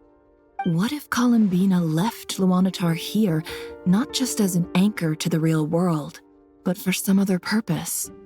If she is part of Columbina, and Columbina knows that I can see past events through her... Oh yeah! Like when you peeked into Rarer's past through his heart! Nefer, wait! If you're right about this, and you can really see past events through Luanatar, your eyes, they'll... Oh, I know. Looking at Rerir's past in Conria was already enough of a strain on my eyes. Looking this far back into the past, it'll surely blind me. But it's our only chance. This is the only way. Boss. We spoke about this once, a long time ago. Do you remember what I said, Yehoda? The day I lose my sight, the Curatorium of Secrets will be yours to run. But... What's wrong? I'd be overjoyed if I were you. This day's come a lot earlier than either of us expected. I need to know you'll honor our agreement, Yehoda. Promise me. Yes, Boss Neff. I promise. Are you sure you don't want some time to think this through? What is there to think through? I should have gone blind after our battle with Rerir. Frankly, it's almost criminal that I got away with it for this long. Then at least let me take some precautions on your behalf. And if you really do lose your sight, I'll visit your office every day and make sure you're well looked after. Oh, please, anything but that. I was actually ready to go through with this. Are you trying to scare me into backing out? As if I could ever scare you. I'll assume you're just joking to calm your nerves. All right, enough chit-chat. Let's do this.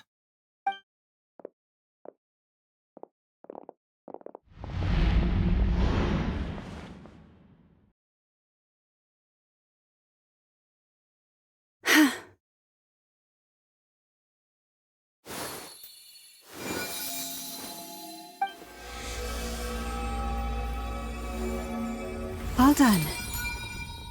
Good. Now give me some space.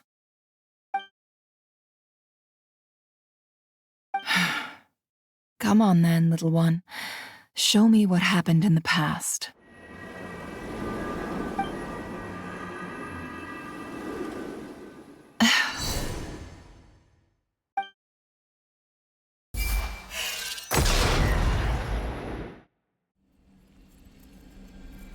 Between the Tri-Lunar Authority, Kuvaki, and the soul-surviving moon, the Frost Moon, I think I might know how to get back. But I will need my sister's help. Time to go talk it over with them.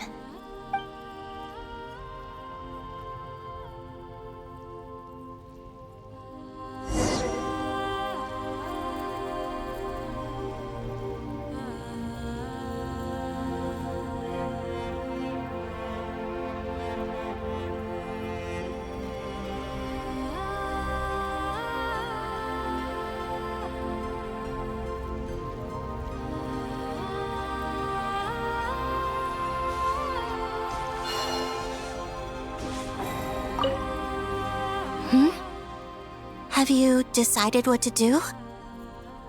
I hope it's not too dangerous. You really scared me when you said that thing about not leaving here alive.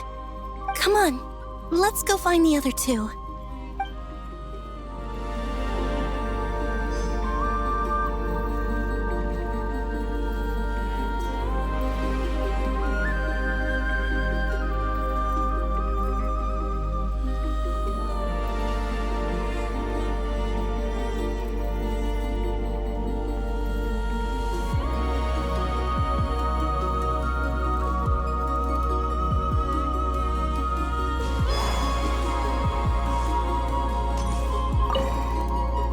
Seems you have reached a decision. I'm all ears. What do you propose?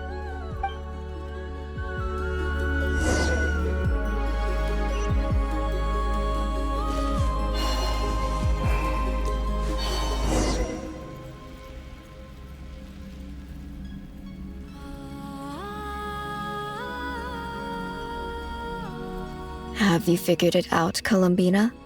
Tell us. How do you plan to leave this place? I intend to die here, in this moment, and then be reborn in the future with the help of my friends. What? What are you saying? How can the dead be reborn? And how will you inform these future friends of your plans? You can't exactly leave oracles. Nothing can escape this place. Not a single ray of moonlight. And even if you found a way, what if they never find the message you left for them? You'll...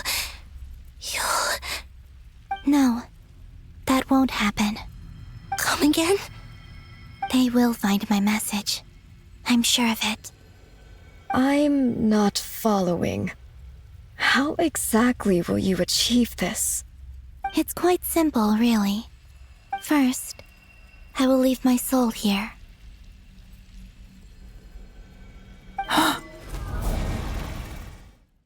I see it. Your soul? You mean your divinity? Yes. I once left a portion of my soul in the future. One so small that this prison barely noticed anything. In this very moment, she can resonate with my soul across time. When the time comes, I believe that she can serve as an anchor to pull my soul from here back to the future reality. Just as gravity connects the world to the moon. Exactly. In the future, where I came from, the moon has been cast beyond the false sky, but I can still feel that it is there. In a similar way, I can feel a connection to the soul fragment I left behind even now. My friends can use it to detect my presence. But how do you just leave your soul here? Is that even possible? On my way here, I met an ordinary mortal who entered this place long before I did. Her body is long gone, but her soul remains. And before that, I encountered an old enemy whose entire soul survives here intact, while the power that once corrupted his body has faded away. So, perhaps this space is specifically designed to imprison divinity and authority, but not the physical body. Still, even if your body can escape, would it not just be a lifeless husk without the soul inside? Wait, is that what you meant when you said you wouldn't leave alive? Yes. I shall turn my body into moonlight and pour it over Nodcry. That power shall protect the land and quietly blend into it, awaiting my soul's return in the future. However, I cannot do this on my strength alone. I would need your help to do this, so I'm humbly asking for your assistance. Oh, dear sister, you need not be so formal. As I said before, we are but remnants of a bygone age. You, on the other hand, were born alone in that distant future, and you have walked a long and lonesome road since then. How could I bear to let your story end here in this dungeon? Don't forget, we are your sisters, your family.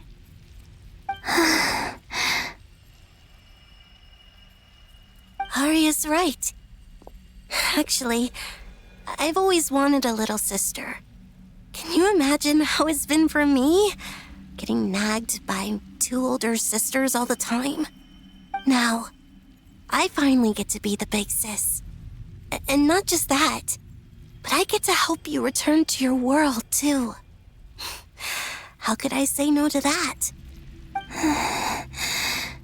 Sonnet. Canon?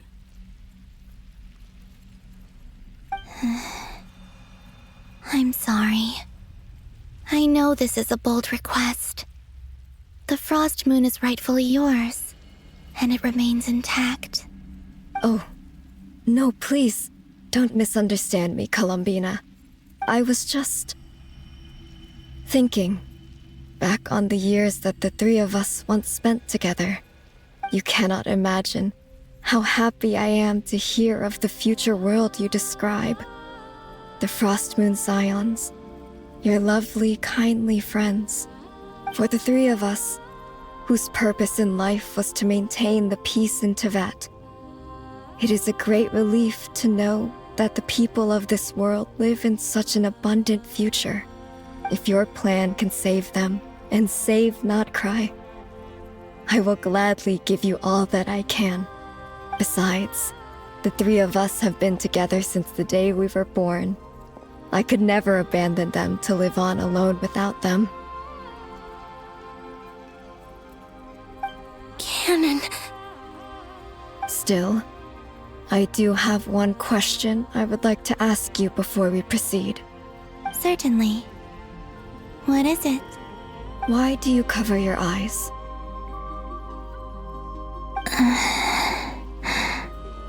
Yeah, I was curious about that too. But it seemed personal, so I didn't want to intrude.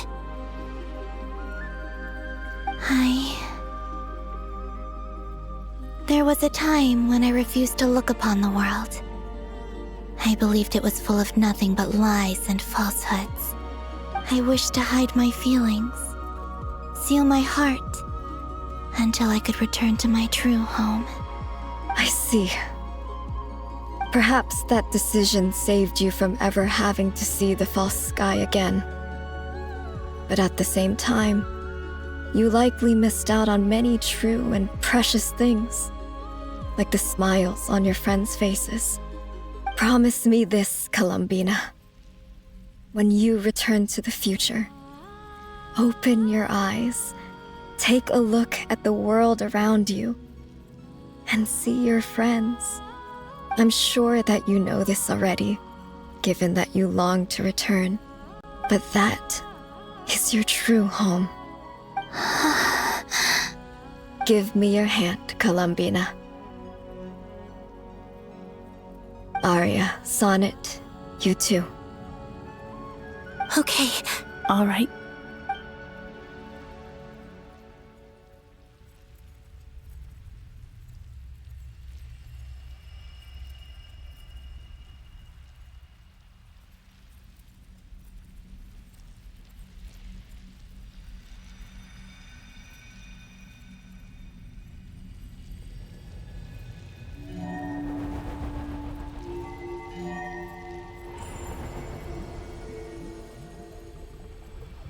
We once were the songs sung for eternity, but now it is you who must continue to sing. We once were the tides in the great river of time, but now we subside, and you arise. We were the messengers of madness and inspiration, but now the lies have faded, and your truth must endure. We are souls awaiting the sun.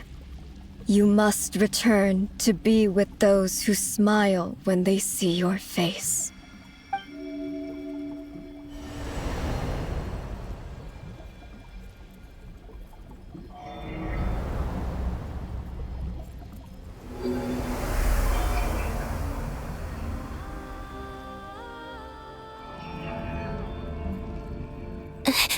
Is it done? Yes. We have transferred the authority over all 3 moons to Columbina Hyposelenia. From this moment on, she is the Tri-Lune Goddess, the one and only moon goddess of this world.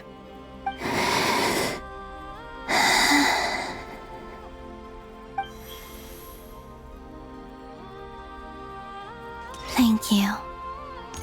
Thank you, my sisters.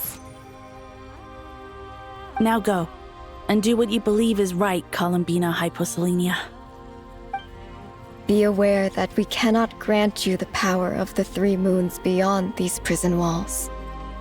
The conflict that arose over their remains following our disappearance will still take place. I understand. Sisters, oh, my body. It feels... Now that we have given up our power and authority, our bodies are merely mortal shells. This prison is dissolving them as we speak. It's okay, Sonnet. The end must come for every god, just as it does for every human. That's all this is. The final destination of our lives. Canon and I will be by your side the whole way. We have one final request, Columbina.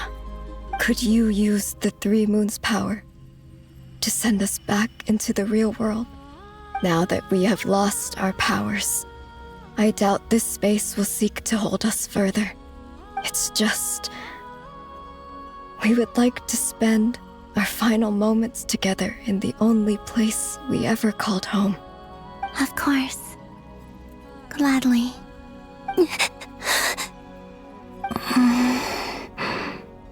Sonnet? Yes? Don't... I wish I could tell her not to give in to the abyss. Not to be afraid.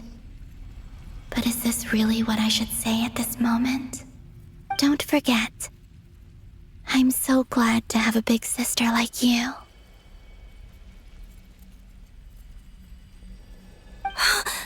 No, Hypo. Thank you. I'm okay. I'm not afraid. As long as my sisters are with me, I won't be afraid.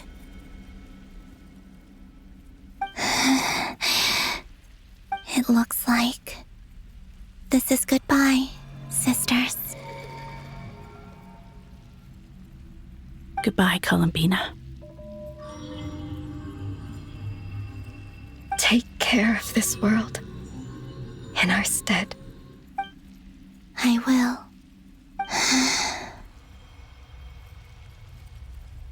And now, it's time for me to bid farewell to my body, too. May it become the moonlight that keeps Nodcry company through the long years ahead. So this is why Nodcry was not always home to Kuvaki. It only appeared after I poured my body out upon this land, and only this land. Kuvaki responds to me because it is me, my body, answering the call of my soul. And the golden energy I've encountered on my way here was, in fact, that very soul, which I am about to leave here to guide me. O power Trilune, eternal moonlight. I, Columbina Hyposelenia, lay aside my body.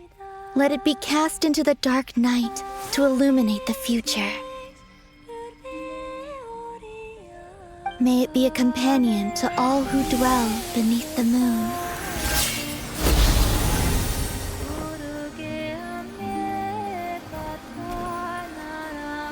Until the time comes for me to return home.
Were we even allowed to see that? Is anyone? Oh, can you still see? How many fingers am I holding up? I see 2 fingers, and a look of sheer terror on your face. Truly astounding, Miss Nefer. Your eyes have glimpsed the very ends of the world, and yet they remain as sharp as ever. Or is the credit for this miracle due to Miss Lauma?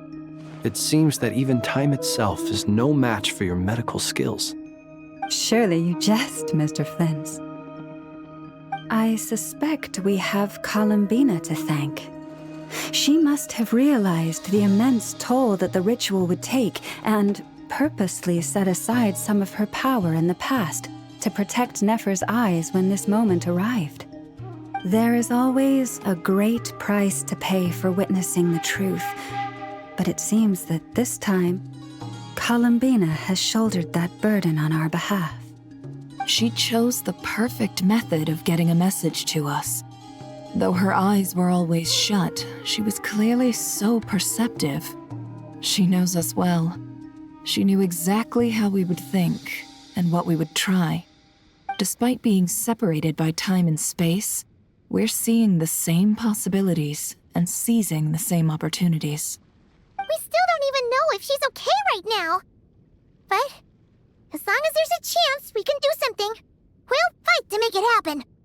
We'll get you back somehow, Columbina.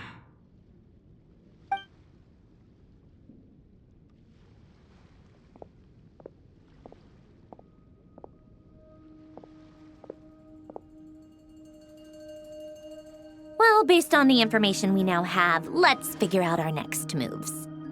Thanks to these gentlemen, we have a much clearer picture of the situation with Dottore. The civilian population has been moved to safety, so we no longer need to hold back. Miss Androne, how are the calculations going? So far, so good. I'll keep seeing how far I can push the system, though. Can't have Hatman being powered down for nothing. There's still a long road ahead. Where should we begin?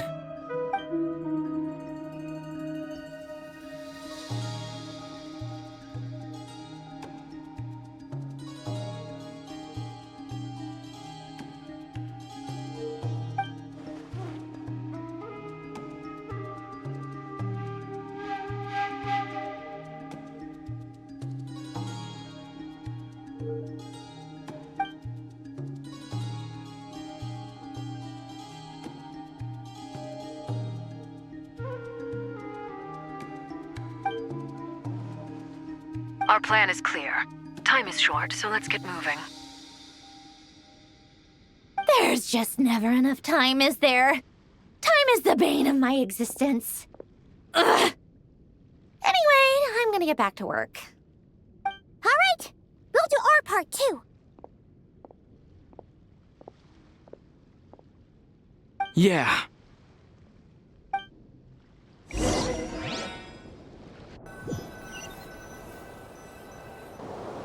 Albedo's theory says that elemental energy can dilute the light realm's power, but I'm no expert in building elemental defenses. Sounds like something out of the advanced elemental theory section of the library. Whew.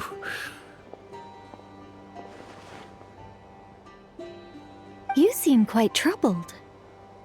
Well, yeah. I mean, who doesn't get a little flustered when they're completely out of their depth? You were the very picture of confidence back when you approached the Hexen Circle. Yeah, I could have been faking it through that whole meeting for all you know. Who's to say I'm not just a ball of nerves in a charming and gregarious package? Oh gosh, really? I'm so sorry, I had no idea. Well, you're all the braver for it. Still, I was much more in my comfort zone than I am here. At least in Mondstadt, you can cry for help from a cliff top and actually stand a chance of summoning Barbados himself. Things have never looked bleaker than they do now. If we don't pull this off, Tevat's doomed, isn't it? Oh, you think so? Actually, yes. Yes, it probably is. It's a shame. Don't put too much pressure on yourself. Tevat has faced annihilation many times in the past, but it also gave us you, didn't it? Hey, don't give me that. It's not like I'm anyone special. I disagree. Every human born in this world is special. We angels have always believed that. In that case, this humble human being has a big favor to ask of you. I thought you might say that. I'm sure Alice, in her great wisdom, sent you here precisely to help us in this difficult time, yes? Well, that has less to do with her wisdom and more to do with my power.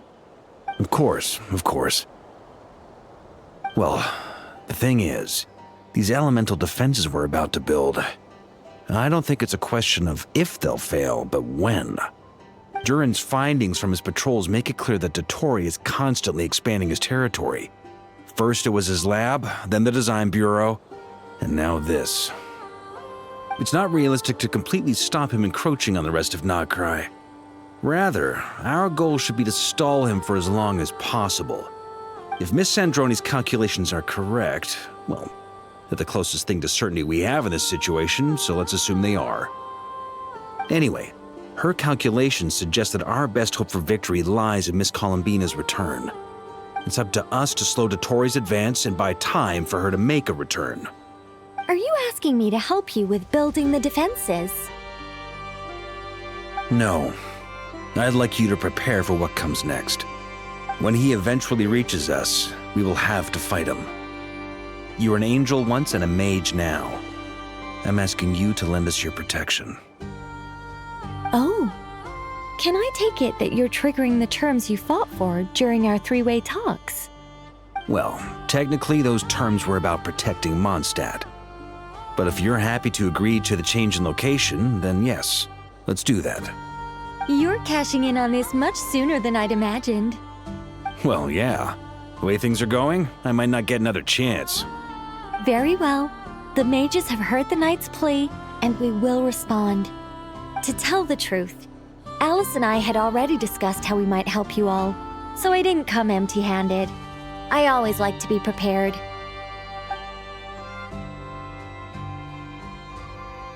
This is... wow. Yeah. This is great. Seriously, thank you. It's been many long years since I had a chance to dazzle humanity with a little divine intervention. To humbly serve as a reliable and responsible guide. Anyway, Knight of Boreas, please accept this gift in recognition of your great virtue. Go now. May the angel's blessing deliver you safely to your destination.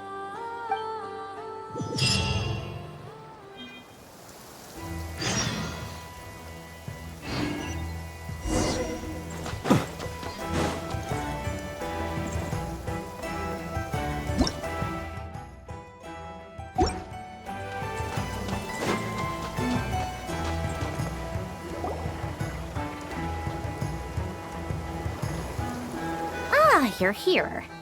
Sandrone! How are things going? Glad you asked. You two are about to become the first people to lay eyes upon my masterpiece.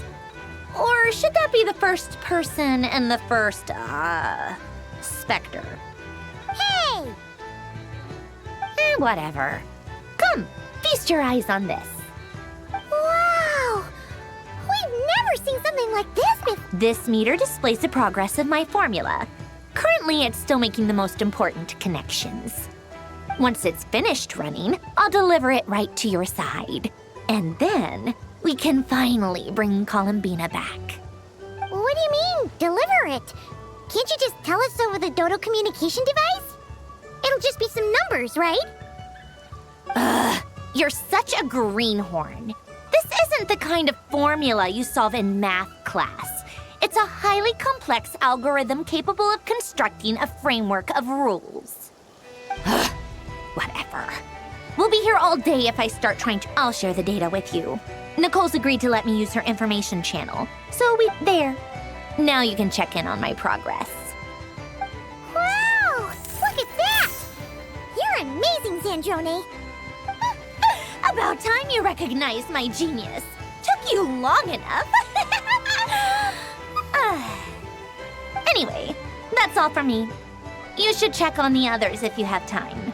Make sure we don't have any weak links in the chain. That might sound harsh to you, but close supervision is a common practice in a Fatui. Not looking to catch anyone out. I just care about everything going smoothly. That's all. I'm kinda stuck here while the formula's running, so I need you to be my second pair of eyes in the meantime.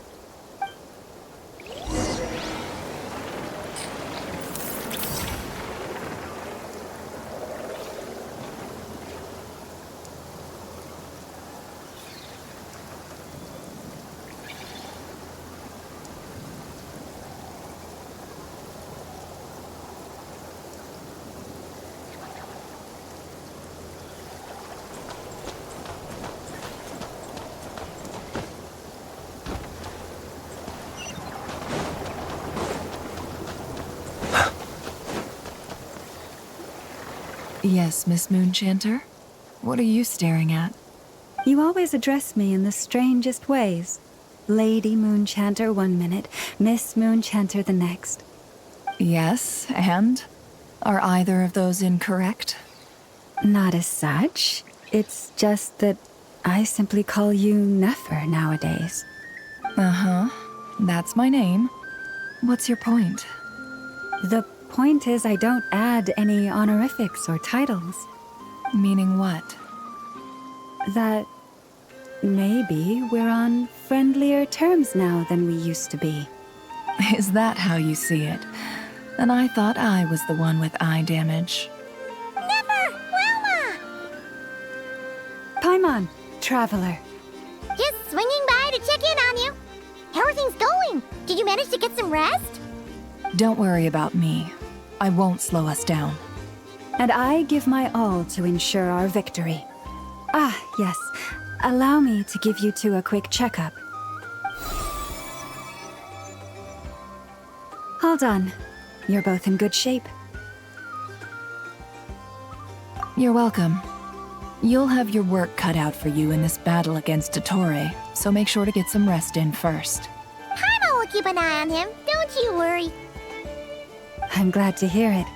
Take good care of yourself too, Paimon. Sure thing!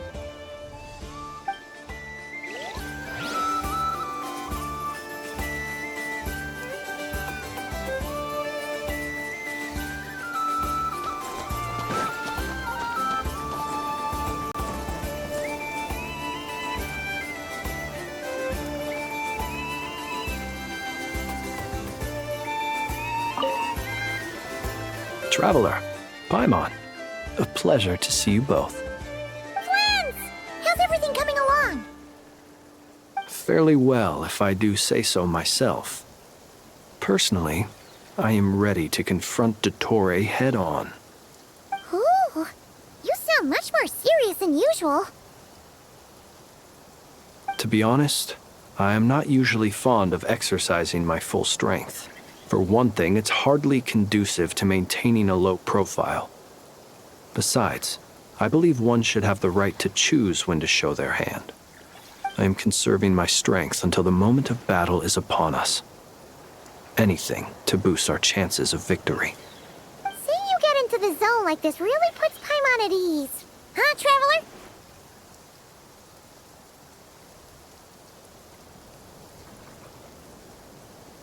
I consider it an honor to have your trust.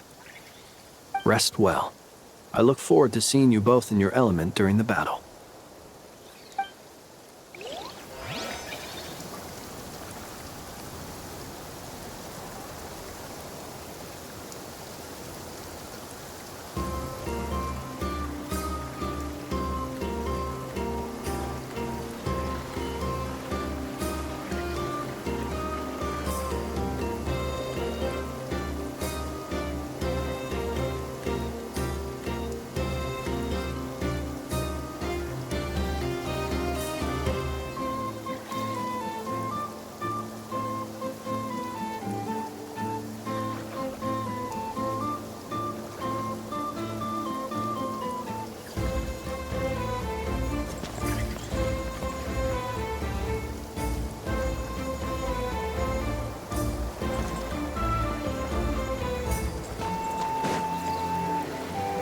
Thankfully, Miss Nicole has come to our aid. Nasha Town is now looking very well defended. Golden Flame. Yes, that's Nicole's power, all right. Based on the latest message from Grandmaster Varka, it sounds like they've reached an agreement. The situation should be more stable with her assistance. Everyone will have at least some degree of protection. Albedo! Durin! Hello there, you two. Are you well rested? That's good to hear. As per the plan, Albedo and I will be in charge of Nasha Town. As Dottore's energy field expands, it's creeping ever closer in that direction. But we will do our best to hold our position. We fought side by side many times before, and always with great success. I believe this time will be no different. So don't worry about us. Focus on fighting Dottore.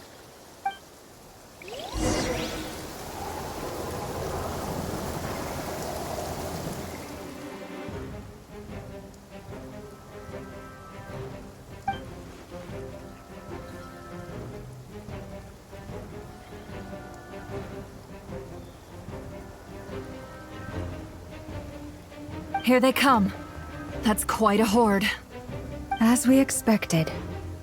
Get ready, everyone. Take your positions and prepare to engage.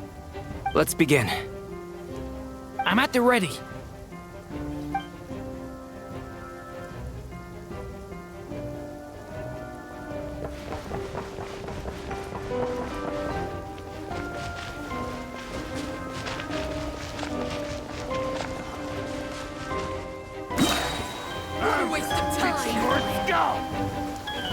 Wipe out! Big one! Beware the creatures of the night. Run while you still can! There's nowhere to hide! Do you fear the dark?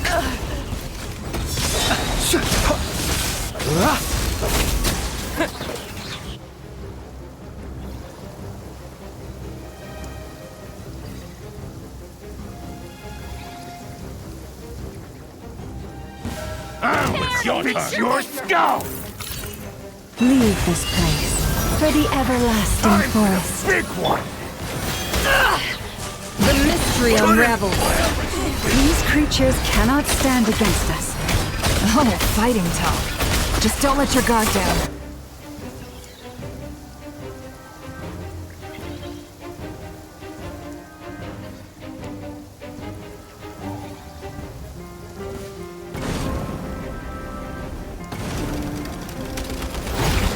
Burst forth! Feel this ancient power! Get back! Stay away from me!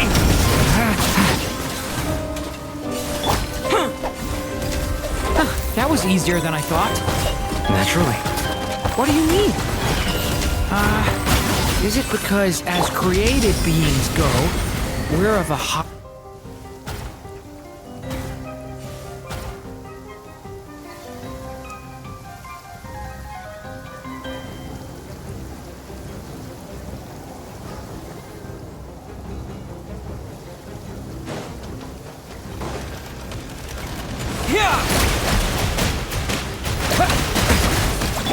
By the frost moon of old, lush as the moon. The deception ends here.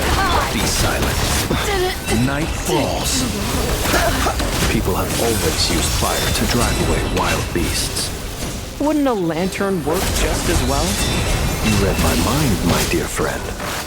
I was just about to say that. All right then, dear friend.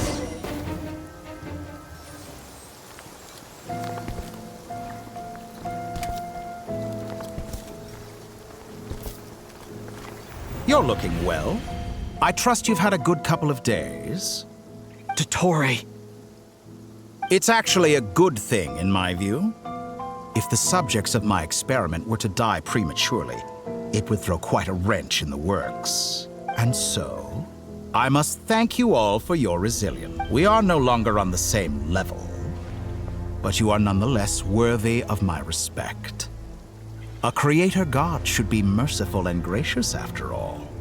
And in any case, it is only right that before I end your lives, the world is informed of the arrival of their new...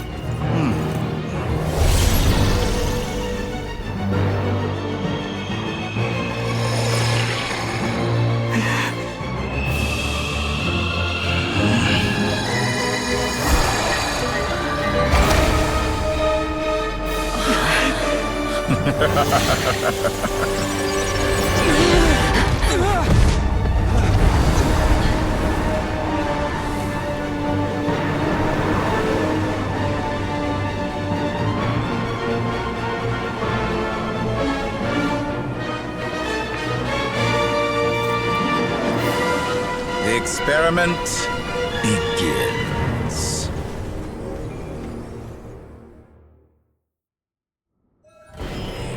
With the marrow of the three moons in my hand, behold the false moons fall!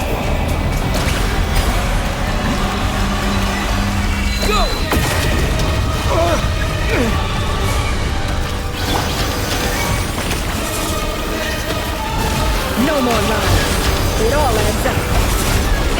to the truth.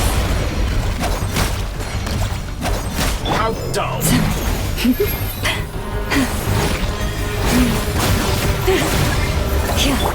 Observe. Close your eyes. Water jet! Water jet! Can't hide the truth. Tomato.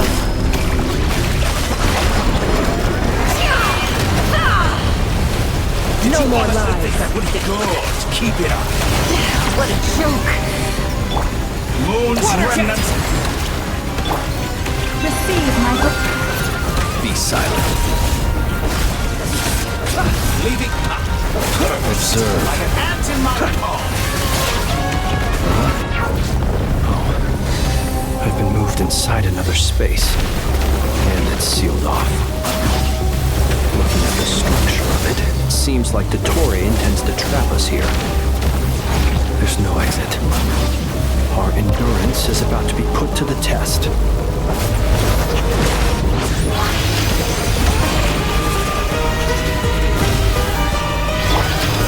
Where ancient is gone. Did you honestly think that would hit me? It all adds up. Excellent. It all falls to the truth. How can I the truth? You cannot face me. No more lies.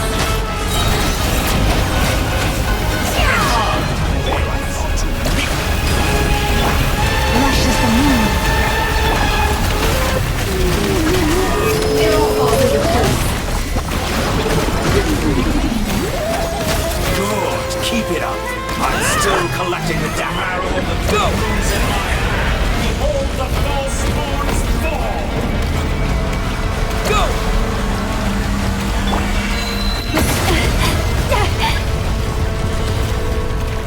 Tell me, where will you try scurrying off to next? Looks like Dottore has opted for a divide and conquer strategy. But we will not allow him to triumph. Now, I shall pray for our victory.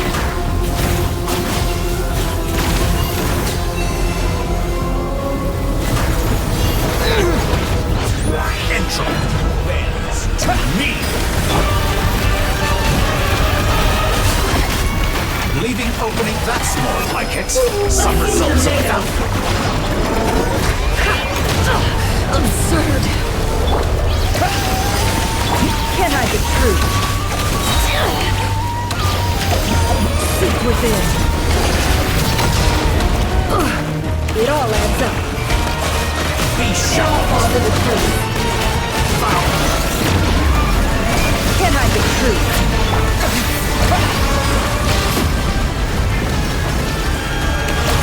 Moon's remnant. No more lies. Excellent. You barely managed to touch my level.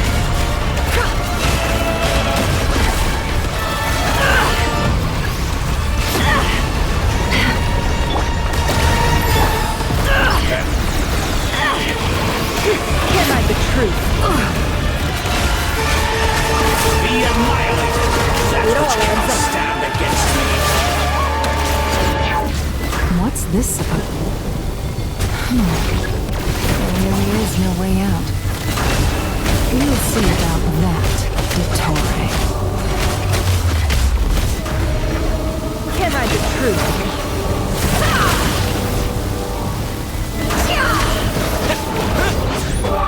I have not intended to take your tokens from you. How would you have a choice? Obey, and I can release them. An excellent deal, last week. Openings on virtuous.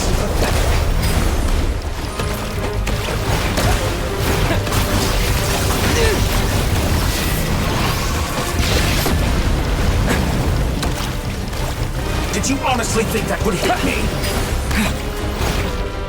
Go!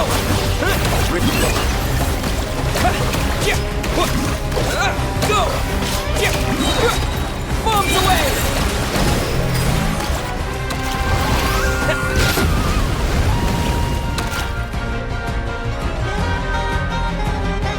I'm aware you've been working on some little tricks to surprise me with. but it appears that none of them have come to fruition. My guess would be that you're trying to bring Columbina back. But then, where is Sandrone? Or are you trying to buy time for her? I always found their friendship to be a curious phenomenon. Two highly incongruent personalities, and yet they share a deep connection. Speaking of Columbina, I once saw her as like a younger sister. We got along quite amicably while she was with the Fatui. But then one day she suddenly decided she would refuse to take part in any further experiments. To this day, I truly don't understand what I could have done to upset her so much.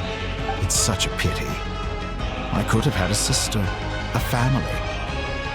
But alas, she grew to dislike me. You're not fit to be family to her. That I can't deny. So many people, all obsessed with playing out the same tired old dramas. This world is rotten to the core. And then there's you. You had every opportunity to reach the right conclusion. The thought of killing you off like this? But I maintain that I approached you in good faith, so I will offer you another chance. Will you work with me? You have until I count to 10 to make 1, 2, 3. Not in a million years.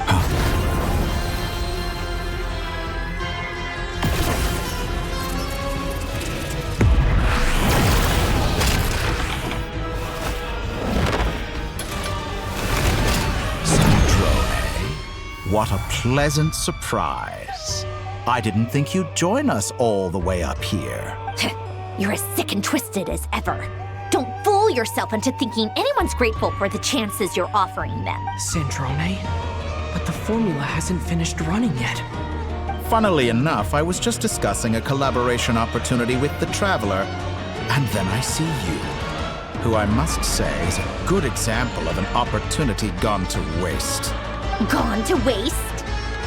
I said that everyone would get one chance, and you've used yours to march right back into the lion's den. So yes, it's an utterly wasted opportunity.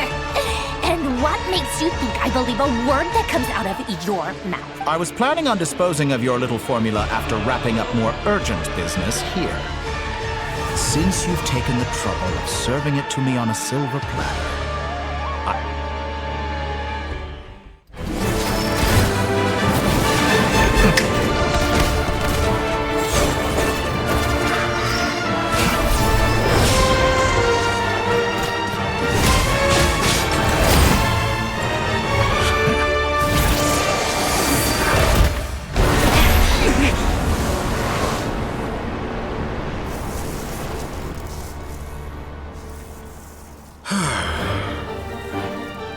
Is this your life's work? This piece of trash?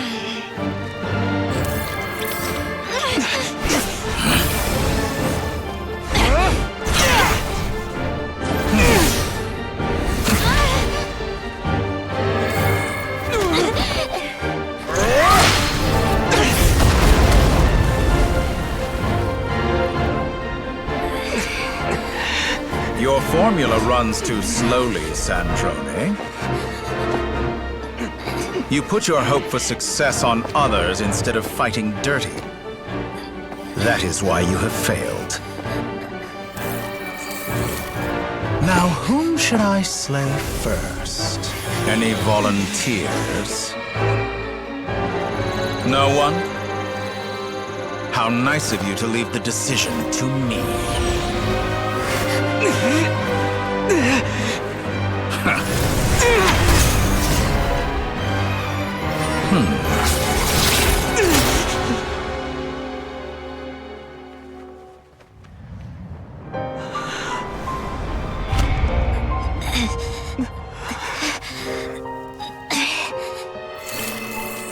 Oh, how unexpected.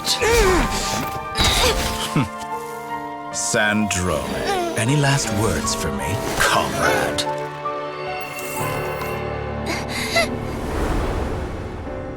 Is there anything you wish for? Not really. But I've always known what I don't want.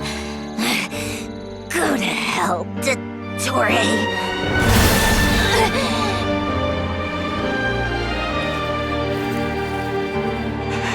No!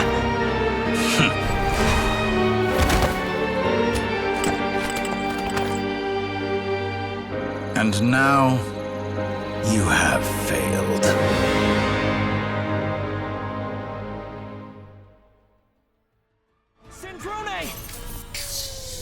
Now you see how fragile mechanical contraptions are. Just a gentle tap, and they fall to pieces.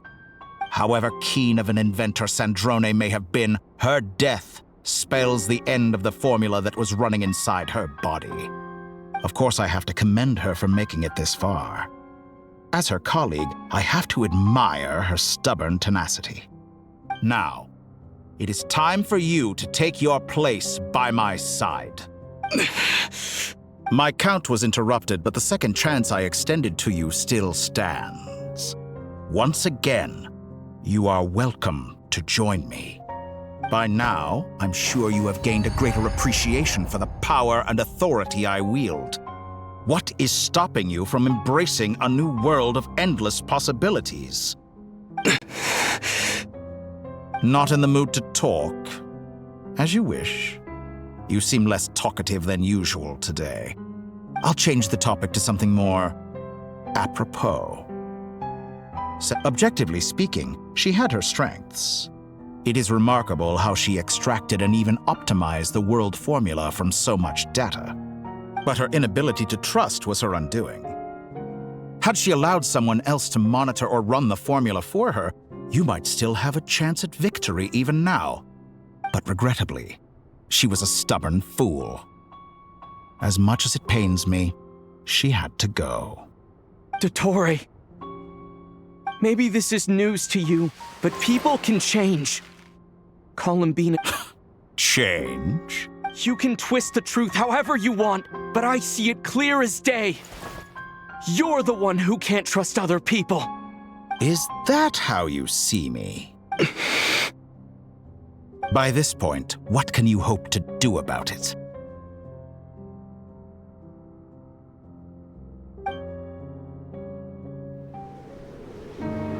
It is pointless to fight on. You've already lost. Wrong.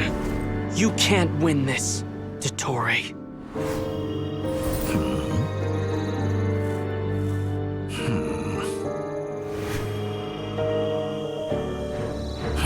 What?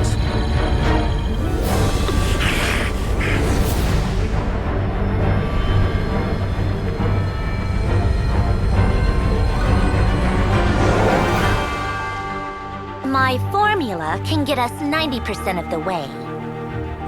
It will connect you to Columbina. Then, I will bring the formula's output to the Traveler's side.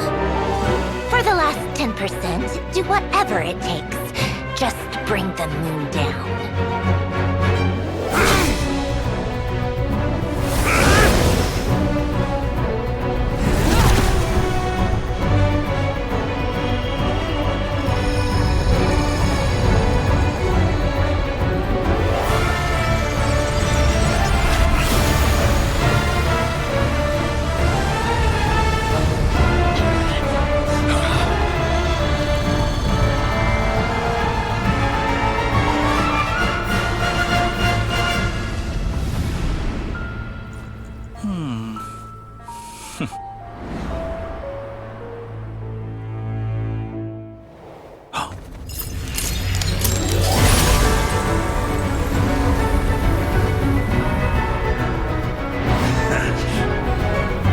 The moon will never be yours!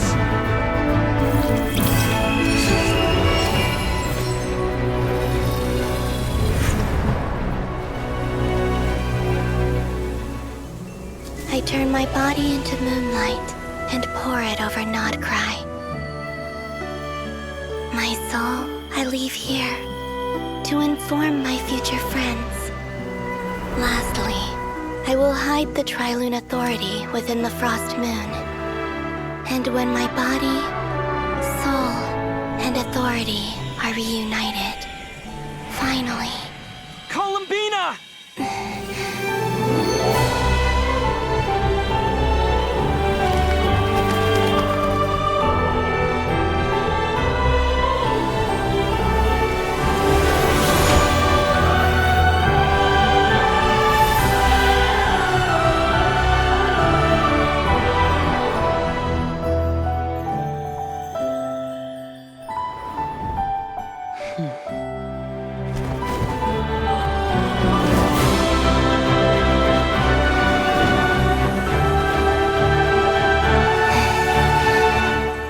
It's been too long. I'm back.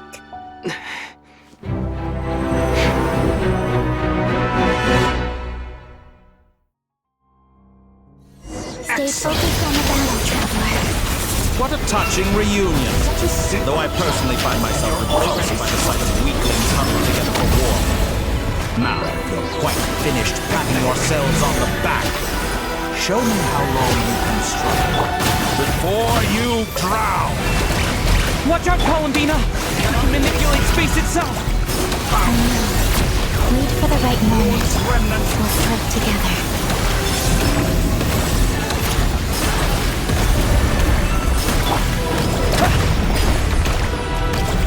Leaving openings on purpose, kid. Water jet!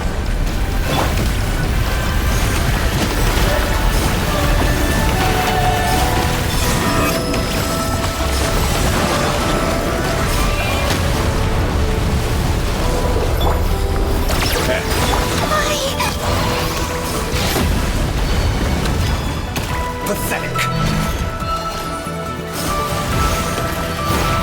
Enough! First, like an ant in my palm.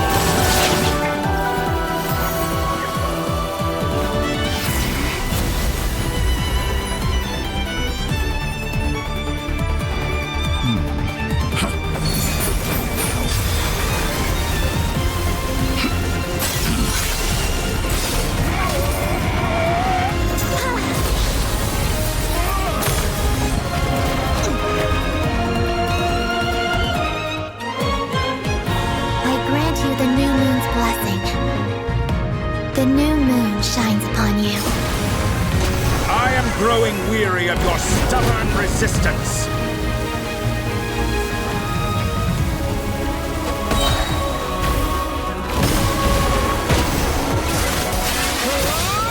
It's over, Dottore!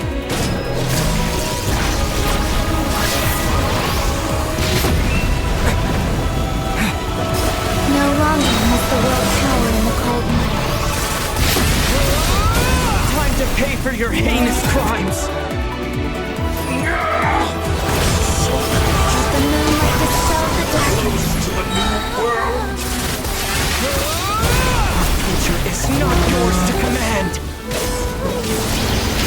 Everlasting as the moon.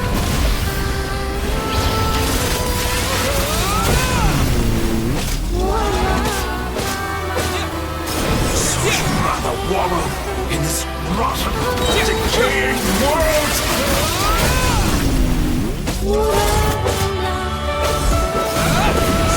Rather wallow in this rotten, decaying world!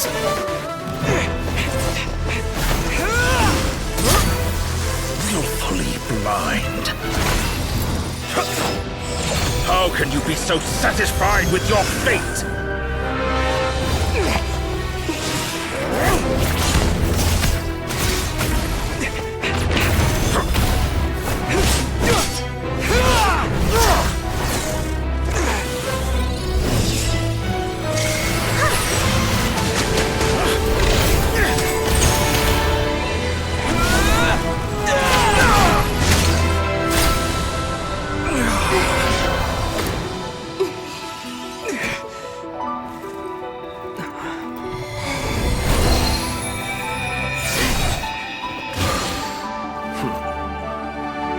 This battle was never about fate.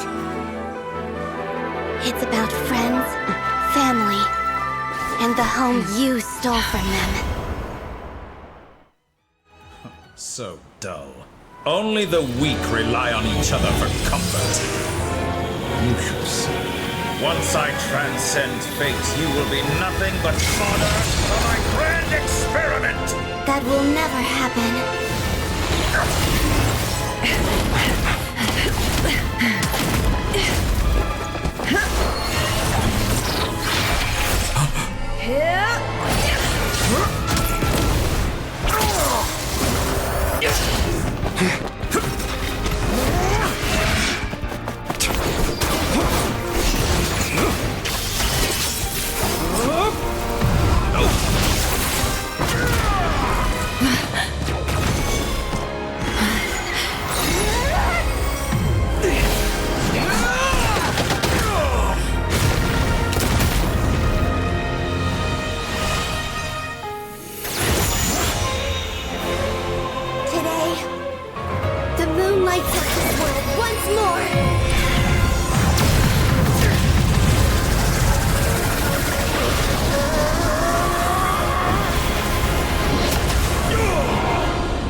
No, this world is our home.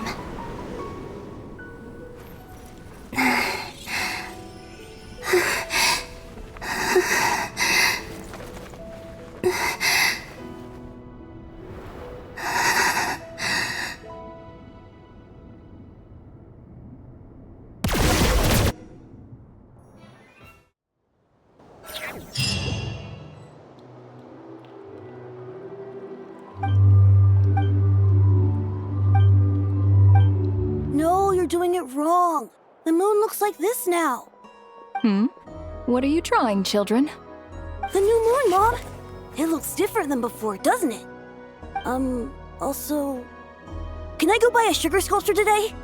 Please? All right. I suppose today is a special day after all.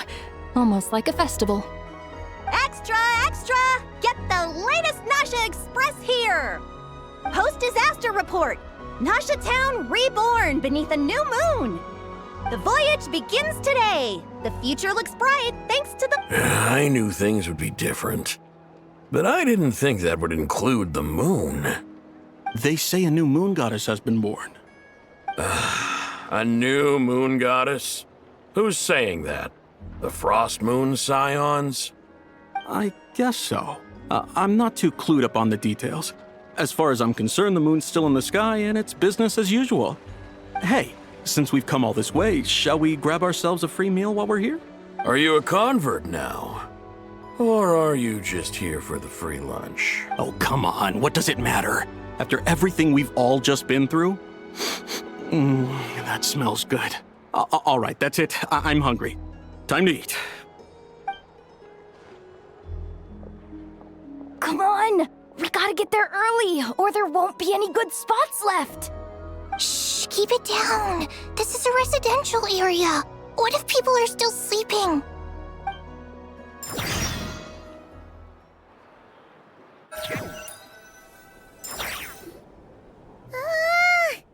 Why is it so noisy outside? It's okay. But what about you? It's still winding down from everything that's happened? Okay, if you say so. What we just went through was a lot. Lunatar disappeared after Columbina came. Still. But anyway, you did so. Chin up, Traveler. Hey! Don't poke fun. Paimon didn't think you'd mention it. You have no idea how anxious Paimon was. She was worried sick about you. Well, if you really want to show Paimon you're sorry, you're gonna need to make it up to her. You...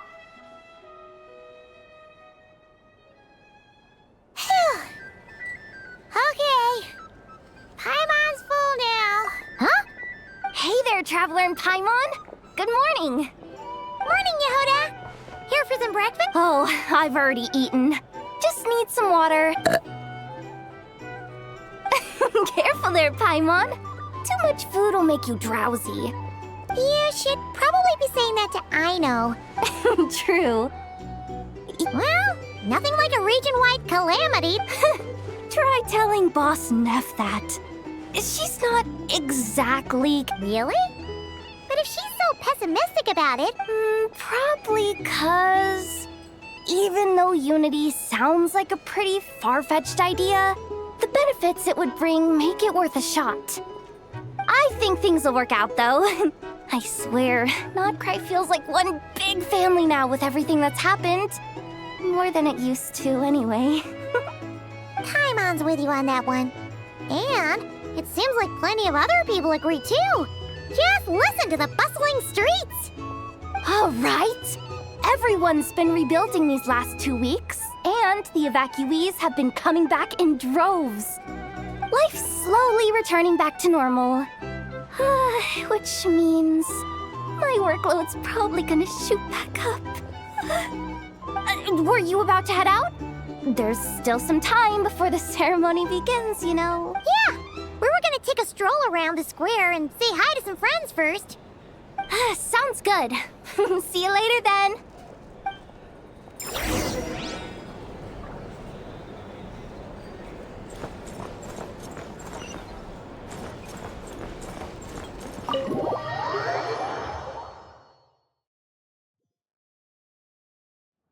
Please accept today's boon. Are Paimon's eyes deceiving her, or... Hello there. Would you like a feast of the moon, along with some snacks of the day? So, what's new, Anefa? It was only a few days ago when we last saw you, but it looks like you've joined the Frost Moon Scions in that time. And Aino, too? What are you talking about, Paimon? We're just here to help. Duh. In the wake of the disaster, it's all at times like these, the smallest good deed can inspire. And we're using eggs and heating tubes to make that a reality. Enough! Did you hear that? That's because it's true, I know. Proposal. If you can resist eating No way! Well, that proposal got shot down quickly. I need something to get me through the hard times too, you know. Mom! Yes, dear. Go right ahead. Excuse me. Could I take a photo with the robot lady? She helped us get safely out of Nodcry, and she helped us get back home too. She's the best. Of course she is! And since I'm the whiz kid who built her, that makes me even better than best, right? But you stole my snacks, though. Oops.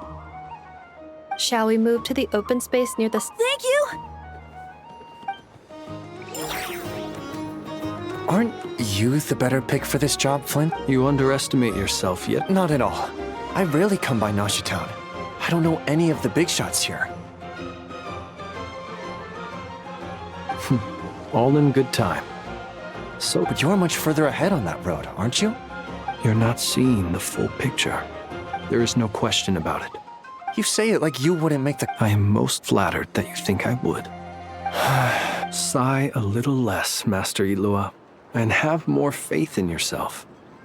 All the Lightkeepers agree that you're a very promising young man. That is precisely why Starshina and Nikita felt safe delegating such important work to you. I'm sure we all also agree that we would sooner die... My apologies. I am not in the habit of bringing water with me when I go out. Whatever. I'll take the job. By the way, who else is part of this? Oh, it's quite the who's who of Nodcry. There's the Moon Chanter of the Frost Moon Scions, the boss of the Curatorium of Secrets, a representative of the Voynich Guild, and even someone from the adorable Krumkake craft shop. I'm sure you will find speaking with them to be a genuine pleasure. If you say so. I've never done this work before, so I'm honestly a little scared of making mistakes. But I'll do it. An admirable attitude to take. The beacons are lit, Ilua. We're but one step away from breaking through the blizzard. We have the chance to band together and build our shared homeland into an Elysium. This is unprecedented for Notcry. An opportunity not to be missed. Yeah. You're right. I'll do my best. Quite a few familiar faces have arrived. Let's go, shall we?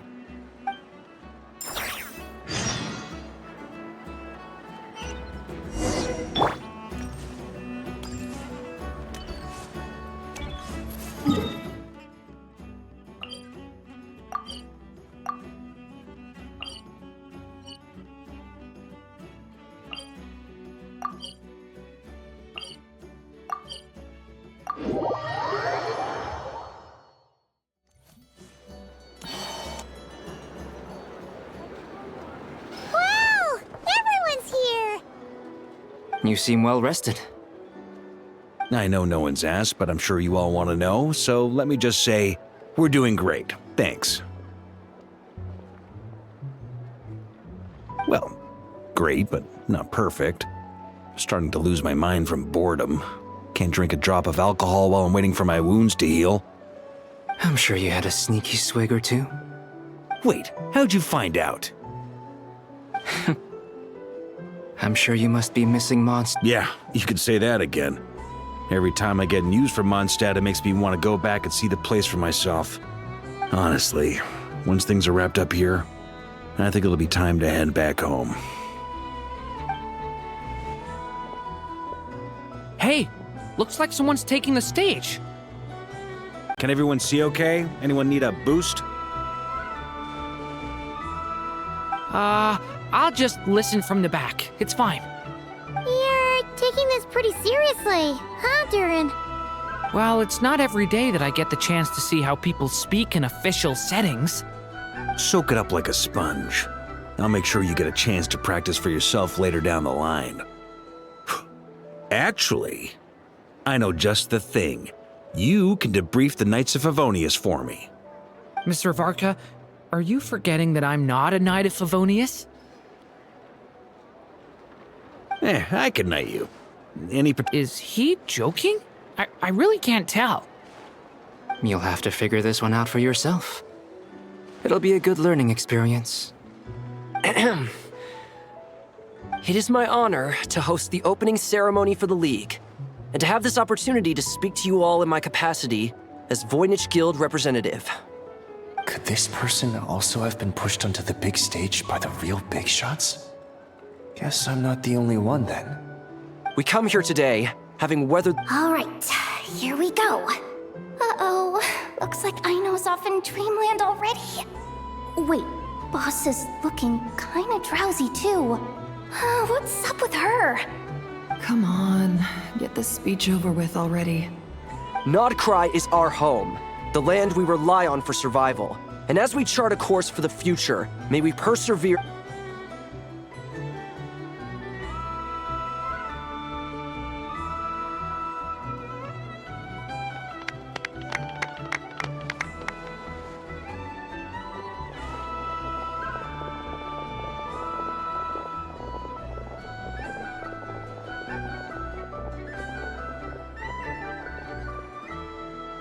Looks like we'll have more opportunities to travel in the future.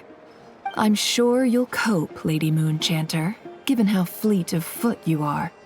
Unfortunately, I suspect I'll be too busy at the Curatorium to act as your host. We have a busy schedule, not to mention an international network of contacts to manage. It'll be all right. I'll just check your schedule with Yehoda well in advance. And if she's not available, I can simply ask Ashru. So giving my employees extra workload isn't enough for you? You're really going to drag my cat into this too? I thought you'd approve. Aren't you forever increasing your employees' workloads? That's a bold statement. Are all the Frostmoon Scions feeling more audacious now that your moon goddess has returned? Columbina's return has brought joy to all who care about her. That includes both you and me. As for the Frostmoon Scions, we are learning how to thrive independently. It is up to us to make our home a more livable place. Joining the League is one of the steps we are trying towards that end. I like the word try. It's nice and non-committal. You can opt out at any time and still say you tried. You don't see a bright future for the Frostmoon Scions? Or did you mean the League? I'm just not as optimistic as you. The Frostmoon Scions should count themselves lucky that they have a leader as stubborn and enterprising as you. But Nodcry's a big place, with all kinds of people. Most of them don't enjoy answering to a leader, or even listening to reason. Well, that's where you and your methods come in.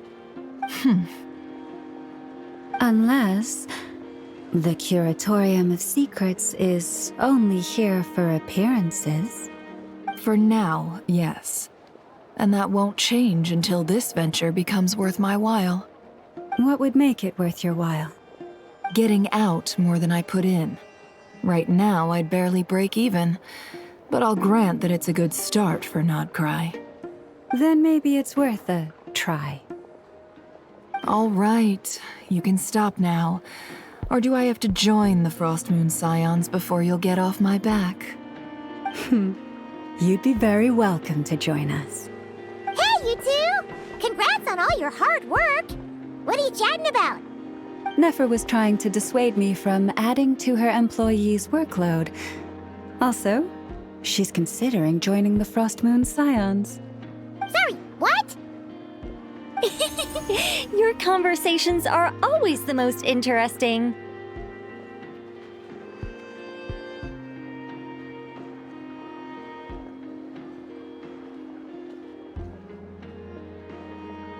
Would you two care to join me for some tea before...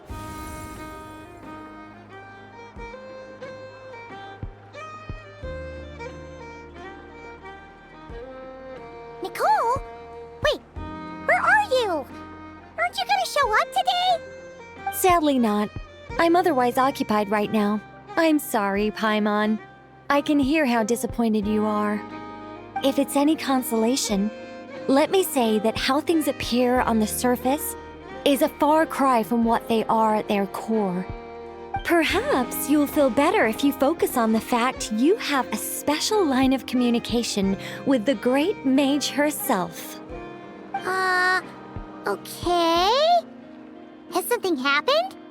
No, or not yet, anyway. Well, that's not ominous at all.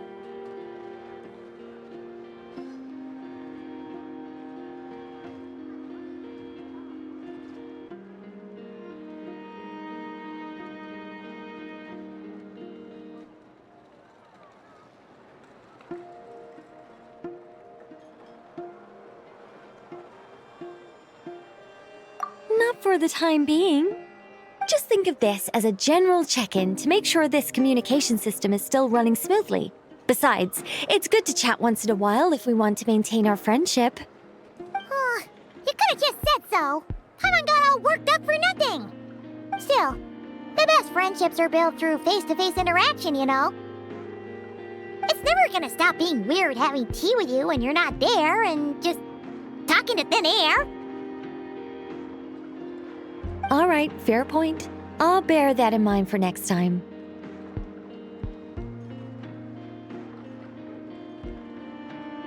Yeah. Any update on that crisis at the world's borders? Alice just informed me that they had their work cut out for them. And now everyone's thoroughly exhausted. But they did finally get things back under control. Still, we can't let our guard down yet. The disruption caused by this disaster has made Teyvat easier to detect from the outside universe. She plans to wait for things to stabilize, then reschedule her Mondstadt vacation plans. As for me, I agree with Hat Guy's perspective. This is a time when many new variables are emerging, and the situation is changing constantly. Plus, most of this change is for the worse. We have to remain vigilant and ensure that the embers of chaos are not rekindled. I did notice that the energy in Nodcry changed somewhat after the War of Funerary Flame, but since it was still aligned with the Light Realm, I never gave it a second thought.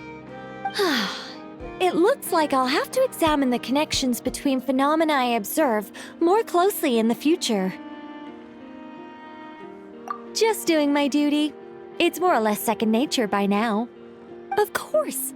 To give you the full picture, I'd have to start with the substance from which angels were formed.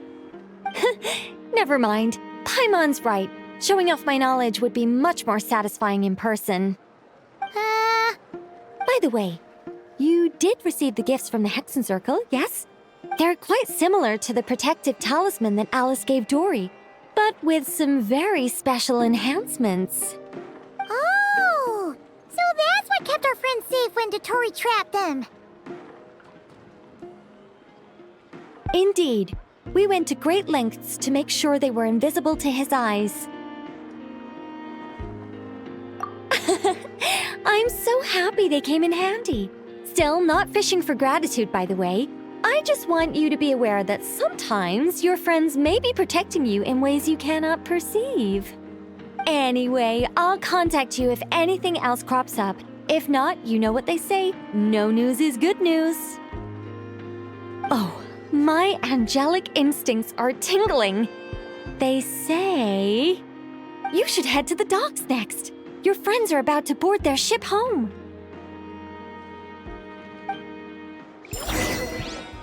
Nothing warms the soul like piping hot food. Even freer than those in Mondstadt. Time for a break.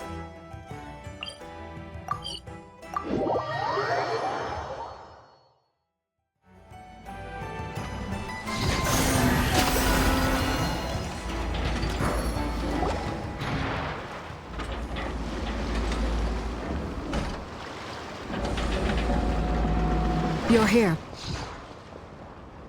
You're here too, Hat Guy. Are you heading back together? No. I'm bound for Sumeru, and she for Fontaine. We just happened to cross paths at the harbor.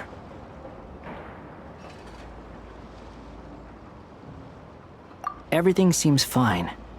Sandrone may have an abominable temper, but she's always been very responsible with important calculations and things entrusted to her by valued friends. You always speak as if you know us inside out, Mr. Hat Guy. Maybe I'm just a good judge of character. I certainly hope that's all there is to it. Regardless, you have been a significant help in this matter. For that, you have my gratitude. I didn't do anything special. Sandrone's the one who completed a seemingly impossible formula and turned the tide of the entire battle, even giving her life in the process. She's the one we should be thanking. Even we were unaware that Sandrone had hidden the real formula inside Polonia's body. She managed to fool Dottore into thinking the formula was running in her system by installing an identical-looking decoy within her. She probably realized that she didn't have the strength to stop Dottore. But this way, she could at least get him to lower his guard. She always worked like that. Always had a backup plan. Well, that's why I'm traveling to Fontaine. She made a request of me long ago, and the time has come to fulfill it. Think of it as her will.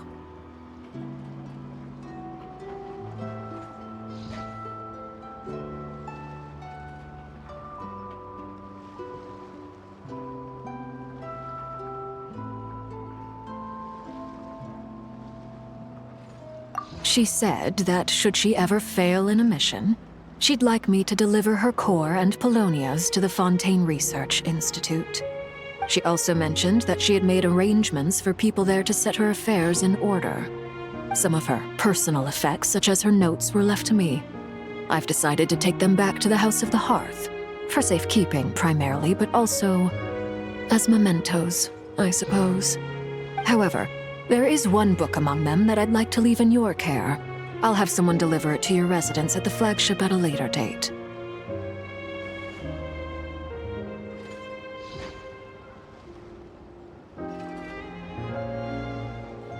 No, I was specifically warned not to tell her. This is her last wish, and I will abide by it.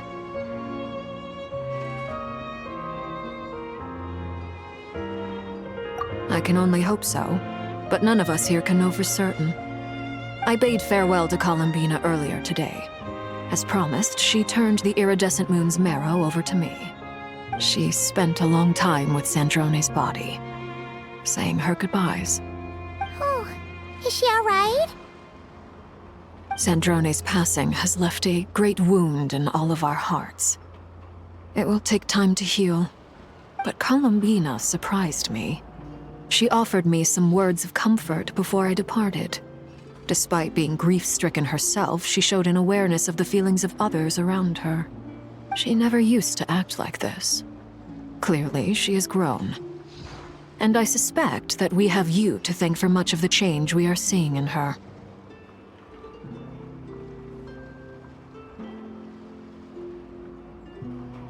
Huh. After these recent events, the Tsaritsa has revoked the Pale Star Edict. Snezhnaya now realizes that the arrest warrant for Columbina was just a ploy by Dottore, who coveted her powers. I shall return to Nodcry to see her as soon as I find the time. I hope that from now on, she too will explore more of the world.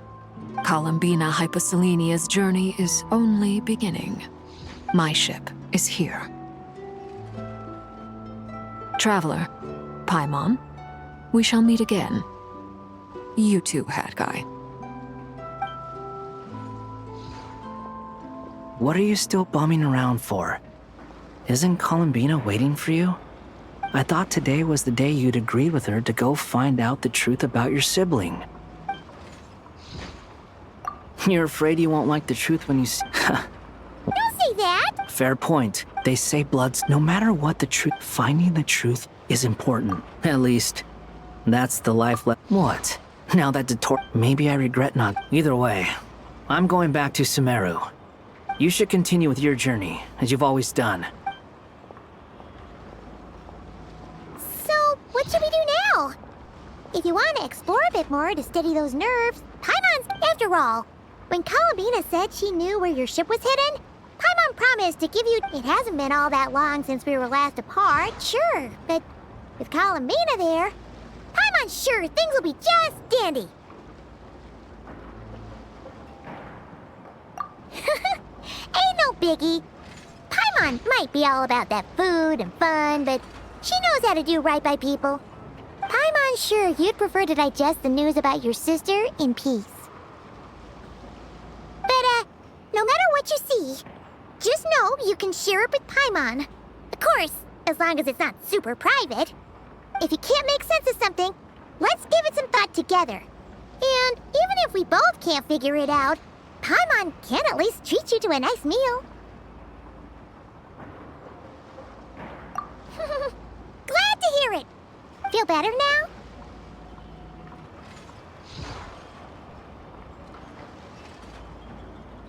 Alrighty. Next up, time to meet with Columbina.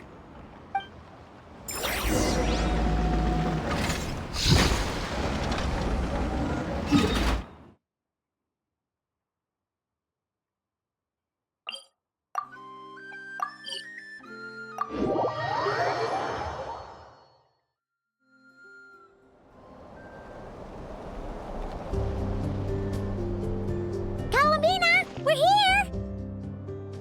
Can't quite believe we're meeting out here. We've gotten used to walking over to Silver Moon Hall whenever we go see you. Well, you're still welcome to go there whenever you want to see me. It's just, now that it's all over, I've decided to make some changes. Try and fit in with the Frost Moon Scions, like Lama suggested.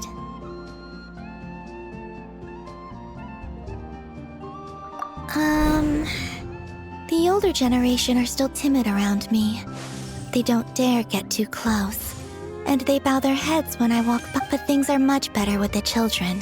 Hopefully, by the time the next Moon Prayer Night comes around, I can enjoy the festival with them as myself, without having to pretend that I'm only dressed up as the Moon Goddess. You'll do fine, Columbina. Paimon's sure they'll realize you're super nice once they get to know you better. You really think so? When we first met, you thought I was a little up in the clouds. We were just starting out then, come on! I'm only teasing. I know that I have you to thank for pulling me back down to solid ground. It feels good to finally stand firm on the earth where I was born. Oh, that's great!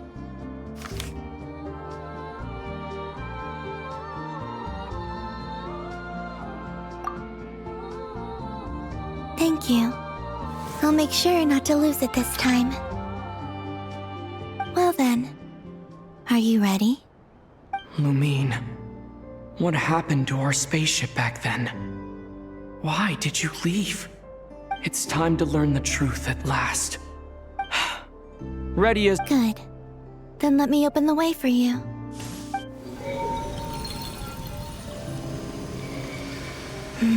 Where does this lead? To our shared destination. Huh? Do you remember me telling you about my missing prologue back when we just met? I said that my story began on the moon. But while I was inside the moon's reflection, I realized that my prologue was really hidden in the future. I just had yet to discover it at that point. The story of the time before I was born was in fact the story of my distant future. It's truly fascinating. But when I obtained the Trilunar Authority and returned to our present reality, I sensed something I hadn't expected. Your prologue. Yes, your spaceship. All this time, it has been hidden on the Frost Moon, which lay beyond the sky. The great ruler of the firmament. The heavenly principles. Wait, them? Why would they do that? I don't know. Perhaps your ship contains something that is incompatible with Tevat. Or something that cannot be known. Oh, did I pick a bad time to say this? I know it must have been hard to work up the courage to do this. Maybe I should have waited until you were on the moon, with no chance to back out. That would have been kind of mean, you know.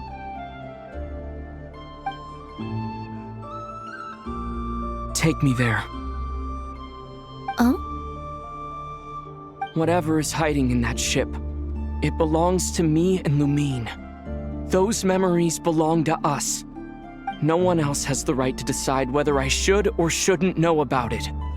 Not even the heavenly principles. Very well. Then let's go. You two Rest assured, Paimon. We thinking about the story that we'll find hidden on the moon?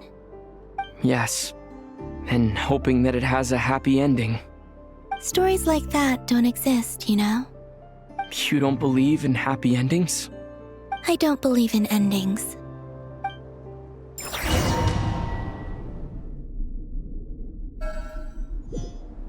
Where am I? This is the pathway I built between Tevat and the Frost Moon. The moon is very far away from us, so it could be a long journey.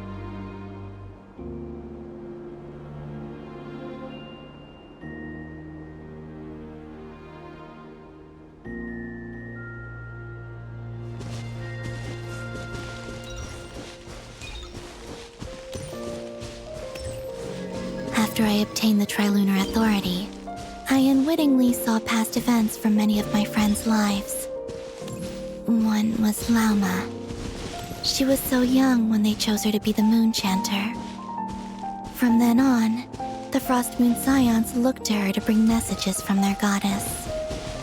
But, for better or worse, I had left Hisi Island before she was ever born. It was not until much, much later that she met me. I think it's for the best. Because of the way things turned out, you had the opportunity to become friends. You're right. In that sense, I think we were both very lucky.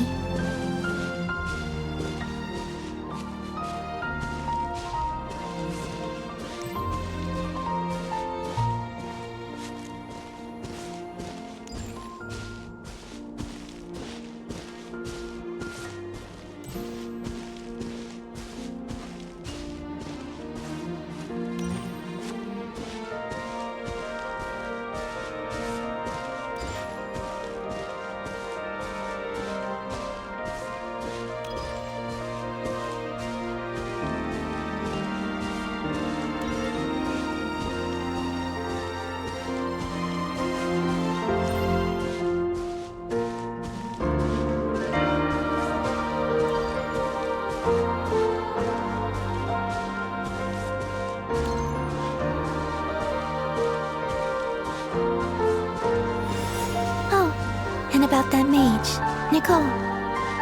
I only recently learned that she has lived in Teyvat since the time of the Three Moon Sisters. The Moon Goddesses always had a good relationship with the angels. I suppose our friendship continues that tradition.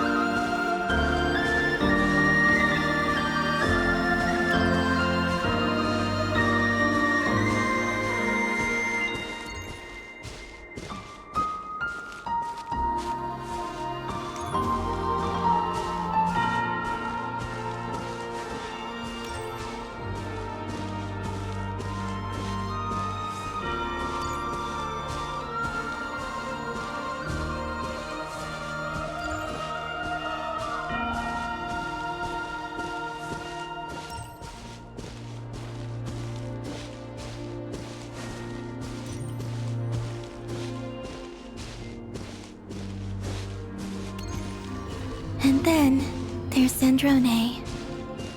I never knew that much about her, beyond the fact that she was created by someone called the Lord Artificer. She, too, suffered for a long time before joining the Fatui.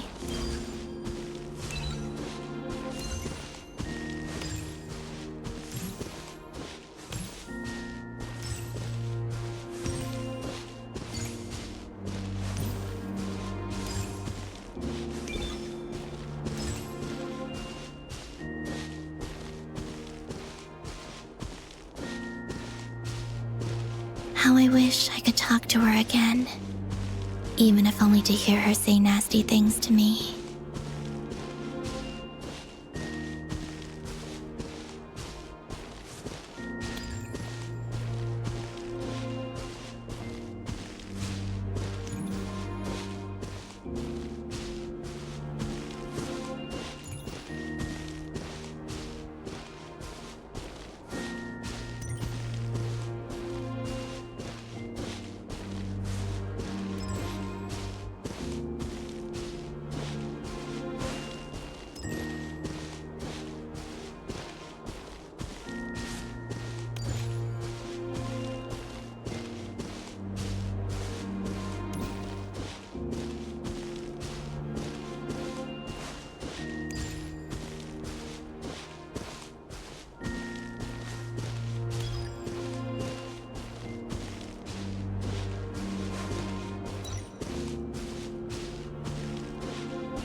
Also, I saw your sibling's story.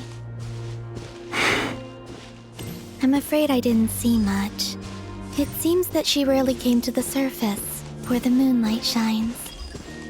But I did notice that back when you first set out on your journey, she would often appear nearby, gazing at you from afar with a guilty look in her eyes. Lumine. Let us speak no more of the past. I probably shouldn't reveal so much about my friends. It's not my place. Let the moonlight carry us forth. We are very close now.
After this, I'd like to bring some Kuhenki to the moon as well. If they're willing, of course. What about your other friends? Will you bring them to visit too? Certainly. But I'll need to tidy the place up first. This home hasn't received any guests in a long, long time.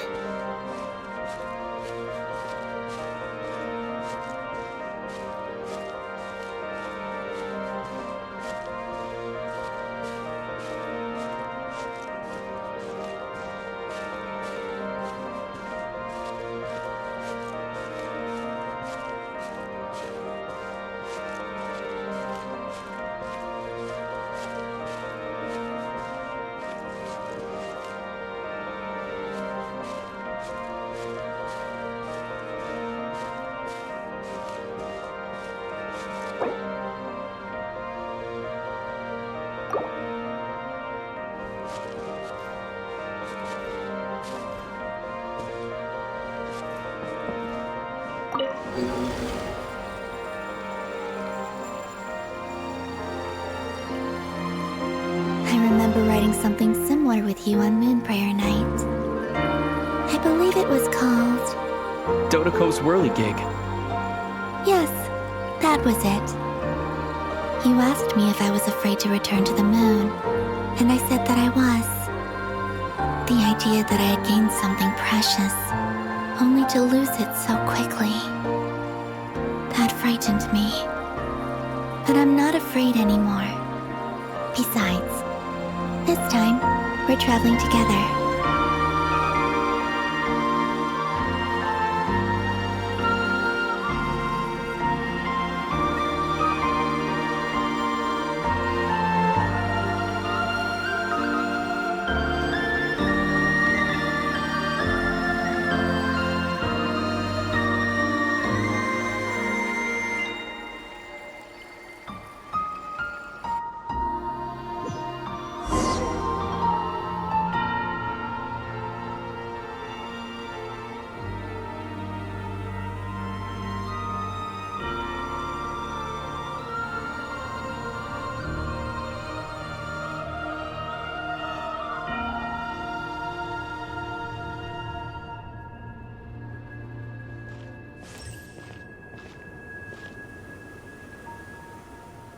We're here.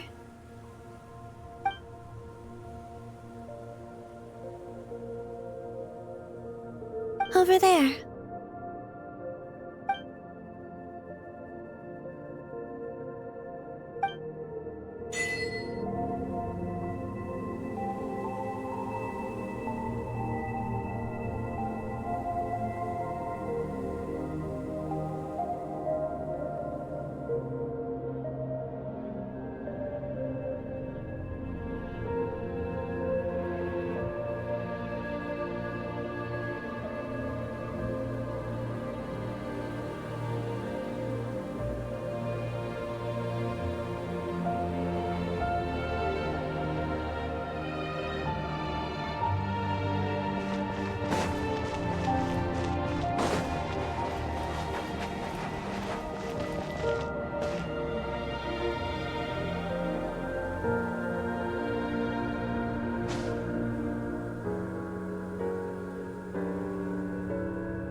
Our spaceship.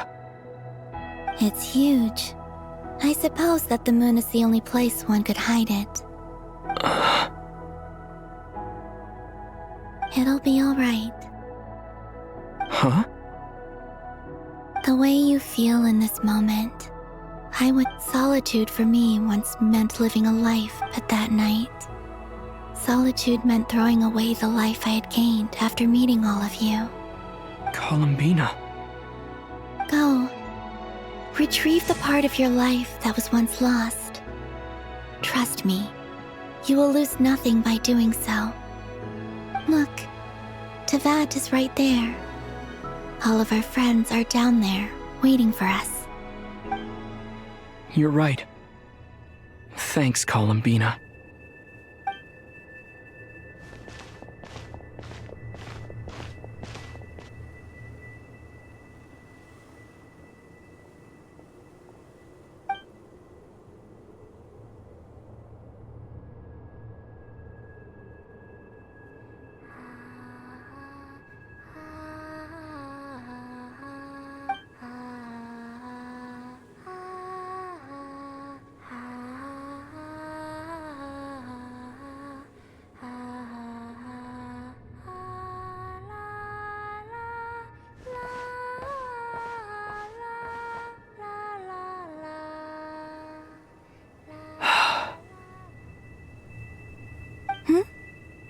Finished? Yeah. Why did you take your eye mask off? Well, since my return, I've decided to take more opportunities to see the world with my own eyes. Besides, I've always wondered how Tevat looks from the moon. And what do you think? It's beautiful. I could spend a whole day here just gazing at it. What about you? What do you think of the truth you found? I haven't looked at another person's Keep this up. Oh. I always assumed, but the logs show that our space flew over? No. After that, it continued. It was only when Lumine found me. She came from out. Could this mean that she left the ship long before I did? Maybe even during our first pass over Tevat. Are you alright? Yes, I can feel that the truth is coming together, one small piece at a time. I remember Lumine telling me that so this might be something that even she doesn't know. Here, I made some space for you. Your mind must be racing, and this seems like the perfect place. Oh, wait. What is it? Wait here a moment.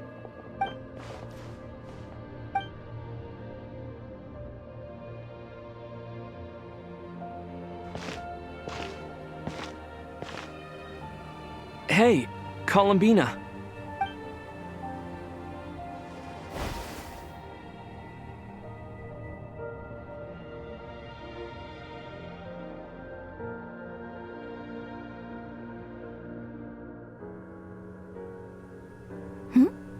Is that a new outfit? An old one, technically. It's been in a cabinet inside the ship this whole time. It's a matching pair with Lumine's. She always liked this set more. Huh. I don't think there's a huge difference. Really? Yes, it's still the same you. You're the same person, no matter what clothes you wear. Traveler, do you consider Tevat your home? Home is wherever Lumine is. But then after all the time I've spent, yes, I'd say it's my home. Would you change your answer if Tevat changed appearance? I mean, if the truth about Tevat turned out to be different than what you thought. I don't know, but I don't think so. The truth is not what matters most to me about Tevat. When I was first born, I longed for a home. And when you get something before you're mature enough, I thought that a home was a transaction. You give me what I want, and I'll do the same for you. But you and your friends taught me what a true home should look like. You never asked for anything, yet you gave so generously to me. That's because your friendship matters to us. It was worth it. In the past, I thought that my birth in Nodcry must have been a mistake. But after journeying to the distant past where the story began, I realized that it was I who chose Nodcry to be my future home. Now, I am glad that I made that choice. I'm sure your friends are just as glad. In fact, I intend to make the same choice today as I did back then. What do you mean? Well, I've given the Eternal Moon's Marrow to Lauma, and the Iridescent Moon's Marrow to Arlecchino. And now, I shall return my Kuvagi to Nodcry again, that it may continue to protect my chosen home. Wait, but what about your body? Oh, are you worried that I'll disappear again? I won't. Not this time. The Frost Moon has now entered the fall sky, and I am the Tri-Lune goddess. I am only returning to Nodcry the part of me that it needs. I am giving what I can, because my home is worth it. Oh, and I have something for you, too. For me? Yes. Come closer.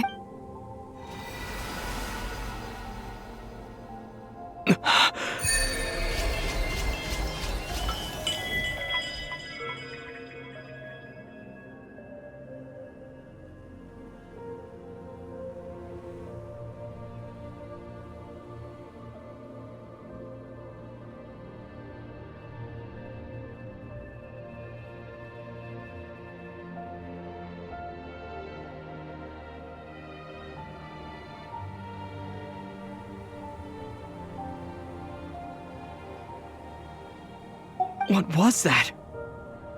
I lifted some of the restrictions this world placed on you. I trust this will help in your future adventures. My power. It feels like it's grown. I can use the elements more freely now. Thank you. This will be a great help. You're welcome. I see you as family, and after everything you've done for me, In fact, no. It's not because I owe you. It's because you're worth it.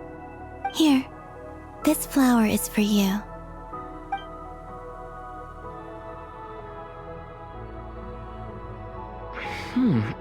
Isn't this a moon prayer blossom? Yes. Don't worry. You will never see these flowers lose their color again. I'm finally discovering the joy of giving. How I wish I'd learned this sooner. Hey, better late than never. What are you thinking about now? Why don't you take a guess? You get one shot. I don't think I'll get it in one guess. But I'm sure it's a happy thought. That's kind of a sneaky answer. I can't say you got it wrong. Down into that, the moon seems so far away. I felt it might always lie beyond my reach. But on the moon, everything feels so close by. The haze that once enshrouded the skies has finally been dispersed. I feel like a traveler on a winter's night, starting a new chapter in my tale by the warmth of a bonfire. I don't have a lot of luggage, but I do have a lot of hope for the future. Next, to start with, I want to stay here just a little longer. After that, let's return home and continue.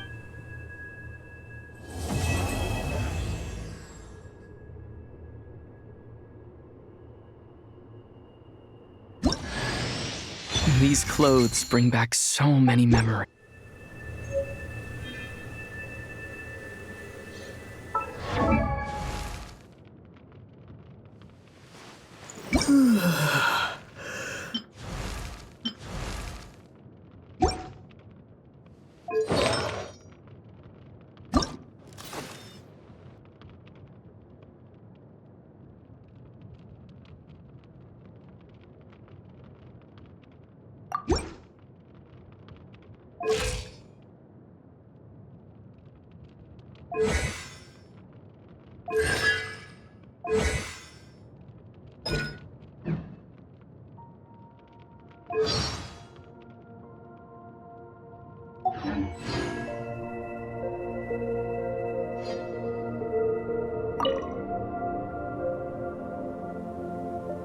The journey goes on.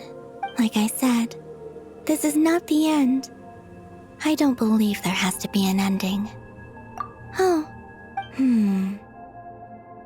In fact, I sensed the end. I also recommend the Korolievsky troupe in Snezhnogrod. They give performances quite regularly, and entry was free for harbingers. Okay, it shall cast down its...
To Jean, acting. This preamble is such a pain to write. It's probably high time we got rid of this acting business. I trust that Dern has updated you all on recent events. Hope we didn't worry you too much. The good news is, we managed to come together and put a stop to the Doctor's evil schemes. With that, I think it's safe to say that Notcry is finally out of the woods. As for the Fatui, not counting the Damselette, aka the Moon Goddess, who has left their organization, we found ourselves allied in this instance with both the Knave and Marionette. May she rest in peace. As ever, we find ourselves better off for making friends rather than enemies. But until we can ascertain the Tsaritsa's true intentions, the future remains uncertain. In a short while... Wait... How am I meant to surprise everyone if I tell them in a letter that I'm heading home? Well, that would be a huge waste. Okay, got it. I will begin sending the expeditionary team back home in waves. I'm sure they'll be able to answer any questions you still have. I hope they won't gloss over the details of my many heroic deeds. But if they do, I'm sure it'll be because they're just too exhausted from the long journey.